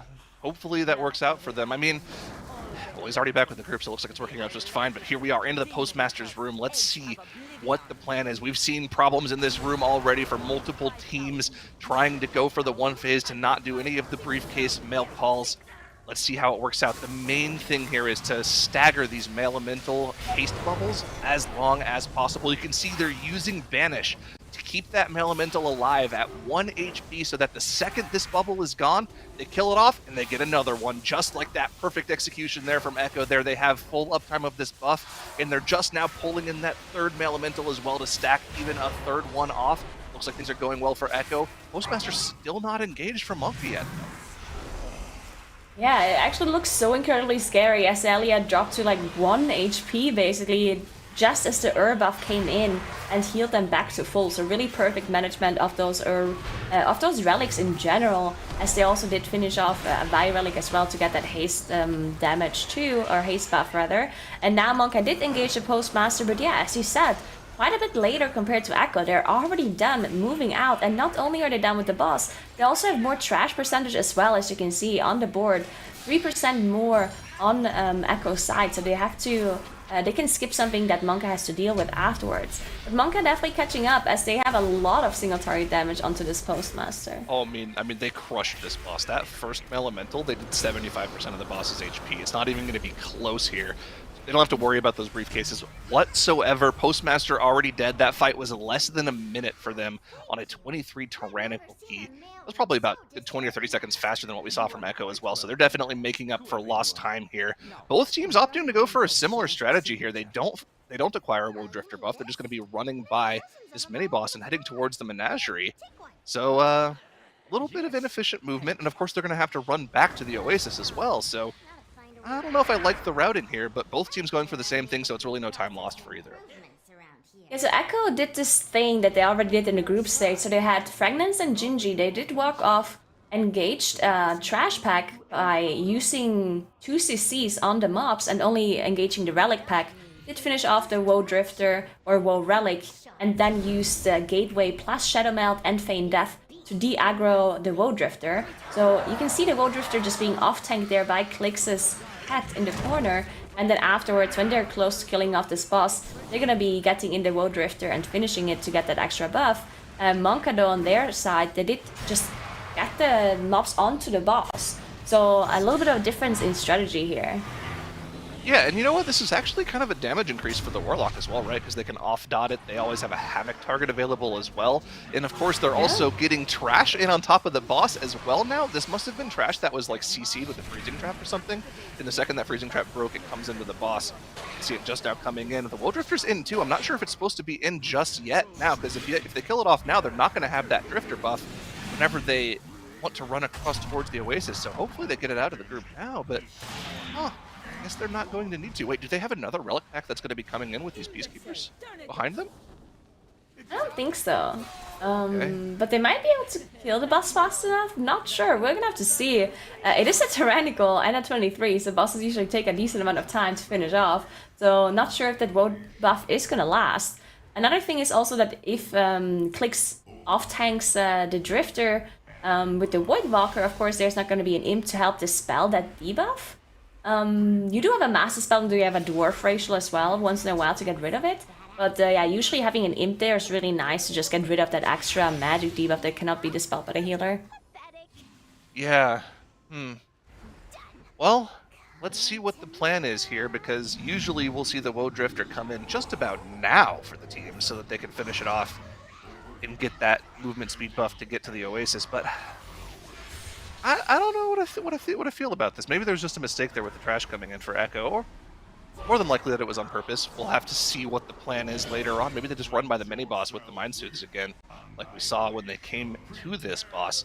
One thing's for sure, though, Echo is definitely in the lead by quite a fair margin here. 30% on a tyrannical boss is nothing to shake your nose at, and I think, the position they're in is great here. Yeah, they're missing like 1% trash, but that's just, snapping one extra mob on top of one of the two bosses you have remaining. Yeah, I agree. And the thing with the Woe Drifter, because if they wouldn't want the Woe Drifter to skip something, then they probably would have killed another relic, right, to get it on the boss, like an or a Vi. So very interesting. You might be right that maybe they wanted to off-tank it for longer, and then... Yeah, look, it's what MONKA's doing right now, right? Yeah, MONKA does have the Woe Drifter in now, so they're going to be able to get a little bit of an advantage here over Echo, because Echo has to walk out, they have to mount up, walk all the way around this. While MONKA, as you can see, they now have the Woe Drifter buff, and they're going to be able to speed all the way to the Oasis. So even though Echo did kill the boss quicker, I think MONKA might be reaching that next boss faster just because of that Woe Drifter advantage. I mean, they are. I mean, look, they're just now both passing through the same archway, and MONKA's going to be able to get there first because of the movement speed buff. So MONKA went from being 30% down on a boss to engaging the next boss first. Let's see if we can actually time when they start the bosses here, see exactly how close they are. MONKA's going to be pulling the boss any moment now. Let's see the second they pick up those weapons. Oh, they haven't also done it didn't yet. manage to put the gateway down, it looks like. Oh, he didn't. You're right. Oh, that's annoying. No. That's not in the right place. Still helps him a little bit, but it's not as good as the upstairs one, yeah. Yeah, that's not right. Well, it looks like MONKA's probably got, I would say, about a 15 to 20 second advantage here. It's not a lot. It can still be made up for through raw damage and execution alone, but that's a lot to ask whenever there's probably 4 minutes of this dungeon left with the speed these guys are going. Maybe 5. Yeah, and both of the teams, of course, did also get the mini-boss commander so far into that area as well while they wait for the boss to spawn, for the event to happen. It's just extra trash percentage that they're getting, which is incredibly efficient. It is bolstering though, so they want to watch out a little bit to make sure that they're not just completely AoEing everything, because of course the other mobs have a lot less HP. They want to make sure there's a little bit more single target going on. But yeah, MONKA dealing with this already. You can see they're up to 92% trash.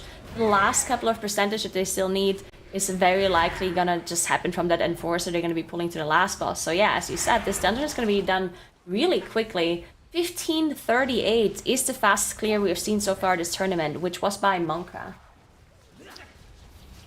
Yeah, I mean, are Echo even on pace to beat that? I don't think so. I think, yeah, no, I think that this is very clearly looking like a MONKA victory here. And as we were talking about before the dungeon started here, this is a make-or-break dungeon for both teams, right? If Echo wins this dungeon, they've pretty much secured themselves an insanely good chance to win this series because they have that Theater of Pain later on, which we know that they're completely dominant in. But without this win, I mean, we're probably going to a Game 5 in Spires, which is MONKA favored, so this is an incredibly important dungeon for both of the teams to pull off here. Again, MONKA, slight advantage. Let's see if we can time exactly how far ahead here based off of when that boss HP bar shows up at the bottom of our screen. That's going to be a really good indicator of how close together these teams actually are. Zogron actually pulled first by Echo here. They managed to get through the RP of the boss before MONKA here. See, they pulled that at about 13:07 on the timer here. Yeah. Now I'm very confused.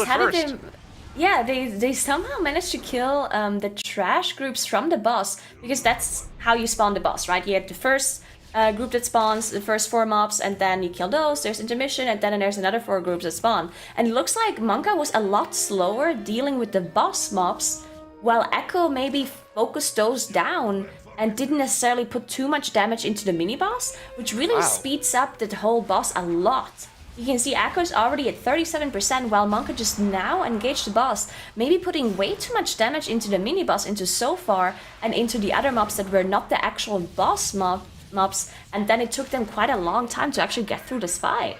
I'm actually so confused right now, because MONKA got to this room 15 seconds earlier than Echo, but Echo has somehow made up for that time and catapulted themselves into a 30-second advantage here. That is absolutely wild. Oh no.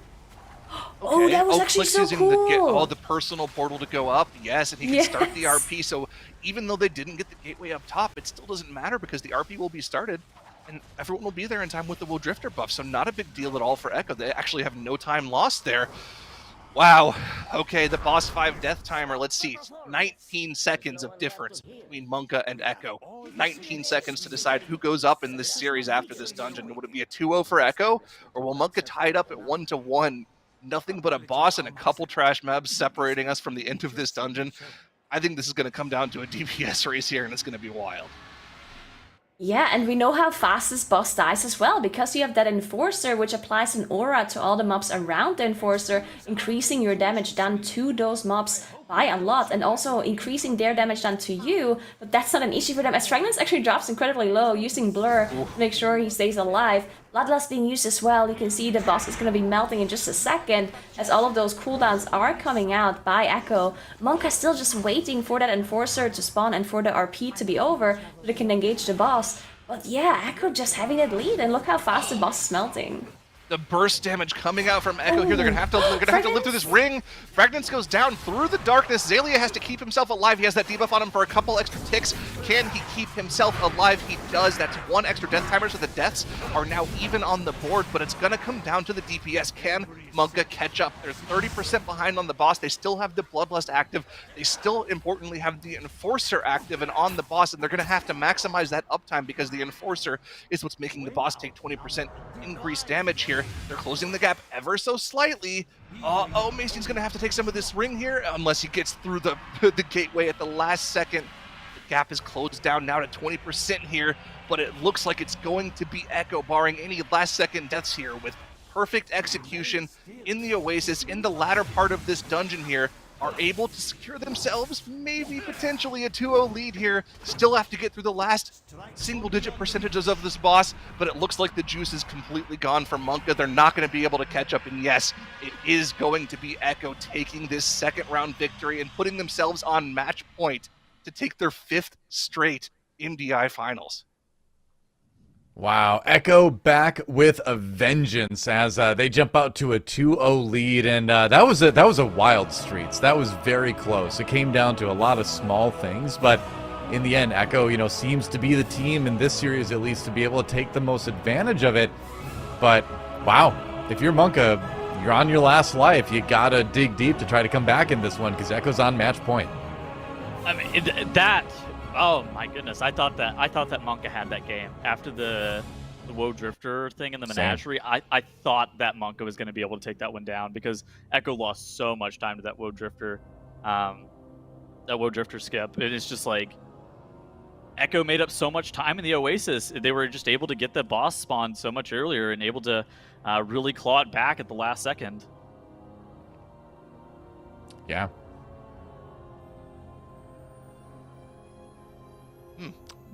Well, the thing is, the time really wasn't that spectacular from Echo, right? We know that MONKA's fastest time in this dungeon is a high 15. So I wonder what went wrong for MONKA here. I'd love to look at that Oasis a little bit more here because I wonder if something just went wrong for them there. But man, I think we might. They definitely had this one mistake with that pull after the first boss, right in front of the trade goods area, where they had one death and then things were kind of falling apart, but in the end they caught up that time again, right? So yeah, it really was all about that Oasis boss that took much longer for them compared to Echo, even though they reached the boss earlier.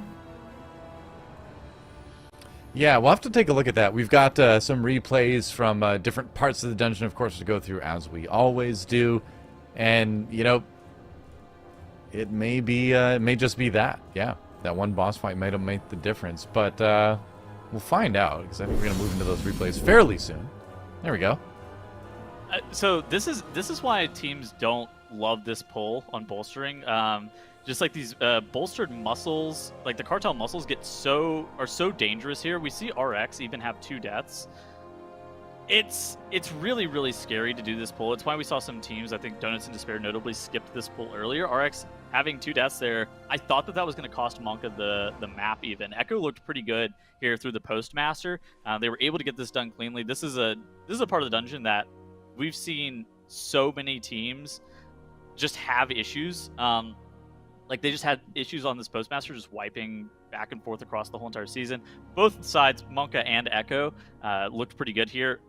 I thought it was going to be fairly Echo favored just with those 2 deaths on RX. But whenever we make it to the Menagerie area, it's something weird's happening for Echo. And they're tanking the boss with the Blueberry off the side. And they messed up their Woe Drifter invis at some point. I don't know exactly how it happened. But once the Woe Drifter is in this room, it is horrible for Echo. They're not really able to keep that.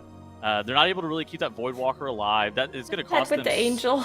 Yeah, like Xalia's not going to really be able to heal that thing enough while the rest of the group is taking damage. So they decided to just like kill the Woe Drifter, and that is just horrendous. So they end up like slowly walking across the map, and they cost themselves somewhere in the range of 40 seconds over doing what MONKA does here, where they have that Woe Drifter buff, they had their setup correct, and they were able to just get all the way across the map. And then here's the Oasis, where things seem to slow down quite a bit for MONKA.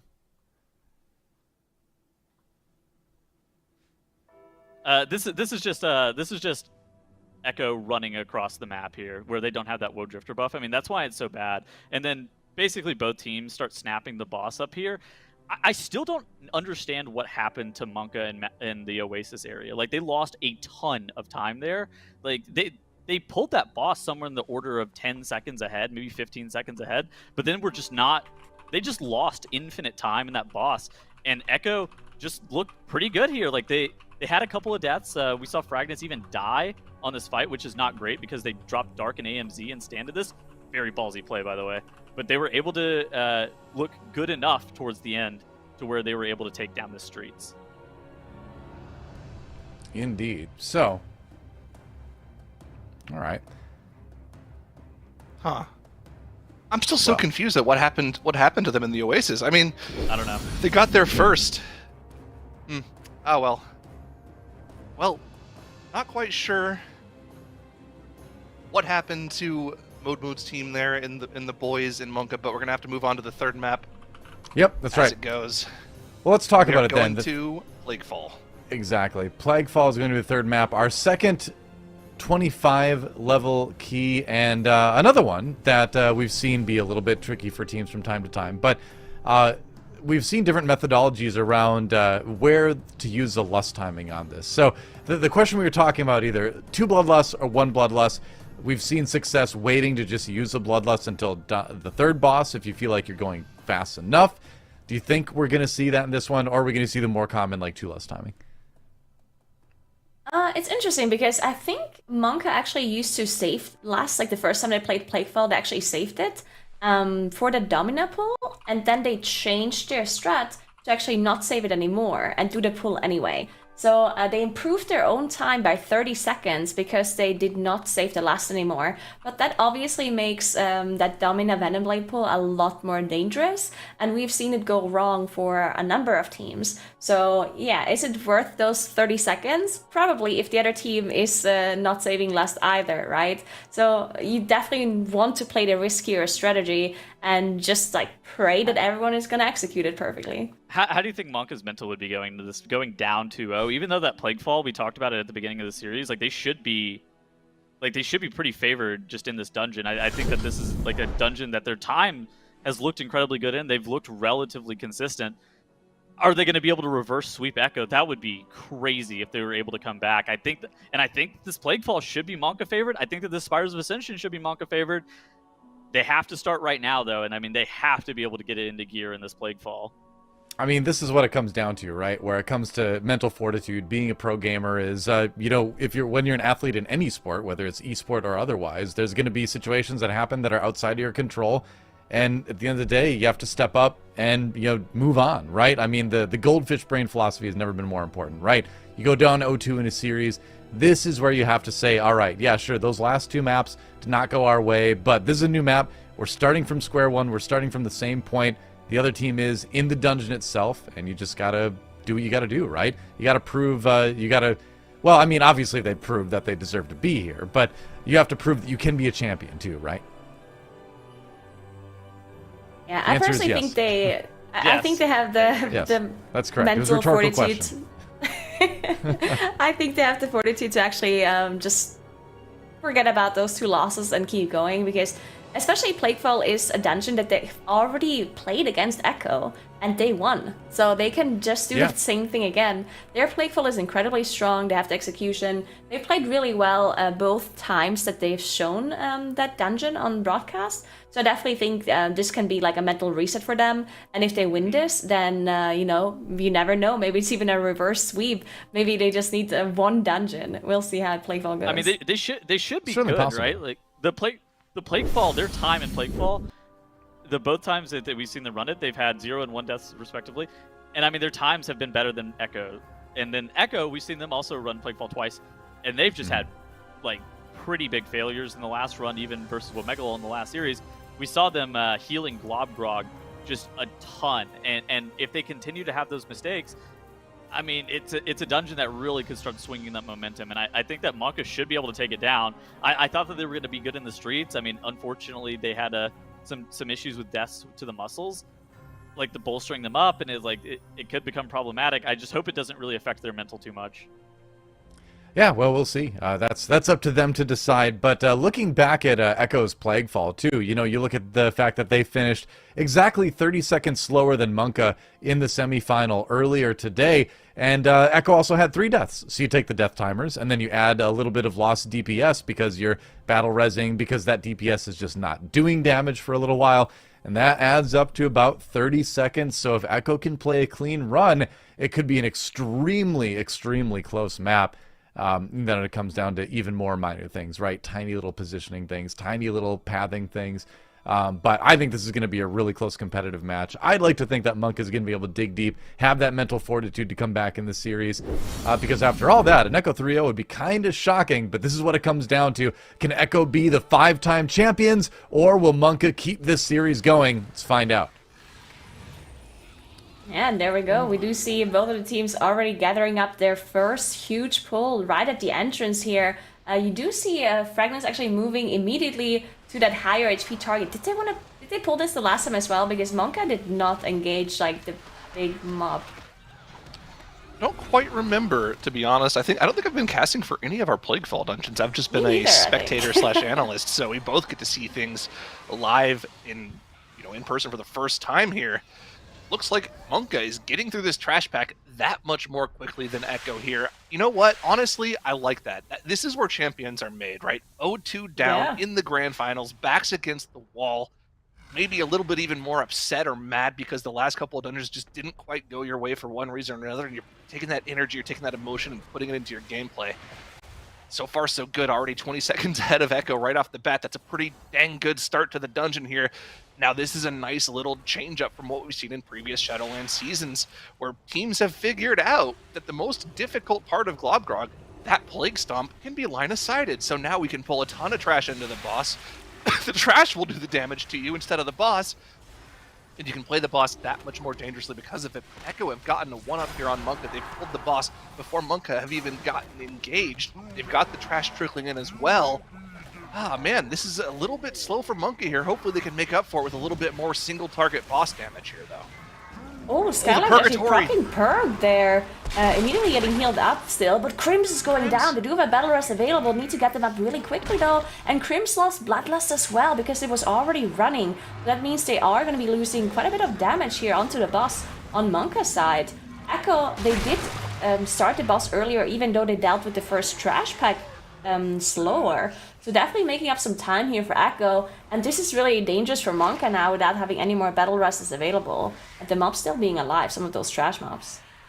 Oh yeah, and remember this is 25 highest key level on Tyrannical. These bosses not only have a ton of HP, but they also do a ton of damage as well. So they really have to make sure that they don't get hit by one of those errant plague stomps, that they're all properly line of sighted. You can see MONKA now getting behind that wall to make sure nobody takes any extra damage here. Perfect execution. They're keeping it very close at that 20% behind mark that Echo pretty much really only got themselves because they were so far ahead. But let's keep an eye on the POV mode here, grabbing every single one of these gushing slimes to get a little bit of extra trash count, and he's going to be pulling them into the boss here before the next Plague Stomp so he can keep himself nice and healthy here. They're going to have to be very careful. These slimes will do a lot of damage if you're in melee range of them, so they're going to have to keep them stunned up in melee. Keep an eye on the monk here. He's going to be our most important person here trying to stay alive, and it's no big deal for the boys in MONKA. Everything is down, gotten themselves an extra 3% trash count, a little bit of extra boss damage out of it as well. That second Smorgasbord coming in, they've got the Warlock Banish for it. The Hunter Freezing Trap is on the other one. It looks like they're going to be clean and home free here, but it's a lot slower than what we saw from Echo here. 2% trash versus about 30 seconds in the dungeon. This is also a big reason why Scarlocked is playing Blood Elf, right? You see that Arcane Torrent being used. This is what makes this pull possible, where they pull all of these tiny slimes into the boss, because if you remember, they do have a buff, and once they die, they will spawn like a green pool on the floor, which would make this strategy impossible if they would actually all spawn their pool, because then that area would be unplayable. But Skylark having that Arcane Torrent, removing that buff before they kill them, makes the strategy possible. Really nice adaptation by MONKA, using all of that, all of those racial abilities that they can use. And there we go. Echo though, somehow so quick, they're already onto that mini boss area, killing another Woe Drifter. Oh no, it looks like. Have an angel. Have an angel for MONKA, and there's no battle res for him either. That is very, very important. They're going to have to wait to hard res him with the monk afterwards. And are they? He did get the Woe Drifter buff at least. No, they're going to wait for the res though. It's just so much faster. Yeah, but you're right. At least you got the Woe Drifter so they can skip past. That's important. Mm-hmm. Okay. So just an extra 5 seconds, but they're already behind in this dungeon. They can't really afford any extra time loss here. Echo's already dealing with the trash packs in Dr. Ickis' room, already setting up that pole. They've got their red slime on the ground here so they can start doing a little bit of extra damage, and in they go into Dr. Ickis. First trash pack is down, the haste buff is down, and they're off to the races already. MONKA's going to have to do a lot of catch-up. Yeah, for sure. Echo though, this boss is a problem boss for them, because the last time they didn't manage to have enough damage for the boss and the bomb exploded. They didn't have a turtle available, and then we had some people go down there. But when we saw them play the last time, they did change their strategy a little bit to make sure that it's not going to happen again. We'll see what they do now, as that first bomb is about to spawn. It looks like they are switching to it, focusing it down, moving Dr. Ickis close to it, make sure they get some cleave onto the boss still. And yeah, it definitely looks like their damage on it is a bit slow, because the boss is jumping onto the bomb, causing the players having to move away from it, but they should be able to finish it off. Yep, looks like they're going to be killing this off here. They have the Touch of Death as well if they really need it, but I don't think they're going to need that here. So, good execution. They'll probably just try to live through the second one. And we've seen that go poorly for some teams, right? Sometimes you just try to burn the boss down, and they might get 1 or 2 deaths to it, but we'll see how it goes for Echo here, as MONKA have now also engaged Dr. Ickis. They've got their slime on the ground. They're doing well. They're trucking along. Started the boss when Echo had Ickis at about 50%. They're making up a little bit of ground from the initial cooldown burst, but they've just been slowly pulling away from Echo, pulling backwards from Echo. Echo's been the one pulling away, and that is not what you want to see when you're already behind. It looks like Echo is going to secure themselves an even further advantage after Dr. Ickis goes down here. Now, of course, we know that MONKA's routing differs a little bit from Echo, right? They skip that island, which is a big time save, so maybe they'll be able to make up ground while Echo's killing off that island right after the second boss here. But it's going to come down to a lot of factors at the end of this dungeon here. MONKA does probably have a faster route, but it hasn't gone perfectly for them so far. Yeah, they have that 10% extra enemy forces on MONKA's side, which we'll see how much time that makes up for them afterwards. But yeah, Echo, as you said, having to deal with this island here, finishing off another Woe Relic to make sure to get the movement speed plus the stealth in just a second. But yeah, it still takes a while for them to finish this off. Now also pulling that middle platform. MONKA, though, they are on that last phase of Dr. Ickis. We'll see if they make the damage to be able to skip that bomb, because Echo did barely manage to finish it off before it exploded. Oh, really nice platform as well for Ickis, jumping onto the platform where the red slime was killed. They can jump into that zone to get the haste. A little bit of extra efficiency there. Okay, they're going to kill off this Woe Drifter as well, too. This timing is very perfect, and honestly, MONKA's really not that far behind. They're probably going to be maybe 25 or so seconds behind as that Woe Drifter gets killed off. Echo engages the trash before the third boss of this dungeon here. MONKA is just going to be traveling across the dungeon with that Woe Drifter buff in order to catch up here. And that might even help them out on this pull a little bit. There can be things that go wrong here. I mean, some of the damage intake is so spiky on this pull that easily one member of either team could die here, so let's hard focus in on them as they both go towards this pull. Echo already into the midst of their pull. A lot of the trash has started to die here, and it looks like they're very clean. Already have Domina down to 80%. MONKA just now starting to engage their trash. We're going to see mode from our POV, tagging Domina Venomblade for the team here, and start to pull it in. And we're off to the races here. MONKA have made up a little bit of ground, though. Remember, they were 50% behind on Dr. Ickis, now closer to 30% behind. Yeah, and it also looks like Echo did overlap their buffs a little bit, finishing off one of the relics quite a bit closer to the other one, and obviously the buff does not stack, so didn't get the perfect usage out of that one. Looks like MONKA is trying to cut it out a little bit to make sure they get a perfect overlap, and it looks like they managed to. So MONKA killing off the constructs a bit better on their side.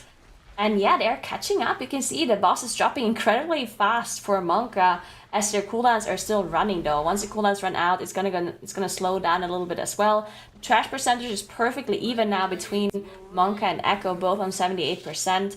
Actually, MONKA finished off one more sniper and has another many eyes, so they'll be able to get some extra, just a slight percentage advantage in their favor.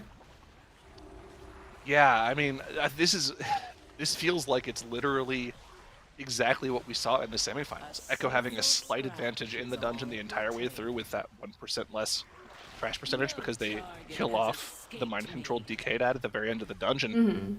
This is shaping up to be almost the exact same thing. MONKA just barely trailing behind, just on the heels of Echo. They've actually killed off a little bit more trash as well, right? They've got... Okay, no, they're tied now because Echo goes back and killed the tentacle. Sorry, forgot about that. So, dead even on the trash. Just the boss HP. Those couple of deaths, just putting MONKA behind in the dungeon. So unfortunate.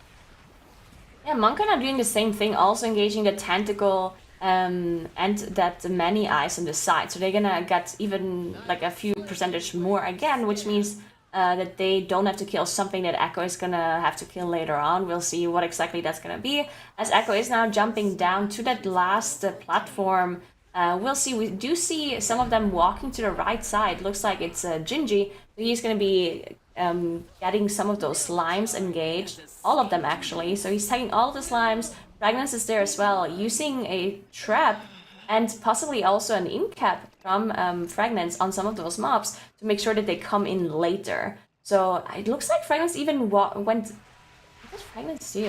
Oh, maybe he used his image to teleport back. I was like, he walked around the corner and then disappeared. It's like, where did he go?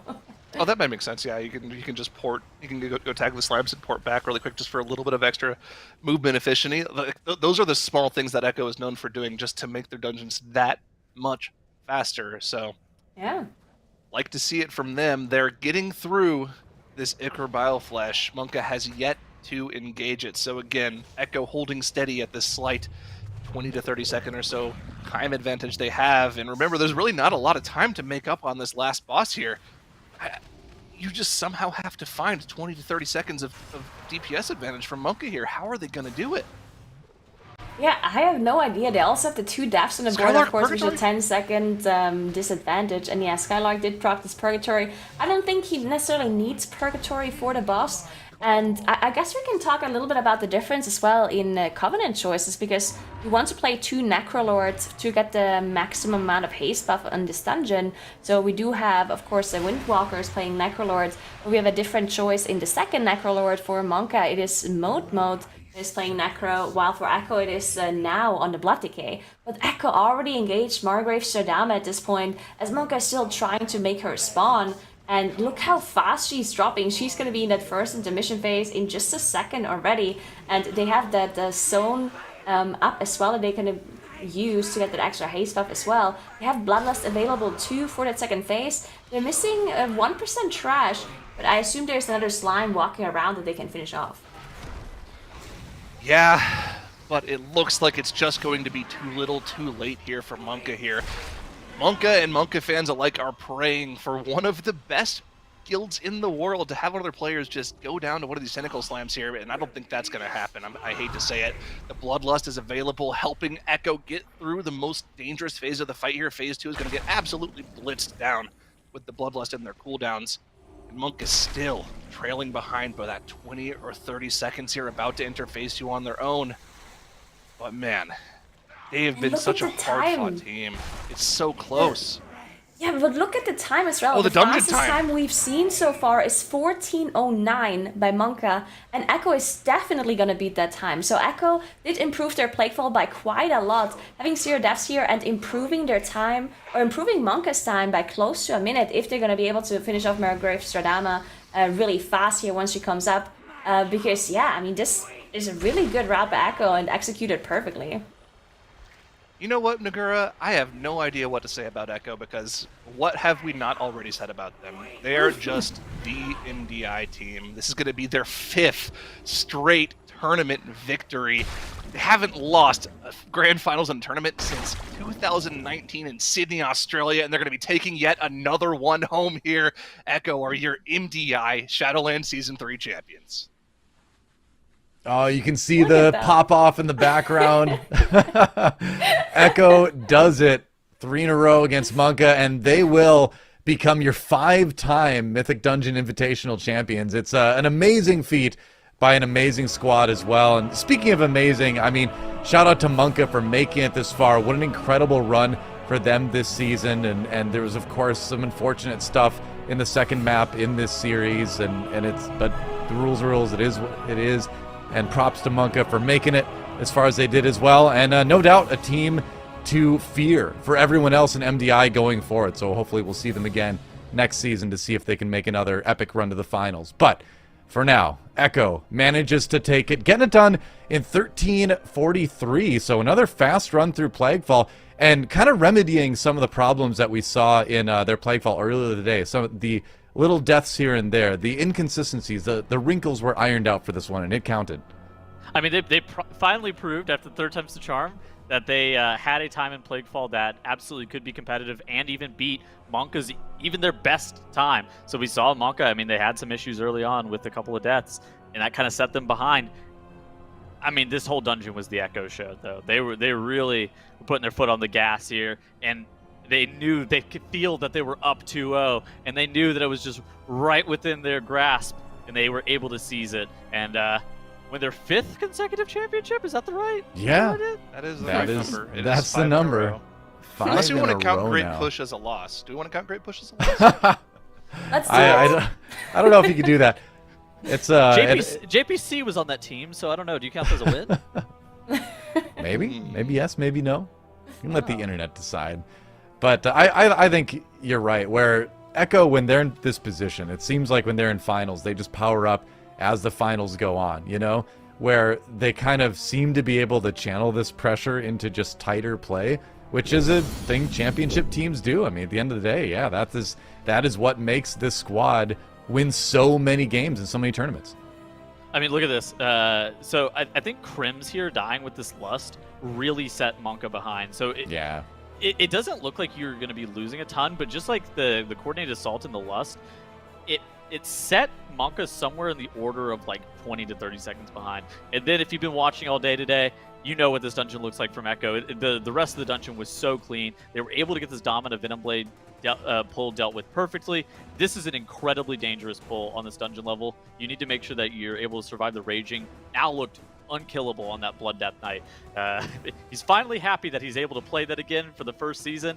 And it just shows why he's so good on it, because even pulls that make everybody super scared now looks unbelievably comfortable. Echo's able to down Margrave Shadama basically no problems through the whole entire dungeon, and they put up the best time of the weekend where it counts at this final moment with the lust coming out of Margrave. It was basically as good as over here. Well, it's interesting, too, because it felt like this Plaguefall was almost the exact opposite of the Plaguefall we saw MONKA and Echo play earlier in the day, where it was Echo to have the couple little deaths that cost him that damage, that cost him that seconds earlier in the day, and this time around it ended up being MONKA. And so that means Echo will take home that first place prize. You get the medals, you get the 150,000 USD as well. No slouch there. Echo does it again. I mean, is anyone surprised? I mean, we saw great competition all weekend. Yes and no. At the end of the day, it's the MDI. It's Echo. This team, I mean, they're at the top of our esport for a reason, right? Yeah. I think this is probably the closest MDI that we have ever had. And I think we've said that for the past couple of grand finals too, but I mean, we meet it every time. This MONKA team, if they stick together, they're going to be challenging Echo for a long time. We saw the resurgence of teams like Dr. J, with OMEGALUL. I mean, both of our NA teams, even though they didn't have the greatest weekends, they were still both great representatives. So I'm really excited for the future of the MDI if all these teams stick it out and start playing in the next expansion with us. I'd like to think that a rivalry was born here, because MONKA takes the series earlier in the day, then the grand finals don't go their way, but you made it all the way there. They made it through the winner's bracket, right?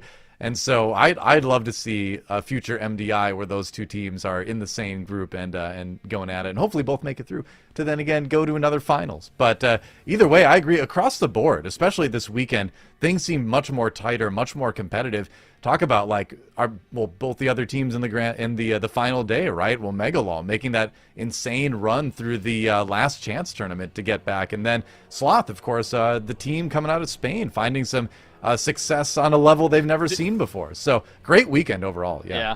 I mean, SLOTH, they were a team that was Reload Esports 2 of the 3 seasons, I believe, for this MDI split. This was the first time they made global finals. They show up and get 4th. I mean, I don't think that any team should really be upset with their performance. We've had a lot of newcomers, a lot of new blood across this whole entire expansion. I mean, we ended as we started it, Echo on top again. But it feels like we are really setting ourselves up for a great time next expansion. I agree, because if someone would have told me, if I wouldn't have watched the tournament and someone told me afterwards Echo won 3-0 in a grand final, I would be like, oh yeah, okay, not expected, or as expected rather. But after watching the tournament, it really wasn't so clear cut, right? And I honestly thought MONKA would be the favorite going into this grand final. So I think this was incredibly close, the whole tournament. And yeah, it ended up in a 3-0 for Echo, but it wasn't easy for Echo at all. I think they were sweating throughout this whole day today, and MONKA is a great competitor. Yeah, exactly. I mean, Necrotic. Well, I know, right? Hey, that's right. You almost got it. You almost got it. I think a lot of people predicted Echo. Obviously, again, based on historical data, it's Echo are the natural pick, but MONKA came about as close as anyone has in a long, long time. Even down to that final map where it was just seconds, separating these two teams. And, again, I'm just sad it's over. I just want to see, I just wish we could have seen more games today. I want to see more games, next week. Obviously, we have the Great Push coming next month, but a little bit different format. But, again, something to look forward to. And I'm sure we're going to see a lot of the players that we saw this weekend on various teams, maybe even some of the same teams next month. Right? MONKA compete, or did anyone in MONKA compete in TGP last time? Yes. I don't remember. Crims was on Bone Dust. Oh, that's right. Yeah. So Crims played on Bone Dust. I think that Mode competed in the first TGP. I have a strong suspicion that they're going to do TGP stuff. Skylark was always. I just want to see them stick to the same team. They were always awesome. Top 5-ish teams on live. I suspect that they've been preoccupied with the MDI for a while, so I don't think that they've been pushing, but if they do stick together, I wouldn't be shocked if they have an excellent performance, because this is a team individually they've had insane high key pushing success, and I suspect that they could really make a run for it. Yeah, I hope they do stick as the same squad that we saw this weekend, because it seems like they have a really good chance to get quite far in that tournament as well. That would be cool. But who else? Who else might we see in the Great Push Ironic? Me. From that we saw this weekend. Did we? Oh, from this weekend. Oh, yeah. Boy. We already covered Mode. We already covered Echo. I don't know. I mean, do any of those teams really? Dr. J, obviously. Yeah, we'll see them too. They're ranked 6 in the world, I think, for score on the leaderboard right now. Like Mike and Jay have been pushing this whole season. Like I suspect we'll see them. Yeah, I will probably see them too. But I'm more excited about the teams that we didn't get to see during the MDI that are going to come back. Your Ambitions, your Incarnations, your Sheeshes, all of these teams that are just at the top of the ladder. What's up, Tuddles? I think Donuts and Sparrow probably should. I think Donuts and Sparrow probably should back up, right? Yeah. Oh, so many good teams. Oh, maybe. I mean, it'll be great. Well, hopefully we'll get some teams built out of some of the Chinese rosters that we've had in the past as well. We did have some pretty good ones in some of the other great pushes, and there's a little bit of fluctuation going on in rosters over there right now, but hopefully something strong will come together for Great Push. Yeah, I mean, they performed so well. I don't think anyone was expecting SRY to just completely surprise everyone with their insane performance. Yeah. So I would love to see something like that again. Maybe even Sloth doing well, right? Sloth is such a cool team to watch because they just seem so excited to be here, and it almost seems like they're, they don't expect to do well at all, and then they just end up getting top 4. Like, they're just so humble, but they are performing incredibly well, so... They are humble, yeah, that is true. I mean, a lot of their tweets, I mean, they were just happy to be here. I mean, a lot of the teams, they were super stoked. I mean, there's a lot of their first attempts, and Echo ended up getting the best of the weekend, but I seriously don't think that anybody should be upset with their performance this weekend. This is the toughest competition I've ever seen. Yeah, absolutely.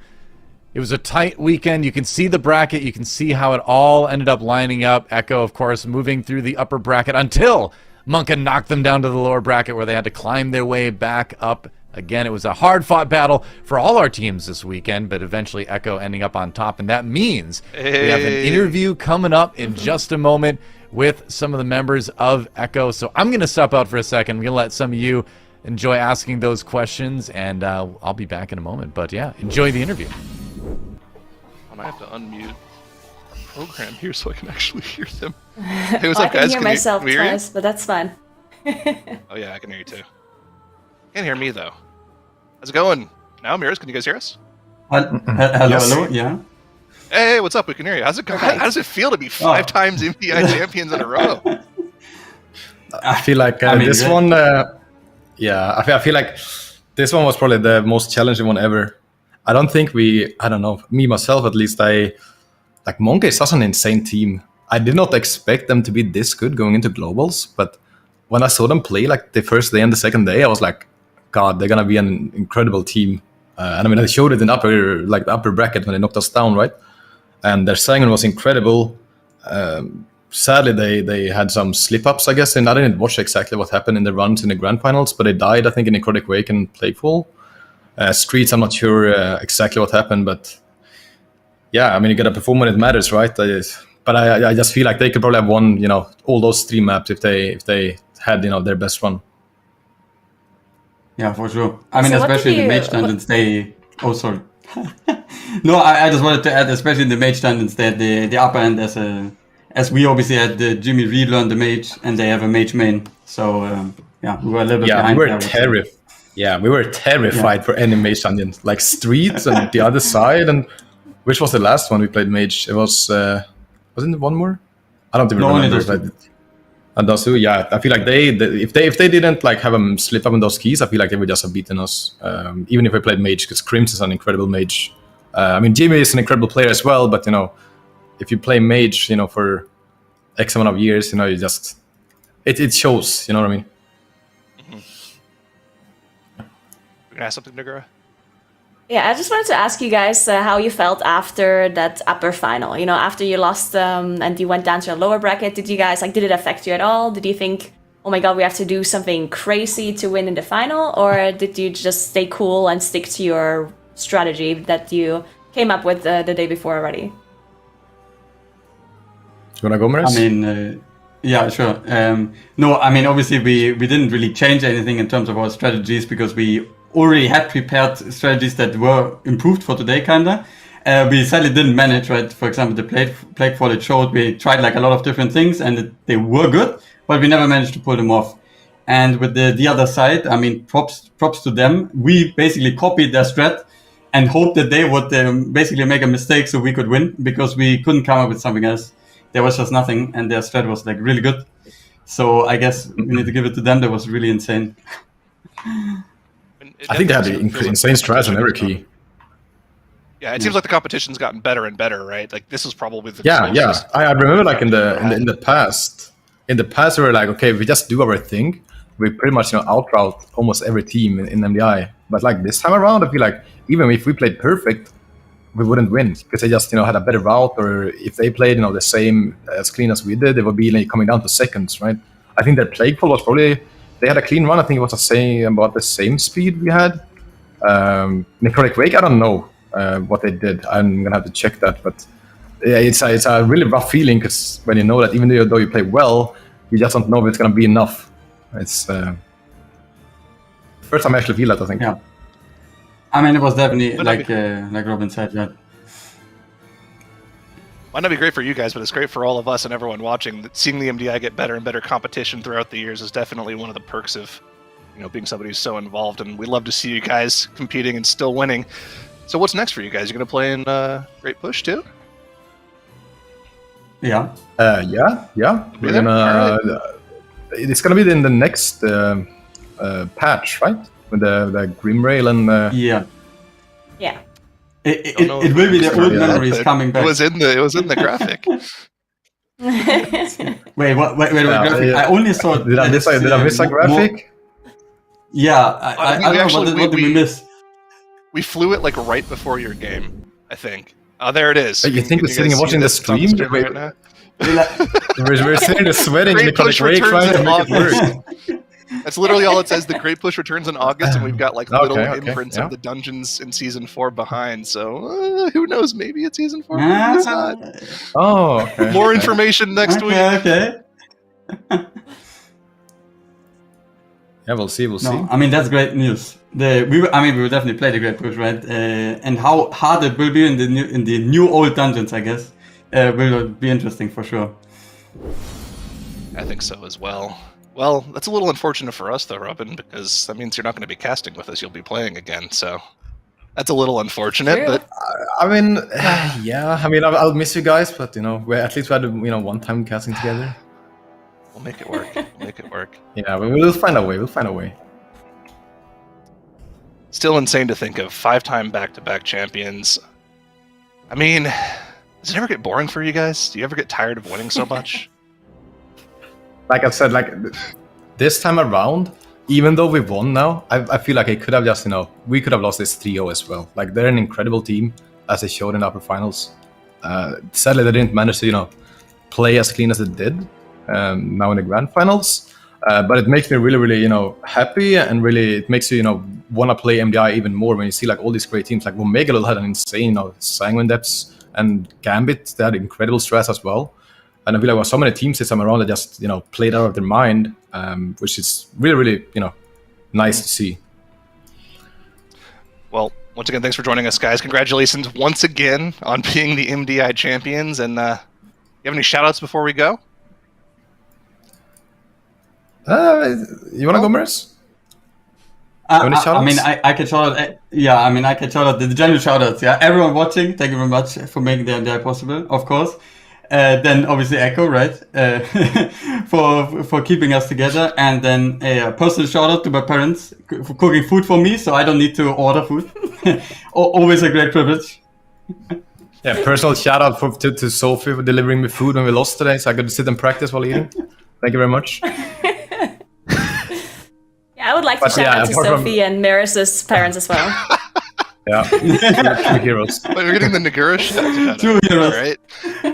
Too cool with the shades all weekend long, and now she's shouting out winner's bracket as well. But thanks again for joining us, guys. Congratulations once again. One final look at the bracket here.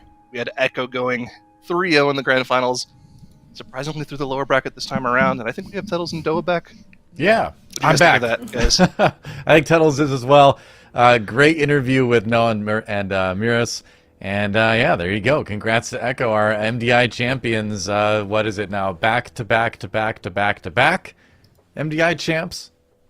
And we're just going to keep adding to that, apparently, if they just keep winning. But I think it's like Now said, I mean, this was a really close one. Like, this is one where it definitely seems like the level in MDI is improving over time, right? It seems like more teams are able to step up and challenge Echo on their level. It's definitely not Echo coming down. It's definitely a lot of teams coming up. So it's very cool to see, isn't it, Tuttles?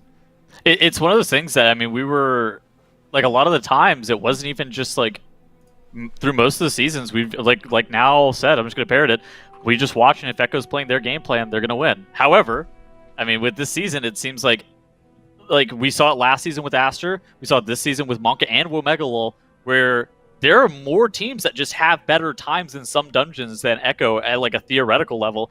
And if Echo doesn't play perfect, and those teams also play perfect, they're just going to lose some of the maps. And it's like, oh, goodness gracious, we are really setting ourselves up for an exciting future of the MDI.